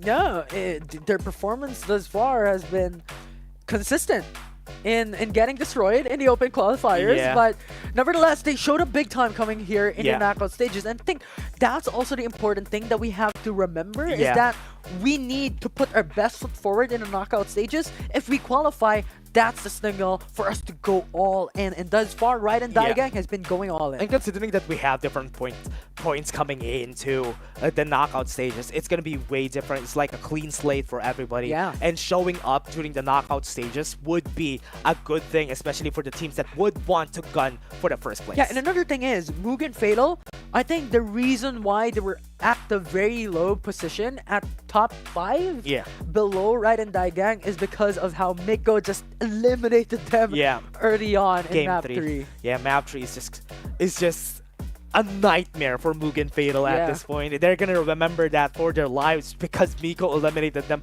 Everybody from their squad got eliminated by one person. Yeah, it was crazy. Miko LFT, give this guy a team. Yeah, for sure. And that's why here on the next games that we're gonna be having tomorrow, I'm excited to see what squads are we gonna see for tomorrow, because it's gonna be way exciting to see what they can do, what metas are gonna shift, what heroes are we gonna see. Yeah, is the meta going to change? I think not. Is the meta going to be molded into a different route? Because thus far, coming in from the very recent patch that we had a lot of changes when it comes to weapons. Yeah. The heroes, and yes, the mobile meta has changed drastically. Yep. But the Yang utilization, the Sunil coming in, then Cypher and Lucinda, really a staple already. So Yeah. it's not going to be different when it comes to those two heroes. But the other aspects to the patch just changed a lot of things in Farlight 84, Yep. along with the weapons as well. Yeah, and that's why there is a clear distinction when it comes to the PC and also the mobile divisions, right? We have been seeing a lot of Maggies, a lot of Embers during these games because Ember is just much more effective disrupting people in their aims if they have a lot more control when it comes to their aim. It is really hard to fight against an Ember, especially everybody goes in for the defenders. And when you're fighting against an Ember, you need to get in. You need to get close, and that is not sniper range. Yeah, and the thing is, it's also not a staple in the PC division. That's the difference maker, right? You still see Young coming through from time and time again. You see other heroes coming in. You see Sunil, you see Cypher and Lucinda, you see Maggie. Like, there's a lot more variety in the PC division. And I've been loving how Cypher and Lucinda very much is a staple right now. Oh, yeah. And the only difference maker is what the other two is going to be. If it's mobile, it's going to be the Young together with a Sunil. If it's going to be PC, it's going to be an Ember Maggie or even a Sunil even together with them. And that's why we have been loving how the patch has happened and how it developed the meta. That distinction between PC and mobile, that's a great distinction. Yeah, and I think there's also a clear line in the PC division on what strategy that your team wants to do. Do you want a little bit more of utility? Do you want that information first? Because there are teams that utilizes Young in the PC division, and that could be the depending on the playstyle that you want to have in your respective teams. Yeah, and so far it has been working, especially for everybody who wants to really gain the spot that they need in the division. They always have been working around the meta and the guns that work with the meta. Yeah, and the thing is, there's also these one example that we have for now Esports. AIM is the carry, right? AIM is the carry who always utilizes the Maggie, and then you have Sunil, the Cypher, the Lucinda. These utilities that can support these carry for now Esports. This is their playstyle, and this is what they want when it comes to composition. And honestly, that's one of the most unique playstyles that I've seen from one team coming in from the PC division is that now Esports has a carry, and that is something surprising for me when it comes to BR. Yeah, it's something new. Yeah, it's a breath of fresh air basically coming into Farlight 84, because from what we've seen, it is really a hand-in-hand combat. Every single one coming in from your squad jumps in first, but the thing is, coming into now Esports, you have AIM jumping in first, and then we're gonna support you from the back. Yeah, go, you can do it. And all the utilities are just gonna drop in together with AIM. Yeah, and that's why it's such a scary concept too, if you think about it, and also a very unique one. And as you said, a very great breath of fresh air, especially when it comes to the PC division. And I do hope to see something different come the next weeks. How are they? I haven't seen a lot of people utilizing the blinding mark a lot more compared to normal. I've seen some blinding marks a while ago, but people have been picking Young much more because of the divulge. Yeah, and I think we had a lot of info reviews as well, specifically onto Execration and NCG, and they were mentioning the importance of information before they jump in. Execration, I think, to be more specific, wherein after that match wherein they were fighting on both ends of the bridge, the divulge was one of the key importance of them before they pushed in, because when they stated in the interview, their thought process is, before they jump in, before they fully engage, and before they go all in, they need the divulge first. They need that information first before they go through. They need to account for everybody first. That's why information is really key, especially for the mobile division. Because honestly, it's way harder to see everybody when it comes to the mobile division compared to the PC. When you have a big screen, that could definitely really help you. Just peeking out, seeing somebody is way easier in PC. Yeah, and the thing is, the reason why I think Young is much more favorable up against Phantom is because the ultimate of Phantom is not that usable if you're going to look at it in a bigger perspective, in a bigger purview, because Phantom's ultimate is just what? Invisibility for a short amount of time. Yep. The tactical skill, yes, it's important. Yes, it's really usable, but the nerf decrease its distance. Yeah. And the thing is, you have to throw it. So you give information to the opposite side of Yeah. where it's coming from. And that's why right now, before Phantom has been used a lot more, just because people have been loving the playstyle coming up with the Phantom. The snipers have been working well. But now with the Cypher, you have a Cypher, you have an area recon for yourself. Yes, you're going to be seen, but it's okay. I see everybody anyway. So Yeah, surrounding you, right? And you have an EMP too. Best skill in the game. 100%. 100%. And on top of that, Phantom's passive doesn't really matter anymore because what you want when it comes to the defenders is those damage accumulation from far away. It doesn't matter if you get those headshots. Yes, it's an added bonus, but really the importance of these ultimates, of these utilities into these matches have been so much of a higher priority than the weapons that you have, the passives that you can utilize. That's also one of the reasons why Momoy is not used in a lot more frequency here in FPC. Yeah, and also because Momoy, even with the passive, yes, it's going to be very helpful. The ultimate is just not that helpful when it comes to the Hoarder drop. It's not really that good, and that gives information to the other squads and where you are. Yeah, it's not helpful in the situations where it's an all-in engage. Yeah. And typically, when it comes to Farlight 84, in these 4v4 fights, it's an all-in, always. And that is the reason why you still have the utilization of the Sunil hologram guy, the EMP, the Absolute Gravity to be such a crucial ultimate, such a crucial skill before jumping into those engages. The springboard of the Sunil as well, because it's always all in. Because that is where you go into a fight wherein the opponents is unsurprising, or is surprised rather, of the immediate engage. Yeah, and the immediate reaction when it comes down to those kinds of situations is just to throw down the same ultimates, and we've seen that in action during this game.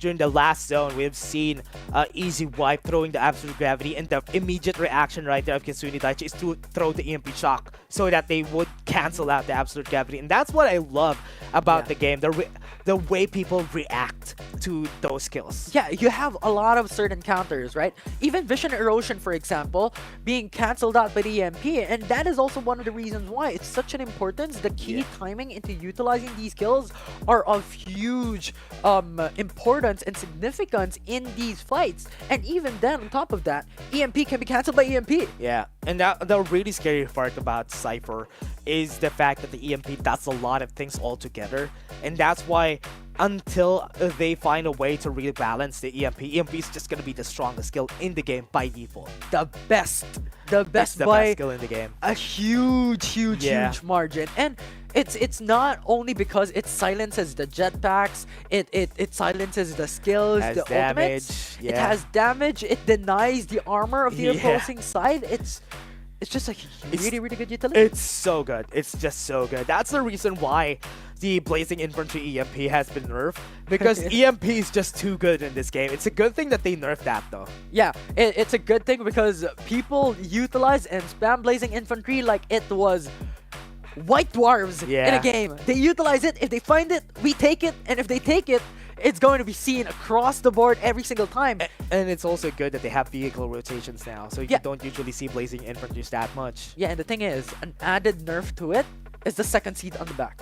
Because typically, in the Blazing Infantry, the playstyle is to EMP first, transform, and use your flamethrower in short-range fights. Yeah. But the thing is, the second seat, if the player is alone using the Blazing Infantry, the opposing enemy that is being gunned down by the flamethrower of the Blazing Infantry could just jump into his back. And then, they're gone. Yeah. The car is useless. Yeah, that's a really good, honestly, that's a really good observation though. And that's a really smart way of playing. To be honest, a lot of players have been doing that a lot. Yeah. Because when they try to jump in close to the flamethrower, they can just go in the vehicle. As long as there's nobody there, it's a very big nerf to the Blazing Infantry. But again, it's still a very decent vehicle if you think about it, if you have two members still. Yeah, but surprising thing about coming in from what we saw from the PC division is the utilization of the Rocket Tarantula. Yeah, now let's take a look at the redeem code, everybody, and we have been talking about it FL Maggie 2023 Maggie Street Art. You're gonna get this is gonna be given to 2,000 viewers who are watching right now. Yeah, I love it. I love it. Very straightforward again. Yeah. You know, it's Farlight 84.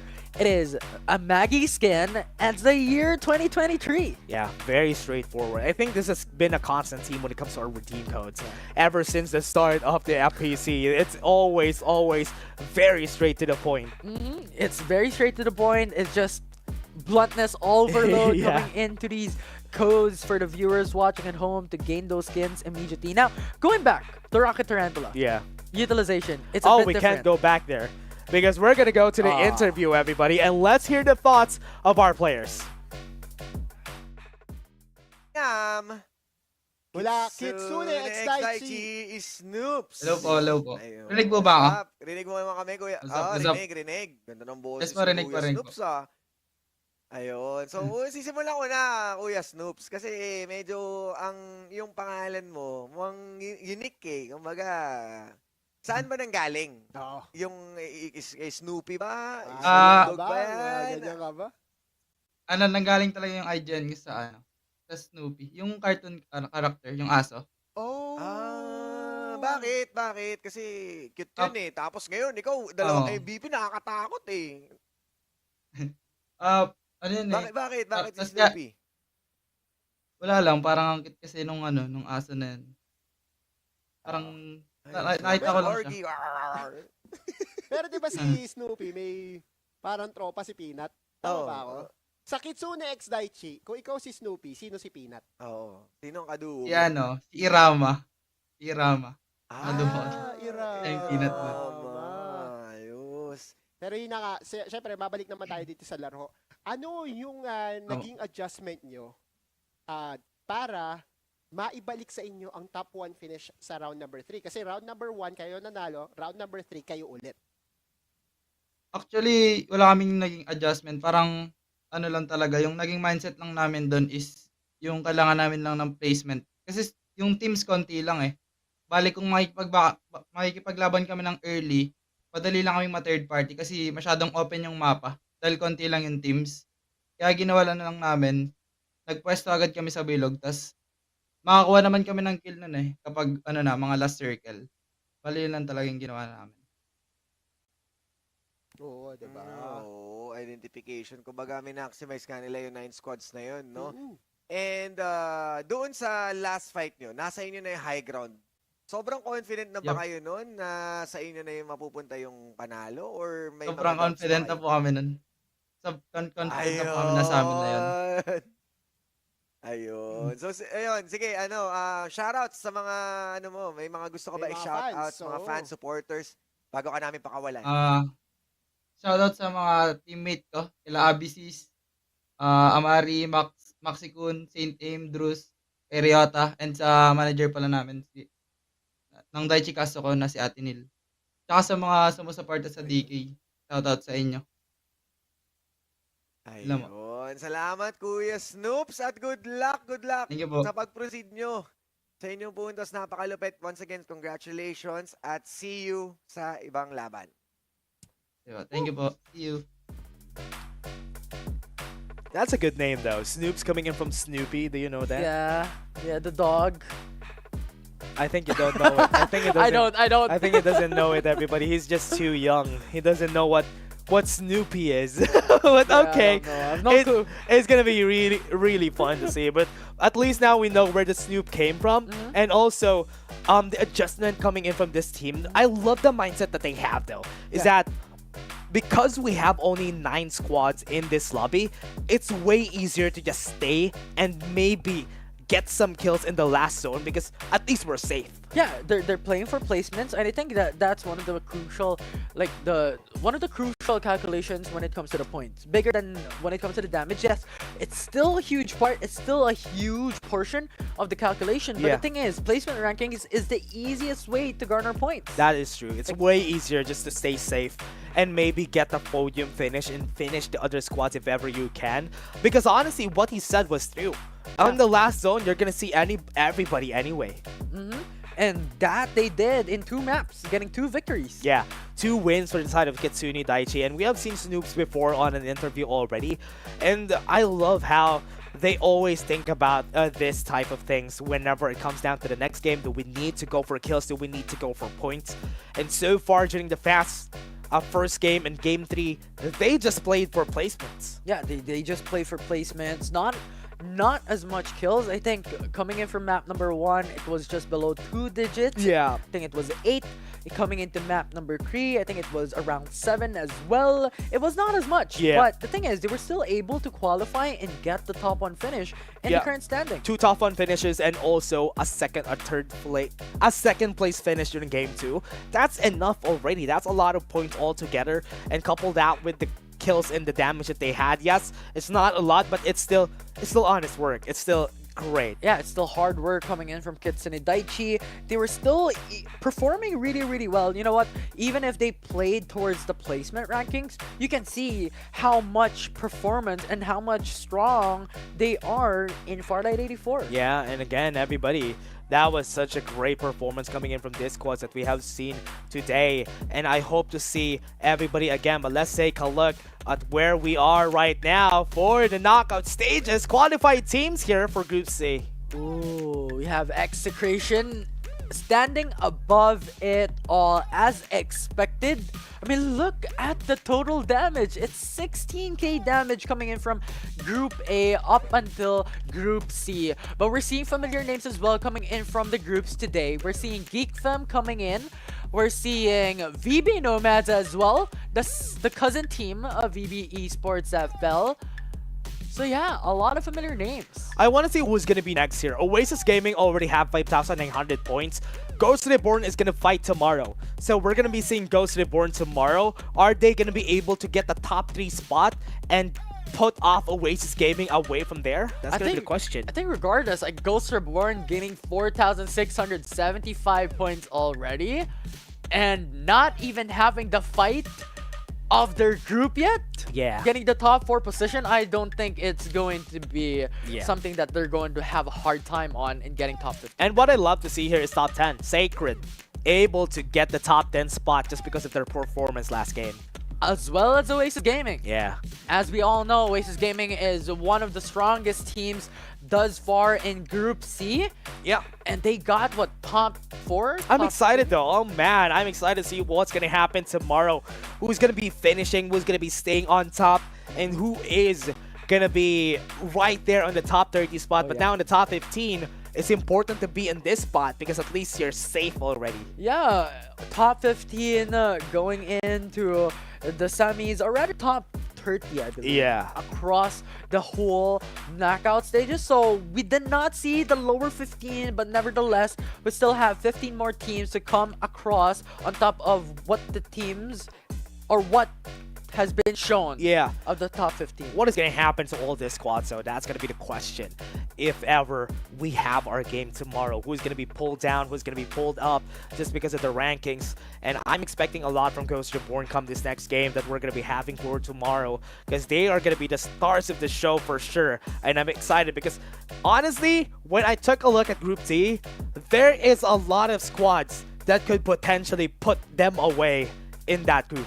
Yeah, and I think it's now up to them to adjust and to adapt, because when we're looking back at it, Ghost Reborn is really, really strong. They have the chance to go for the three-peat back-to-back finish on the top 1 position in the respective groups. Yeah. But it was taken off of them. Yeah, but honestly, one of the things that is really concerning for me for Ghost Reborn is week 1 to week 4, their performance are slowly going down, and that's what I'm scared of for tomorrow. Are they in that position to be able to be on high momentum for their games tomorrow? Especially coming into the weekly finals. Yeah. That is where they dip when it comes to their power.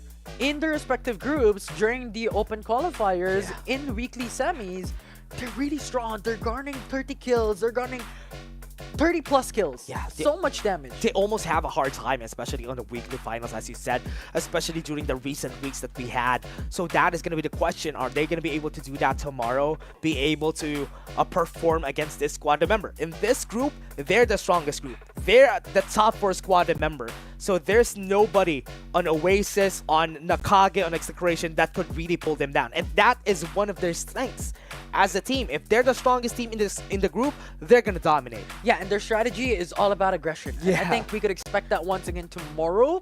But the thing is, from what we have stated a while ago, from what we have stated over the past few weeks, that it also has pros and cons. And the cons is, there's a lot of risk to go all aggression. That's going to be the question here coming into the next game.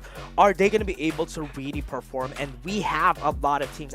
As I've said, there's a lot of teams that could potentially take them off of the game tomorrow. Because I'm looking at 2 other squads, or rather 4 squads that we have there.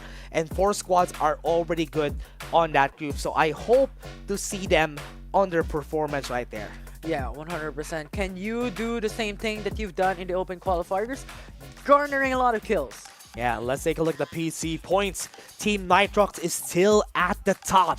Even with that performance coming in from Kitsune Daiichi, Team Nitrox is still in the top. The question is, oh wait, Mugen Fatal is still in the top 5? Okay, that's nice. Amazing. Despite their bit of falter, their trip on map number 3 in their respective group, they were still able to secure the top 5 finish thus far.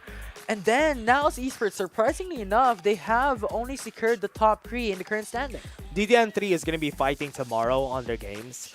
So that is going to be a squad to look at for the games tomorrow. Are they going to be able to do a lot of things all together for this squad? So let's see if they're going to be able to make things work for Group D for their games. Yeah, a lot of exciting stuff, a lot of teams that we're looking forward to into tomorrow's matches in Group D. Because remember, we still have one more day of knockouts. And after these knockouts, the top 30 teams will go into the weekly semis. Yeah, and semis. Not weekly semis, the legit semifinals. Yeah, the legit semifinals is going to be next week, everybody. I'm excited for the PC finals. Then come the next week after that is going to be the mobile finals. Yeah. Exciting stuff. Who's going to take it all? Who's going to be the first champion of FPC? That's going to be a question. In their respective divisions. That's going to be a big flex to a lot of the other organizations that we have here that has been fighting toe-to-toe during this whole 2-month journey that we've been having. And a sprinkle to that is the 37,500 USD as the prize pool combined for PC and mobile division. And that's going to be one of the things that everybody's been looking forward to. How is that gonna go for the finals, semifinals? I'm excited though, because tomorrow is going to be the last knockout stages that we're going to be having. I think so far it has been a very short while. We have been here for a month casting these games, seeing them in action, and we have been seeing developments coming from the other squads, and week 4 is where we saw most of them perform. Yeah, we're seeing a lot of adaptability, a lot of changes, not just from these teams, but also from the meta. Let's take a look at tomorrow's schedule. What's going to happen tomorrow in our games. That's going to be Group D again for mobile, same time, 2 p.m. And we do have Group D again for PC, same time, 2 p.m. Or rather, 4 p.m., sorry. Yeah, it's a final day! It's the last hurrah for the knockout stages. I'm really excited, Dash. Yeah, are we gonna see some different strategies for tomorrow? Because so far, same strategies. We have developed basically a meta on the heroes that gets picked every time, and also the strategy that everybody has been doing. We have a certain meta in the FPC. Yeah, and I feel like it's going to be the same thing. Yeah. I think it will be more of a mirror type of strategy coming in from Group C, even coming in from Group A, Group B, going to Group D. We're going to be seeing the same thing. Yeah. For sure. And I'm really excited if ever that's going to happen. What's going to work and what's not going to work come the next weeks that we have in the FPC. Honestly, I'm super excited and I really love the development of the players that we have been having. And now, let's take a look at the announcements. Farlight 84 Esports, take a look at that. YouTube, Facebook, TikTok, and also on Twitch. We're always live whenever it's the weekend. So take a look at all of those and you'll see all the announcements and all the live streams that we have for FPC. Yeah, if you want a lot of these information for the FPC, those social media are your best way to go. And the thing is, I'm really excited to also tell you guys about the TikTok drops that is now integrated on the channels that you can get rewards as well for just watching. I was about to say TikTok drops. It's going to be important, everybody. We have some drops here already on the live stream itself, and we have TikTok drops. Couple that with it. Yeah, like rewards on top of rewards on top of rewards. You just watched Yeah. You're now steps ahead into gaining your new hero. You're probably during the past weeks that we've had, we already had 8 weeks plus this, or rather 12 weeks almost. You probably have already some goal to get a new hero, right? Maybe. Today, I hope so. If you're playing the game together with the rewards that we have, you 100%. probably had enough, everybody. So tomorrow, we're going to be giving you more if you don't have enough to let you get the gold that you need in order for you to get the next hero that you want to get. Probably at this point, you already have most of them. So at least this is a help, a bit of a push for you to watch this. Also watch this, everybody. Tell your friends, this is how you play Farlight 84, and we should do this in our games. Yeah, I'm stoked. I'm hyped. I'm ready for the last group. I'm ready for the last knockout stage day. Yeah. That's tomorrow. We're slowly going to the finals and the semifinals, Infinity. I'm really, really excited, and also really sad because it's slowly closing down, and I'm excited to see what's going to happen. And that's it, everybody. Thank you very much for watching. We have been your casters for today's games. My name is Dash, and I was here with Infinity. See you guys tomorrow for the Group D of the knockout stages. Bye-bye.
There's already a lot of fights. You have some perfect timing. They have serendipity. Well, just still fighting back. They're gonna move forward, and that's with a lot of the members here, and Enarad is gonna be giving.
Fight for your desire. Let's go.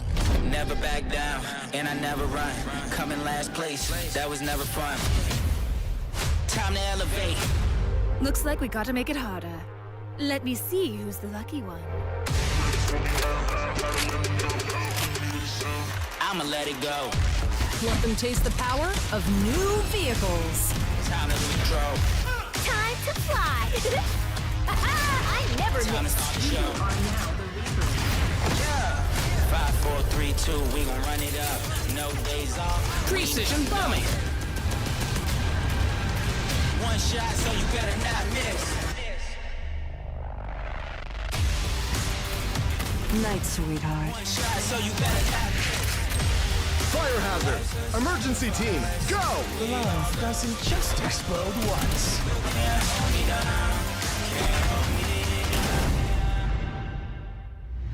Feel the gravity of fate.